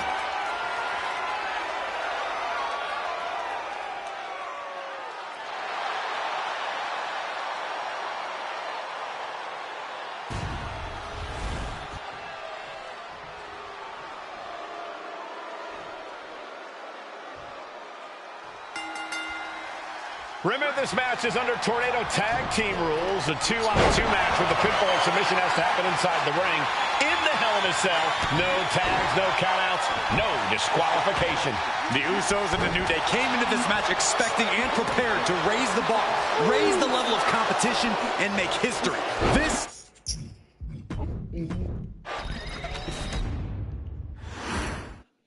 The cell door is locked. First of two Hell in a Cell matches tonight in Detroit. This is the 20th anniversary of this barbaric match. The Usos and the New Day must be prepared for pain and punishment. Two of the greatest tag teams ever. One of the best rivalries going today. It all comes to a head right now for the SmackDown Tag Team Championship. So many amazing matches between these two.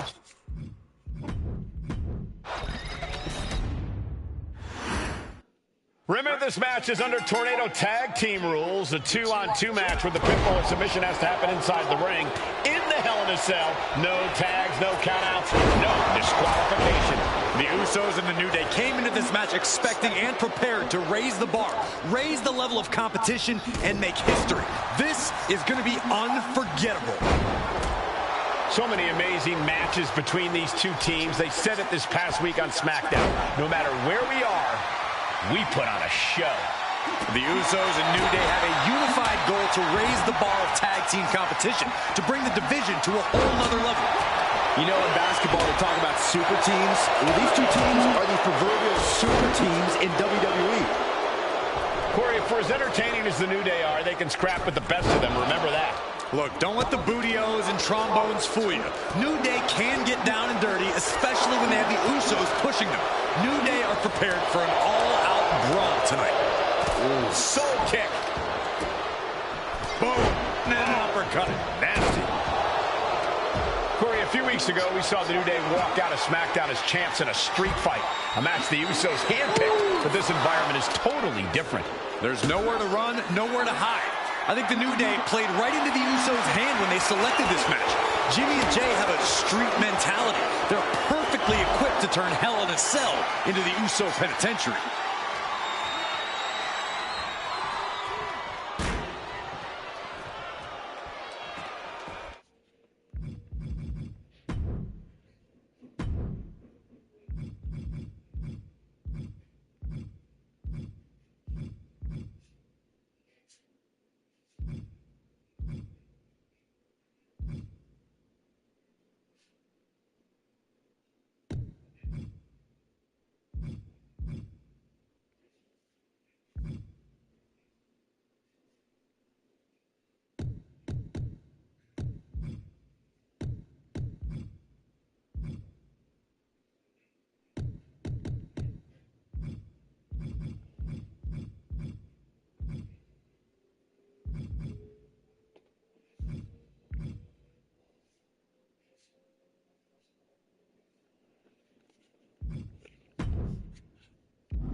Sliding back into the ring.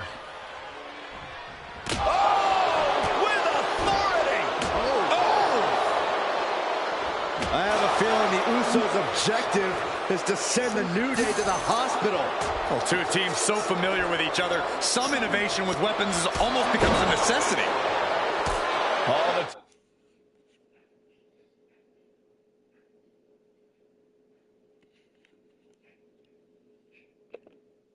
Talking we've heard leading into this match, we've heard the Usos call the New Day, quote, 3 clowns on a trike. Top rope!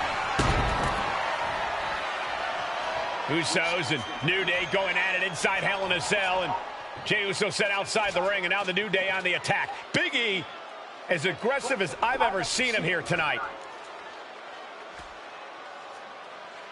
And Xavier Woods now with toys, kendo sticks in hand. And it's about to get more aggressive, more vicious, more barbaric.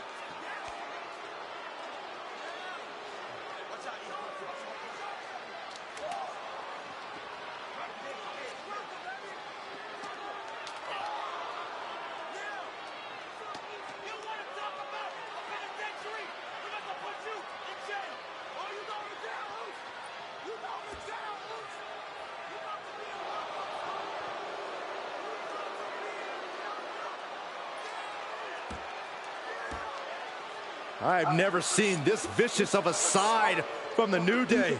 It's what Hell in a Cell does to you.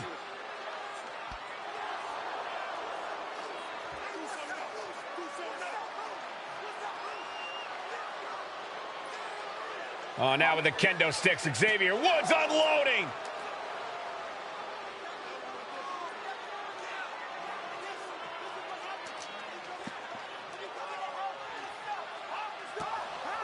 Well, you're saying it, Byron. Hell in a Cell makes you do some awful things.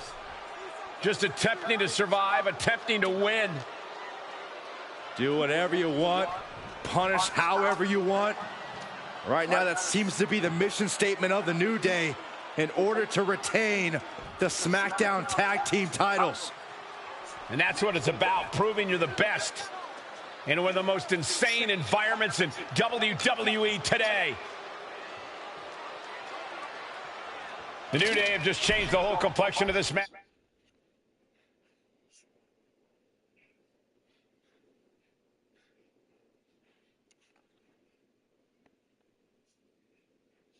I don't know if I've seen New Day go to these lengths before.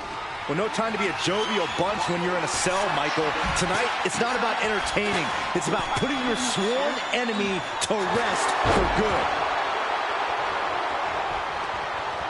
Oh, and a chair shot delivered. And he comes in under the ropes now. Ah, taking a nasty hit from a flying chair. Just one right after the other. Can't be stopped. Oof. The Usos and the New Day have been trading title reigns for the majority of the year now. This, the contractual rematch for the Usos. If they lose, the Usos won't get another opportunity for the titles as long as the New Day are champs. And just being around the Usos, it's not only about... Now the pin for the championship. Emphatic kick out from the champion. How in the world did he kick out? Uh-oh, he's searching for something. Big E responds. There's some power behind that punch. The mouth is mightier than the sword for Xavier Woods. And goes back into the ring here. Counters right into the swift chop block. DDT! Fight. Talking to Xavier, he told me the one thing the Usos have taught us is that we have to uncover. We can have a new champ here. No, he gets the shoulder up. A long 2.5 in the waning moments of this match. Jey with an opening to go high.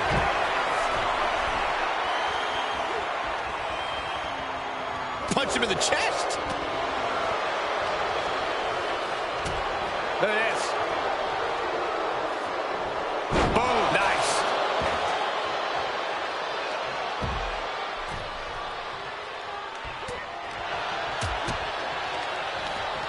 Looking to explore every inch of hell here now. Oh my God. And Jimmy and Big E slugging it out middle of the ring. This has been a vicious brutal match between two of the great tag teams today. Here comes Jey Uso into the fray alongside of his brother. Bang! Double super kick. And the Usos now looking for that patented Uso splash from the top rope. Uso splash! The cover to win the tag team titles, and Woods, handcuffs and all, breaks it up. At the last possible second, Xavier Woods saving this match for his team. Credit to Woods for his never say die attitude, but Xavier Woods is outgunned right now. And look at Woods still fighting back. Yeah, with the handcuffs. Using the handcuffs as a weapon. That's smart.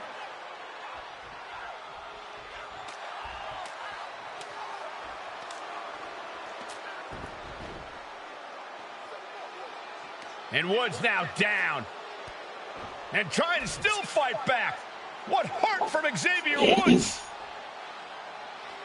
That Hart may not have much more fight left. Jimmy and Jey back up to the top one more time. Uso splash in stereo. The cover. The Usos win the tag team titles. Here are your winners and the new SmackDown Tag Team Champions, the Usos.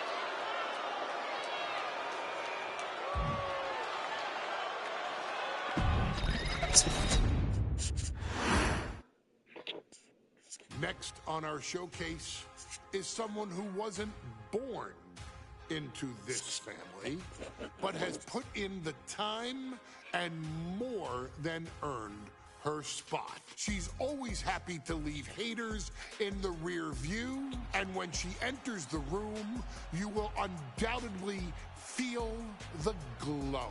Of course, I'm talking about Naomi, who many of you may know has reigned as Jimmy Uso's wife and queen for over 10 years. There's the old saying that behind every good man is an even better woman, and this could not ring more true than Naomi, who I will say is an absolute treasure. Jimmy will frequently speak during old bloodline planning sessions about how much her support and love drove him to improve as a superstar, always stressing her importance not only to the WWE Women's Division, but to his career and his life as well. In the ring, there is no denying Naomi's skills. The former women's tag team and two-time SmackDown Women's Champion has the mental tenacity to push through the toughest part of any match and possesses breathtaking physical skills.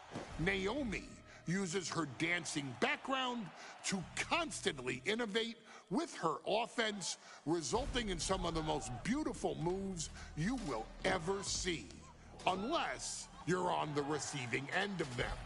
Naomi is an inspiration to so many of our younger members of the WWE Universe, showing a new generation that anything is possible if you just put in the work and never stop believing in yourself. Naomi has battled against the very best in the women's division, taking on foes like Charlotte Flair, Bayley, Shayna Baszler, and Io Sky. My favorite moment of Naomi was when she won the title in her hometown, Orlando, at WrestleMania. To compete against that caliber and maintain the level of success that Naomi has for her entire WWE career is something worth, shall I dare say, acknowledging. Naomi has even teamed with fellow family member Tamina through the years, proving the family you choose can often be the most important. And in true Uso fashion, Naomi shows an unrelenting desire to win, to achieve greatness, and to dominate her opposition. Many mistake her smile as a sign of kindness, but they quickly realize their mistake as Naomi unleashes a flurry of kicks, flies at them with moonsaults from all angles, and then ties them up in knots. Naomi is having fun, but Naomi is never playing.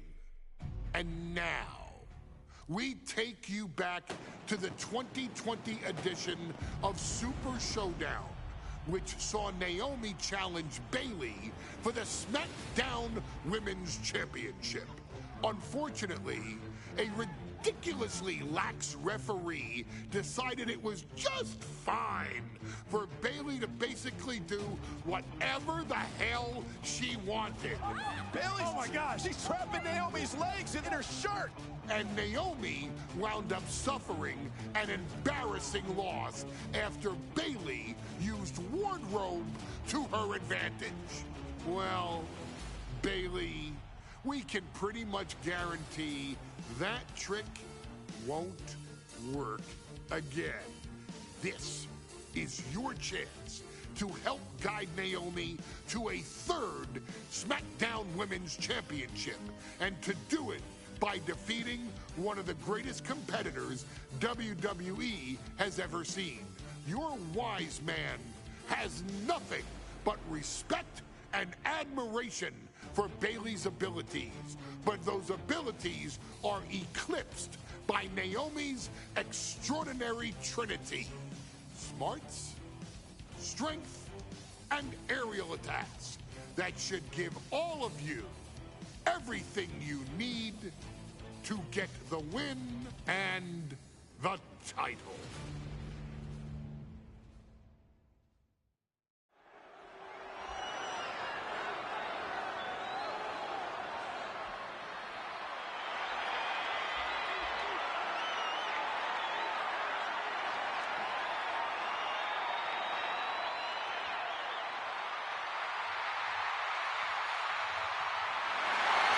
Gentlemen, it's glow time! I got an idea, Saxton. Why don't you glow home? No, I cannot, Corey. When asked earlier this week about this matchup, Naomi said it is an honor to be here, an honor to make history, because for the first time ever, a women's championship will be defended in Saudi Arabia. Naomi certainly has momentum on her side, and as we've seen in recent weeks, it appears as though Bayley has at least a healthy respect for Naomi. Well, so much of Naomi's career has been predicated on making history. You think back to Naomi being the winner of the inaugural WrestleMania Women's Battle Royal, being the first African-American SmackDown Women's Champion, and tonight, once again,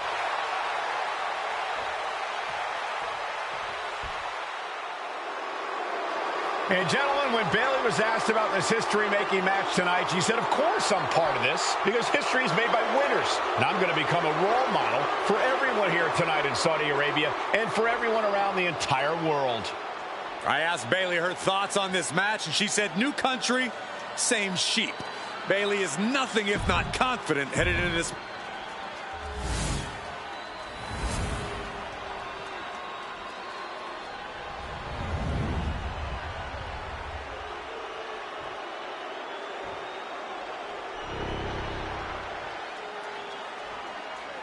The following contest, scheduled for one fall, is for the SmackDown Women's Championship. Introducing the challenger from Orlando. For the first time ever, we have a women's championship match here in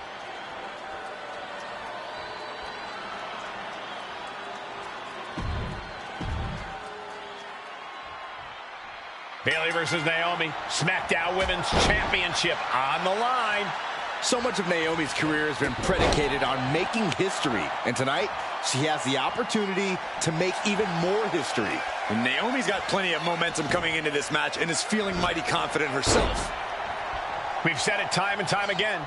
Naomi may be the most athletic woman we've ever seen compete here in WWE. Yeah, Naomi wants to depend on athletic maneuvers, while Bayley wants to be more methodical and fight a more classic wrestling style. Taking flight, diving body splash. More offense like that, and we could be looking at a new champ. Not wasting a sec. Oh, diving leg drop! Attempting high-risk move after high-risk move at a breakneck pace. A factor to consider in this match is that Naomi took some time off to rejuvenate herself. No signs of either combatant backing down. And able to beat Bayley to the punch. Nothing pretty here, just good old-fashioned fisticuffs. Two titans trading strikes and refusing to back down. Big shots being fired right now. Neither competitor letting up. Naomi finds her target with that one. Naomi has tested her mettle in recent weeks, as the road to this championship opportunity was a difficult one. Needed to defeat former SmackDown Women's Champion Carmella. We know Naomi has a heavy desire to become a 3-time Women's Champion. Other superstars say they want the title. Naomi has said she needs her title back. And down. Oof. Bayley struggling to defend herself. And Naomi up through the air. And connects. Soaring through the sky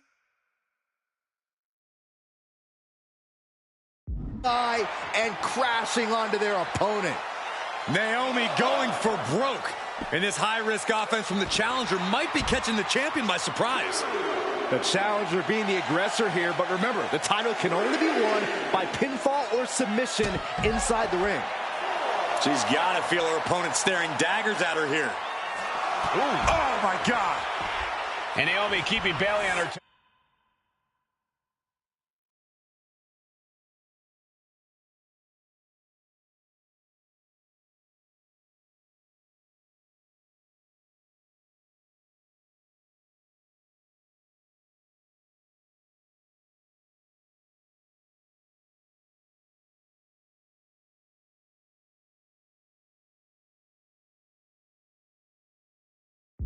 Pushing the pace on the champion.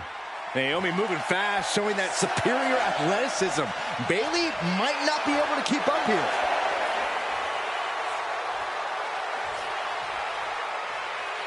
Heading out, but needs to be aware of the referee's count. She somehow made it back into the ring. Code red. And I think it was you, Byron, who asked Bayley if she changed. And she said, I didn't change. I just did what I had to do, and look what I've done. Well, you're right. Love it or hate it, Bayley's doing what she's had to do by hook or by crook to maintain a stranglehold on the SmackDown Women's Championship.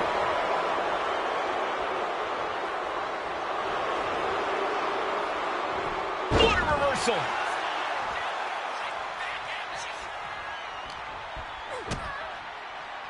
Kick down low. Wow! Into a powerbomb.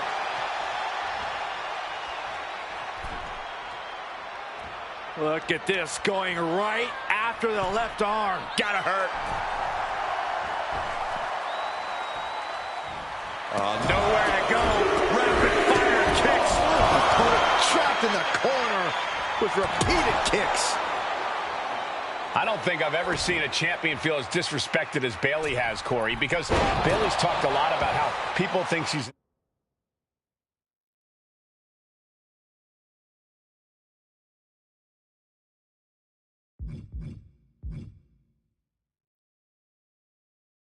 an afterthought as a champion. Everybody talks about Becky Lynch on Raw. They're now talking about Rhea Ripley in NXT. But Bayley has been the longest reigning champ in SmackDown history.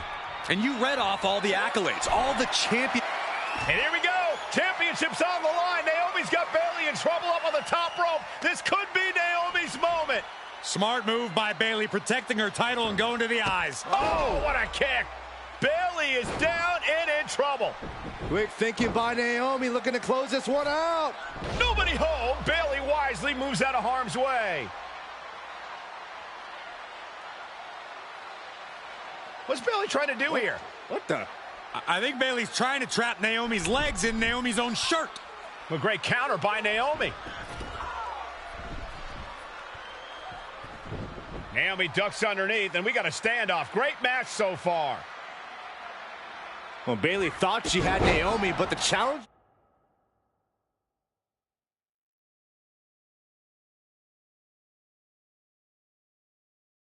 was ready. Well, the champion has to find a new strategy in a hurry.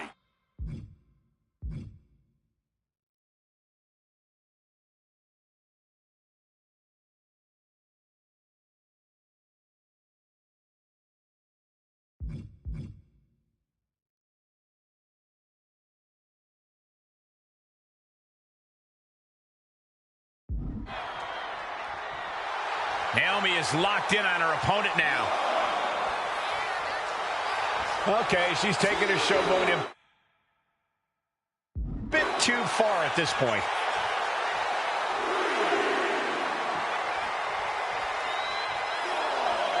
Bayley turning her attention to the crowd. A little ding-dong hello for anyone not paying attention. Stunner. And Naomi has taken the upper hand. Naomi picking up the pace against Bayley and keeping her all out of sorts. Big-time atomic drop. That'll have you walking funny. Oh, strong impact. And she's looking intent on delivering something big here. Haymaker connects. Stops the kick. Countering each other again and again. Boom, rear view. Connecting. It just got as bad as it could for the champ. Shoulders are down. And a kick out. What on earth? What just... I can't. Agreed, Saxton. Looks like there's no limit to how much damage this superstar can absorb. Naomi just gave this one her best shot, but she couldn't end it. Well, right after the shin. Well, this will tear your knee apart. Oh, the knee drop connects.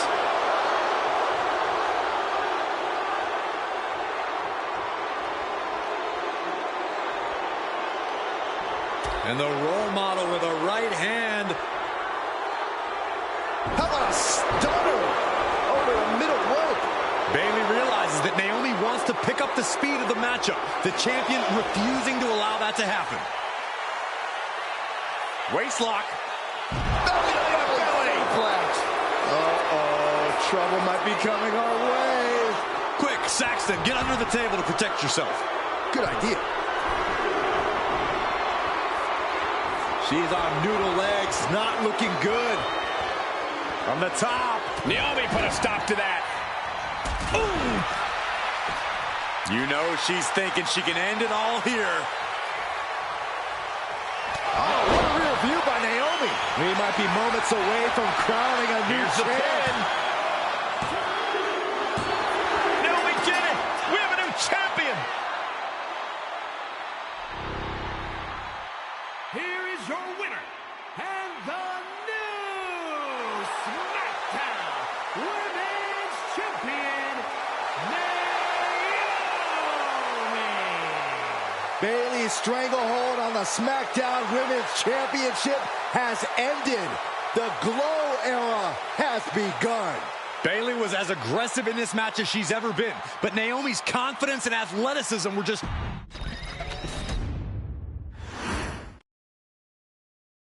Ladies and gentlemen, if it weren't for the next two superstars in our showcase, none of this would be possible. Because without Afa and Sika, without the Wild Samoans, there truly is no dynasty.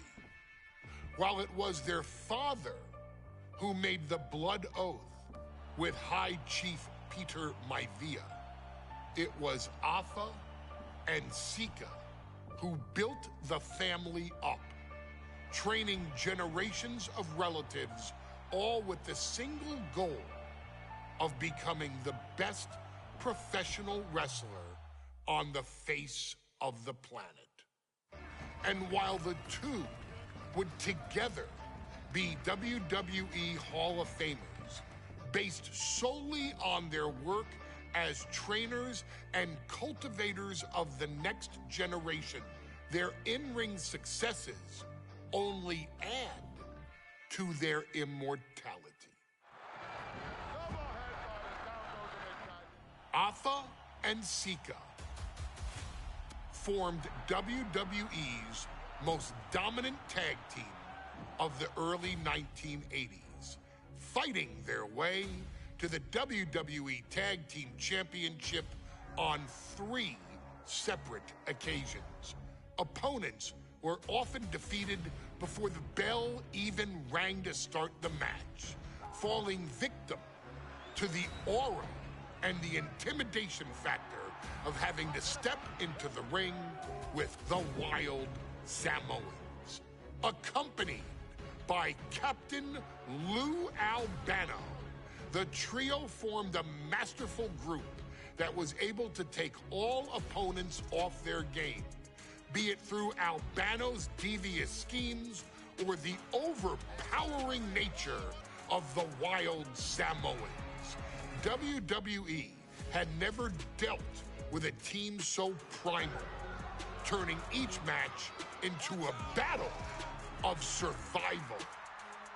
Most feared, the deadly Samoan drop, a move that has been imitated by many, but duplicated only by a chosen few.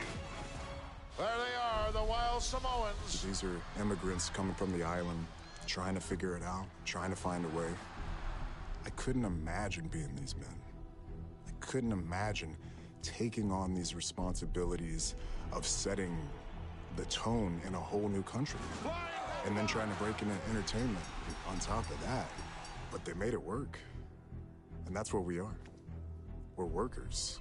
We make it work. These tribal elders set the standard for all of their descendants to not only follow, but they also taught their descendants how to surpass it.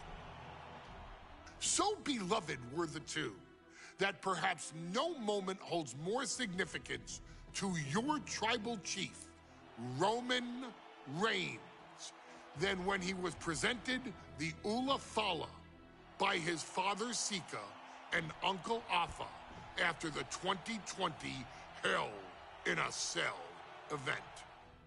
You see, it was their acknowledgement that gave Roman Reigns the unshakable confidence to continue his journey to becoming the greatest of all time. The utmost respect, love, and gratitude for those men. Because if my father and uncle don't do what they do, we're not here. We now humbly present to you the honor of walking in the famed footsteps of the Wild Samoans, finding a tag team in WWE's long and storied history that we felt would test the Wild Samoans was not an easy task. But then, a thought came to your wise man. Why not give the audience exactly what they want? Why not put the Wild Samoans against one of the greatest tag teams of all time? Why not present Afa, Sika, the Wild Samoans versus Bubba Ray and Devon, the Dudley Boys? And if we're going to go that far, let's do it in a tables match. Showcase that savage brutality that made both teams the eternal legends we know them to be. No pinfalls, no submissions, no rules. Just be the team that avoids being put through the table, and you will emerge victorious. And with these 4 men, you better believe that things are going to get extreme.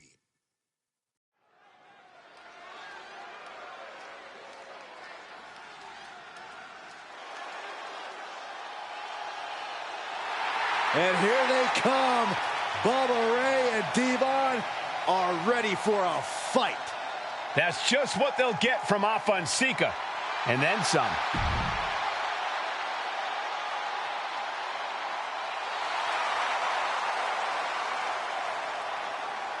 The following contest is a tag team tables match. And at a combined weight of 6. Guys, this is going to be a great one. You can feel the electricity already. I feel the excitement and some fear, too. Welcome by Captain Lou Albano. And a combined weight of 645. 2 on.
Yo,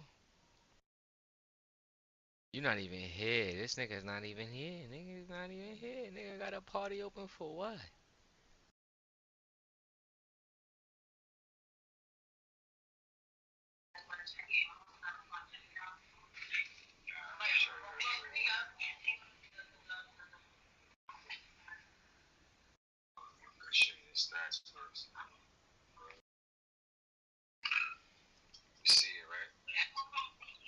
Yeah, pull up.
Tables match here with a sleeper hold cinched in deep. And break.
Sound of the sleeper.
And the Wild Samoans always have that gaze in their eyes, that look that makes you question their understanding of their surroundings.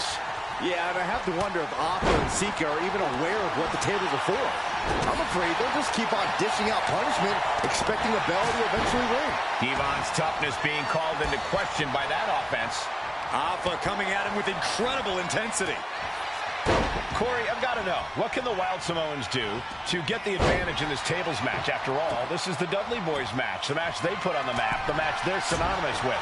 Well, maybe the Wild Samoans have to be a little less wild, Cole. They still need to brutalize their opponents because that's what they do best.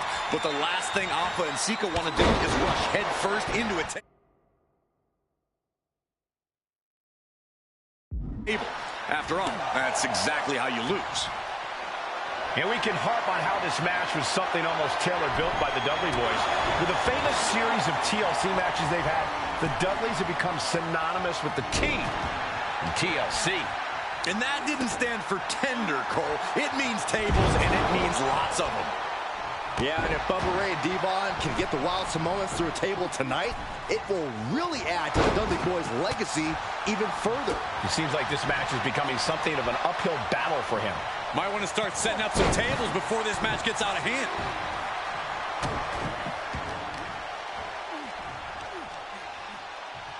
Oh, my gosh! Ouch. Corey, the Wild Samoans are about as tough and mean as they come, a very physical duo, and we've seen how they use their heads, almost like a concrete weapon. Yeah, they don't need much flash. They're just a formidable ground and pound team. If they lack in offensive creativity, they make up for it in blunt force trauma. And nothing packs more blunt force trauma than an Alpha or Sika headbutt. Such a peculiar look coming from the Wild Samoans, as if they have no control of their animalistic behavior. Alpha turn.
Up the intimidation factor.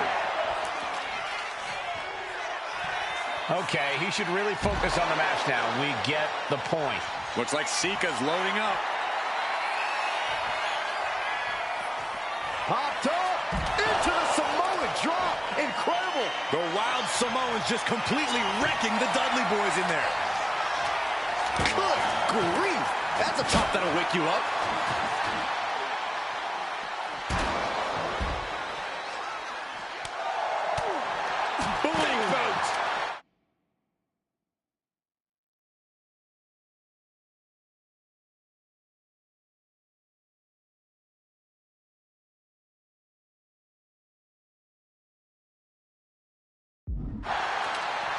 Oh, the knee takes a big hit. Ooh!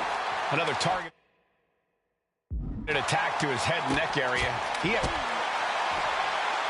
Uh-oh! Here it is! Accolade! The accolade! It's It's over. Battling against the hold, trying to get free from it. This isn't about him winning or... Slides out the back door, and he is free.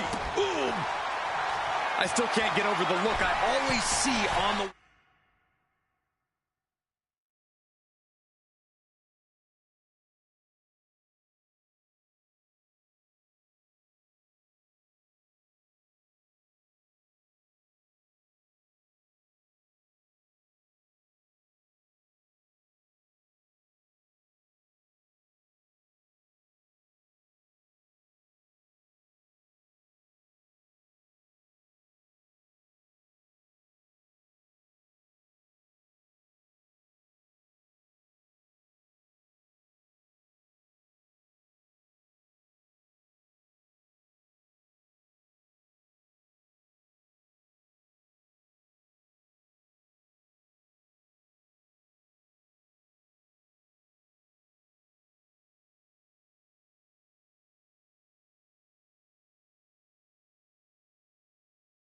Wild Samoans. It's like they have a one-track mind towards savage brutality. They for sure answer yes to every... Up high, diving hammer strike. Here he comes, sliding back into the ring. Somebody's got to put a stop to this.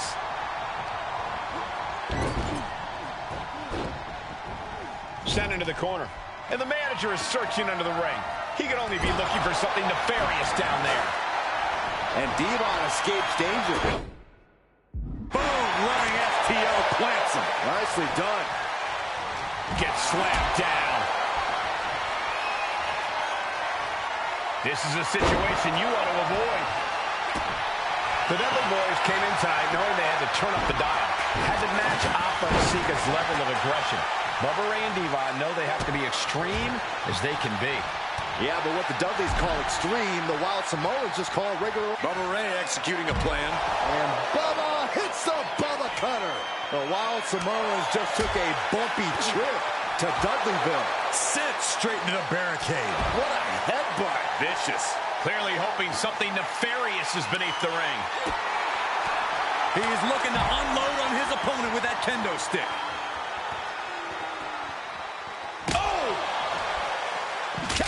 Stick impact. Scoop slam from behind. An inverted scoop slam.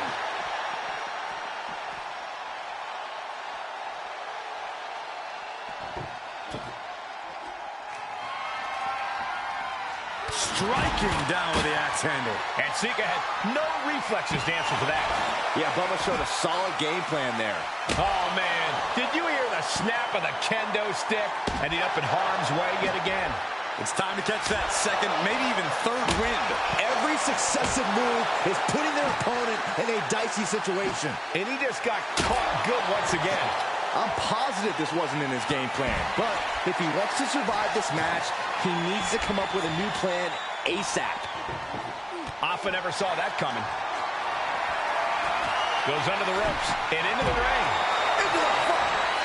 Hopped up. Into the front. Devon Dudley looking to take this one biblical. It drives him down with saving grace. That was the Dudley Boys showing the Wild Samoans what tag team wrestling is all about.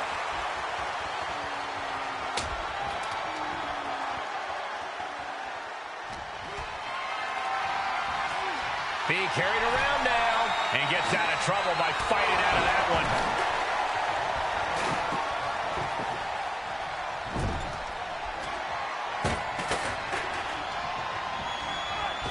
Clothesline in the corner. Ouch.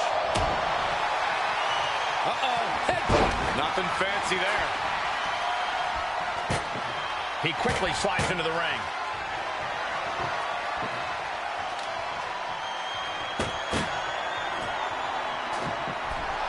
A little cockiness here from Devon Dudley.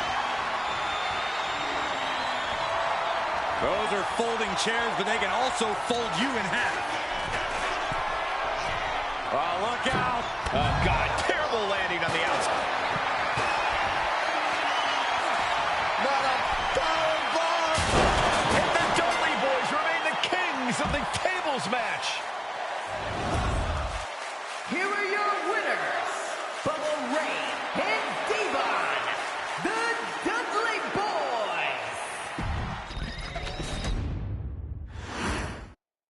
2-on-2 tables match here with the masters of the match, the Dudley Boys, taking on the Wild Samoans.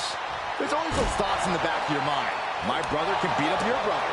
My brother can push your brother through a table faster.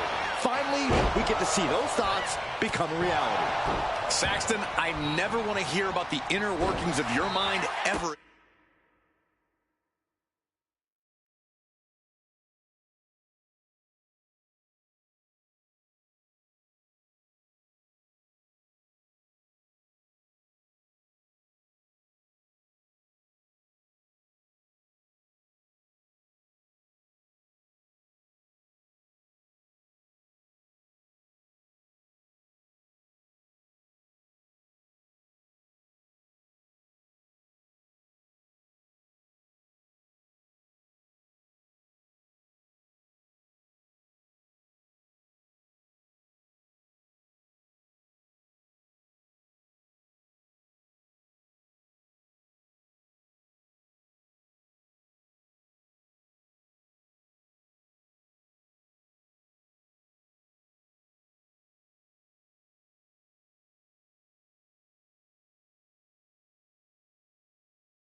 Again.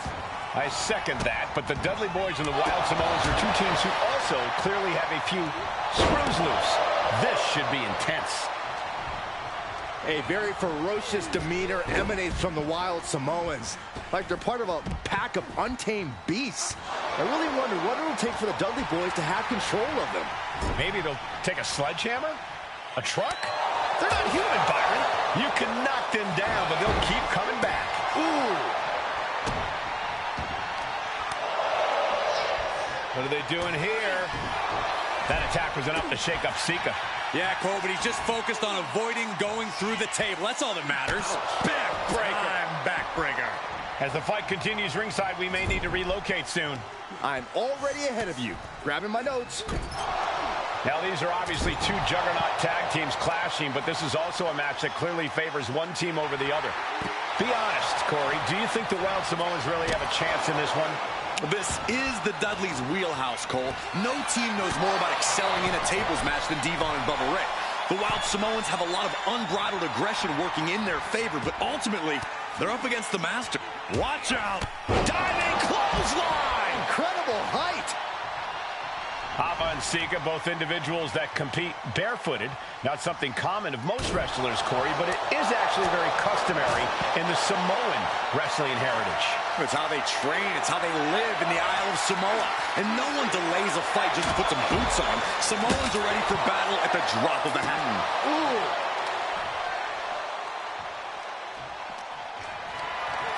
Not looking good in this position. Taken down with a body slam. Bubba Ray letting that left hand fly. The big elbow.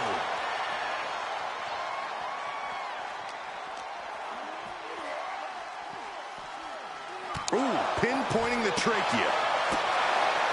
And the Wild Samoans always have that gaze in their eyes, that look that makes you question their understanding of their surroundings. Yeah, Bubba Cutter. That was the Dudley Boys showing the Wild Samoans what tag team wrestling is all about. Oh, emphatic chop. Elbow drop. Piercing.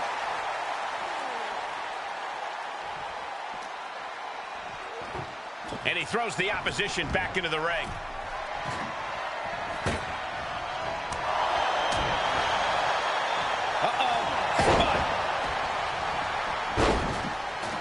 Vicious right forearm. Crushing the knee there. And we can harp on how this match was something almost tailor-built by the Dudley Boys. With a famous series of TLC matches they've had, the Dudleys have become synonymous with the T in TLC. And that didn't stand for tender, Cole. It means tables, and it means lots of them. Yeah, and if Bubba Ray and Devon can get the Wild Samoans to a table tonight, it will really add to the Dudley Boys' legacy even further. Big right connects. He gets back into the ring. On top, interesting. Devon now has his opponent set up. He is looking to do some serious harm. The Wild Samoans just took a bumpy trip to Dudleyville. Such a peculiar look coming from the Wild Samoans, as if they have no control of their animalistic behavior. Oh, look at this. Boot right to the throat. Oof. Zika evades the attack. Series of counters here. Who will finally capitalize?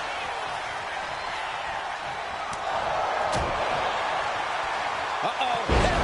Nothing fancy there. The match clearly taking a heavy toll. At this point in the match, there's no time to recover. The damage is done.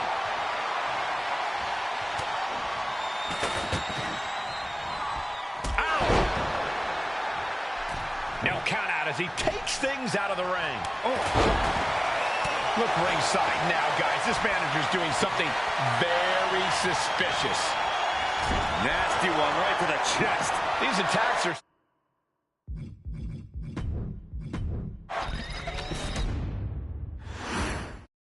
Here's the bell, and it's the Wild Samoans, Alpha and Sika, taking on Devon and Bubba Ray Dudley, the Dudley Boys. Two sets of brothers, two sets of absolute madmen, ready to get the tables and get downright savage. Bringing a new definition to the term sibling rivalry. This one will get extremely physical. And the Wild Samoans always have that gaze in their eyes, that look that makes you question their understanding of their surroundings. Yeah, and I have to wonder if Alpha and Sika are even aware of what the tables are for. I'm afraid they'll just keep on dishing out punishment, expecting a bell to eventually ring. Now, these are obviously two juggernaut tag teams clashing, but this is also a match that clearly favors one team over the other. Be honest, Corey, do you think the Wild Samoans really have a chance in this one? Well, this is the Dudleys' wheelhouse, Cole. No team knows more about excelling in a tables match than Devon and Bubba Ray. The Wild Samoans have a lot of unbridled aggression working in their favor, but ultimately, they're up against the Masters. Such a peculiar look coming from the Wild Samoans, as if they have no control of their animalistic behavior. Alpha and Sika, both individuals that compete barefooted. Not something common of most wrestlers, Corey, but it is actually very customary in the Samoan wrestling heritage. It's how they train. It's how they live in the Isle of Samoa. And no one delays a fight just to put some boots on. Samoans are ready for battle at the drop of a hat. Does the official not see him removing the turnbuckle pad? Keep your voice down. Bubba wasn't prepared for that. Yeah, that's Sika putting his in-ring acumen to good use. And he tosses him back in now. German suplex. Whoa. Ooh, headbutt. Nothing pretty.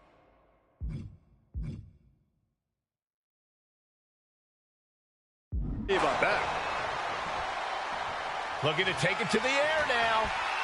From the top. Good Lord. Taking flight. I can't believe what we just saw. I can't believe that didn't miss.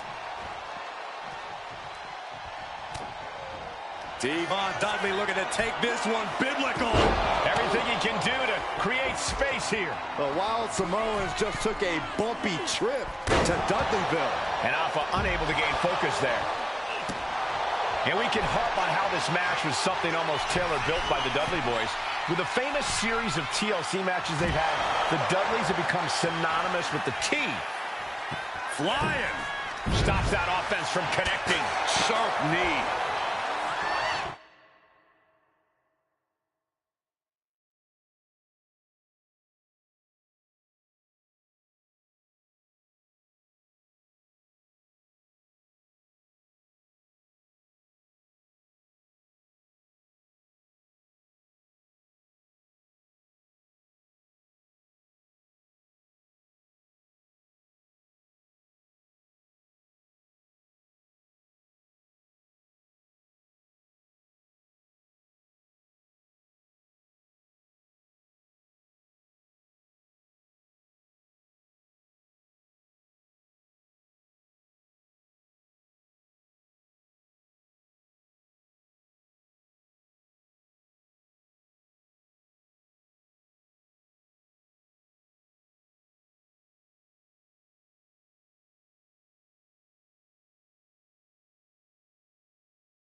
slides back into the ring. Uh-oh.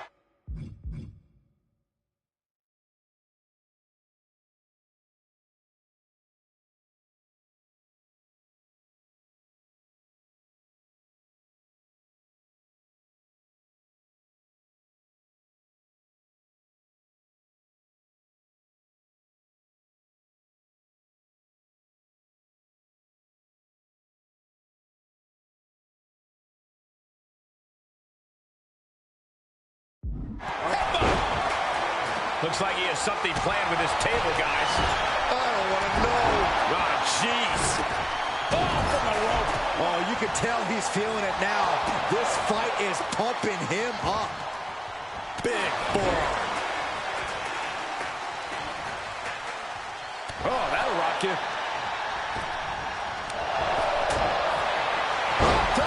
Oh, man, taking it to the trachea. And he's got to be in absolute agony right now. He has been battered and beaten, and there's only so much more he can take. At this... Popped up into the Samoan drop. Incredible. The Wild Samoans just completely wrecking the Dudley boys in there. Popped up into the Samoan drop. Incredible. Afa and Sika might have just shown us the prelude to the Dudley's demise. Hammering down on the knee. Oh, man, right to the esophagus. And he comes in under the ropes now. Bubba Ray now on the offensive. Bringing a steel chair into play here. There's some power behind that punch. And a big boot. Oh, man. Look at Bubba Ray unleashing the jabs and a massive elbow to follow. Oh, clubbing blow. Caught in the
chair, but fighting, dropping bombs, trying to escape, and they do.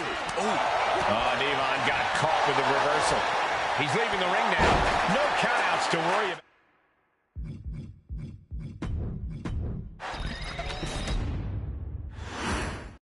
Here's the bell, and it's the Wild Samoans, Afa and Sika, taking out Devon and Bubba Ray Dudley, the Dudley Boys. Two sets of brothers, two sets of absolute madmen, ready to get the tables and get downright savage. Bringing a new definition to the term sibling rivalry. This one will get extremely physical. Release back suplex, ouch.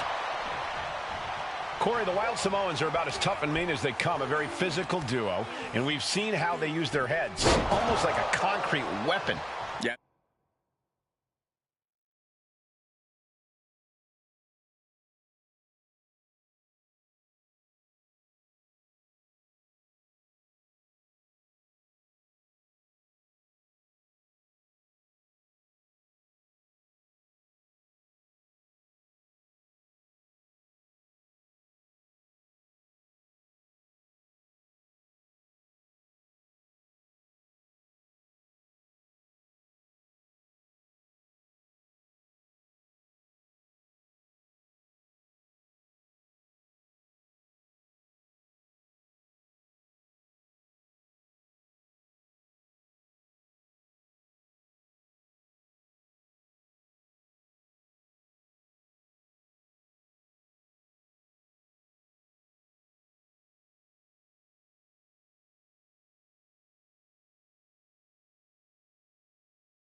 They don't need much flash. They're just a formidable ground and pound team. If they lack in offensive creativity, they make up for it in blunt force trauma. And nothing packs more blunt force trauma than an Alpha or Sika headbutt. Pulverized in the arm is a great way to create. Taking flight. Oh, huge impact. Someone get the spatula. We have a human being to scrape up. And Alpha is clearly looking for a fight here. Here we go again. He made his point. Concentrate on the match instead of everything outside of it. Such a peculiar look coming. Oh! And the Wild Samoan's always on the top.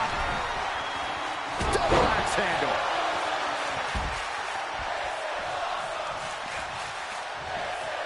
Ooh, merciless looking blow.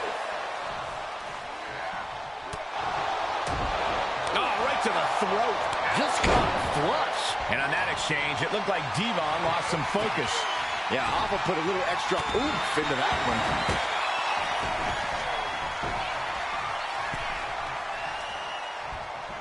Oh, gets cracked by the overhand. Nothing fancy here. Backbreaker. Backbreaker. Right in the breadbasket. Punch right in the head. Alpha and Sika, both individuals that compete barefooted.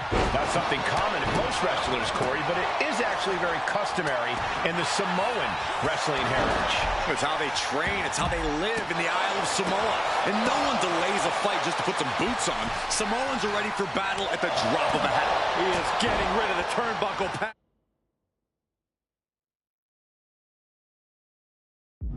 Don't say that too loud, Saxon. You might get caught. Oh, catches a kick to the face. Popped up. He wastes no time dodging the attack. Oh, boom. All the leverage in this match is slipping away from Devon Dudley. And the Wild Samoans are just absolutely running roughshod over the Dudley boys. And we can harp on how this match was something almost tailor-built by the Dudley boys. With the famous series of TLC matches they've had, the Dudleys have become synonymous with the T, TLC. And that didn't stand for tender, Cole. It means tables, and it means lots of them. Yeah, and if Bubba Ray and Devon can get the Wild Samoans to a table tonight, it will really add to the Dudley boys' legacy even further. This is too far. Running knee! And Alpha is clearly looking for a fight here. Nice! Popped up into the Samoan drop. Incredible! Alpha and Sika might have just shown us the prelude to the Dudley's demise.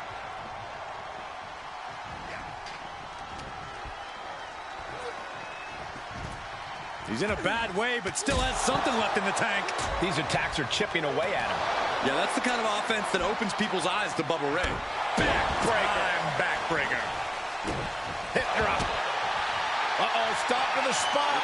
Accolade, the accolade. It's over. Might tap here. Not that it'll matter. Still hasn't hurt a lot, though. Slides out the back door, and he is free. Here he comes, sliding back into the ring. Devon gets intercepted. I still can't get over the look I always see on the Wild Samoans. It's like they have a one-track mind towards savage brutality. They for sure answer yes to every question that makes up a scary tag team. Yes, they're rough. Yes, they're tough. Yes, they will maim. Yes, they will hurt. Devon Dudley looking to take this one biblical. It drives him down with saving grace. That was the Dudley boys showing the Wild Samoans what tag team wrestling is all about. This is not going to be pretty. Nothing. What a counter. Slam down. Any chance the table will be set up for a lovely spread? Never mind, that never happens. Someone is likely going through it. And enters back into the ring. The Dudley boys came in tonight knowing they had to turn up the dial. Had to match Alpha and Sika's level of aggression. Bubba Ray and Devon know they have to be... Devon hoists his opponent up and drives him down with saving grace. The Wild Samoans just took a bumpy trip to Dudleyville.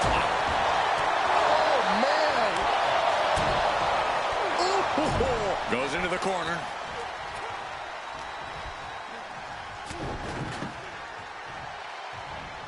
Oh, headbutt right to the shoulder. That's using your noggin. I don't know what he's got in mind heading to the floor here. He's looking to finally put Bubba away. Popped up. And the Dudley Boys remain the kings of the tables match. Now that's what you call impact. Here are your winners, Bubba Ray and Devon, the Dudley Boys. And the Dudley Boys tables match supremacy lives on. What a match. Hoffa and Sika really gave it their all, but there's a reason the Dudleys are synonymous with tables, and we just saw why once again. We know what to expect from the Dudleys in a match like this, but the added factor of the Wild Samoan.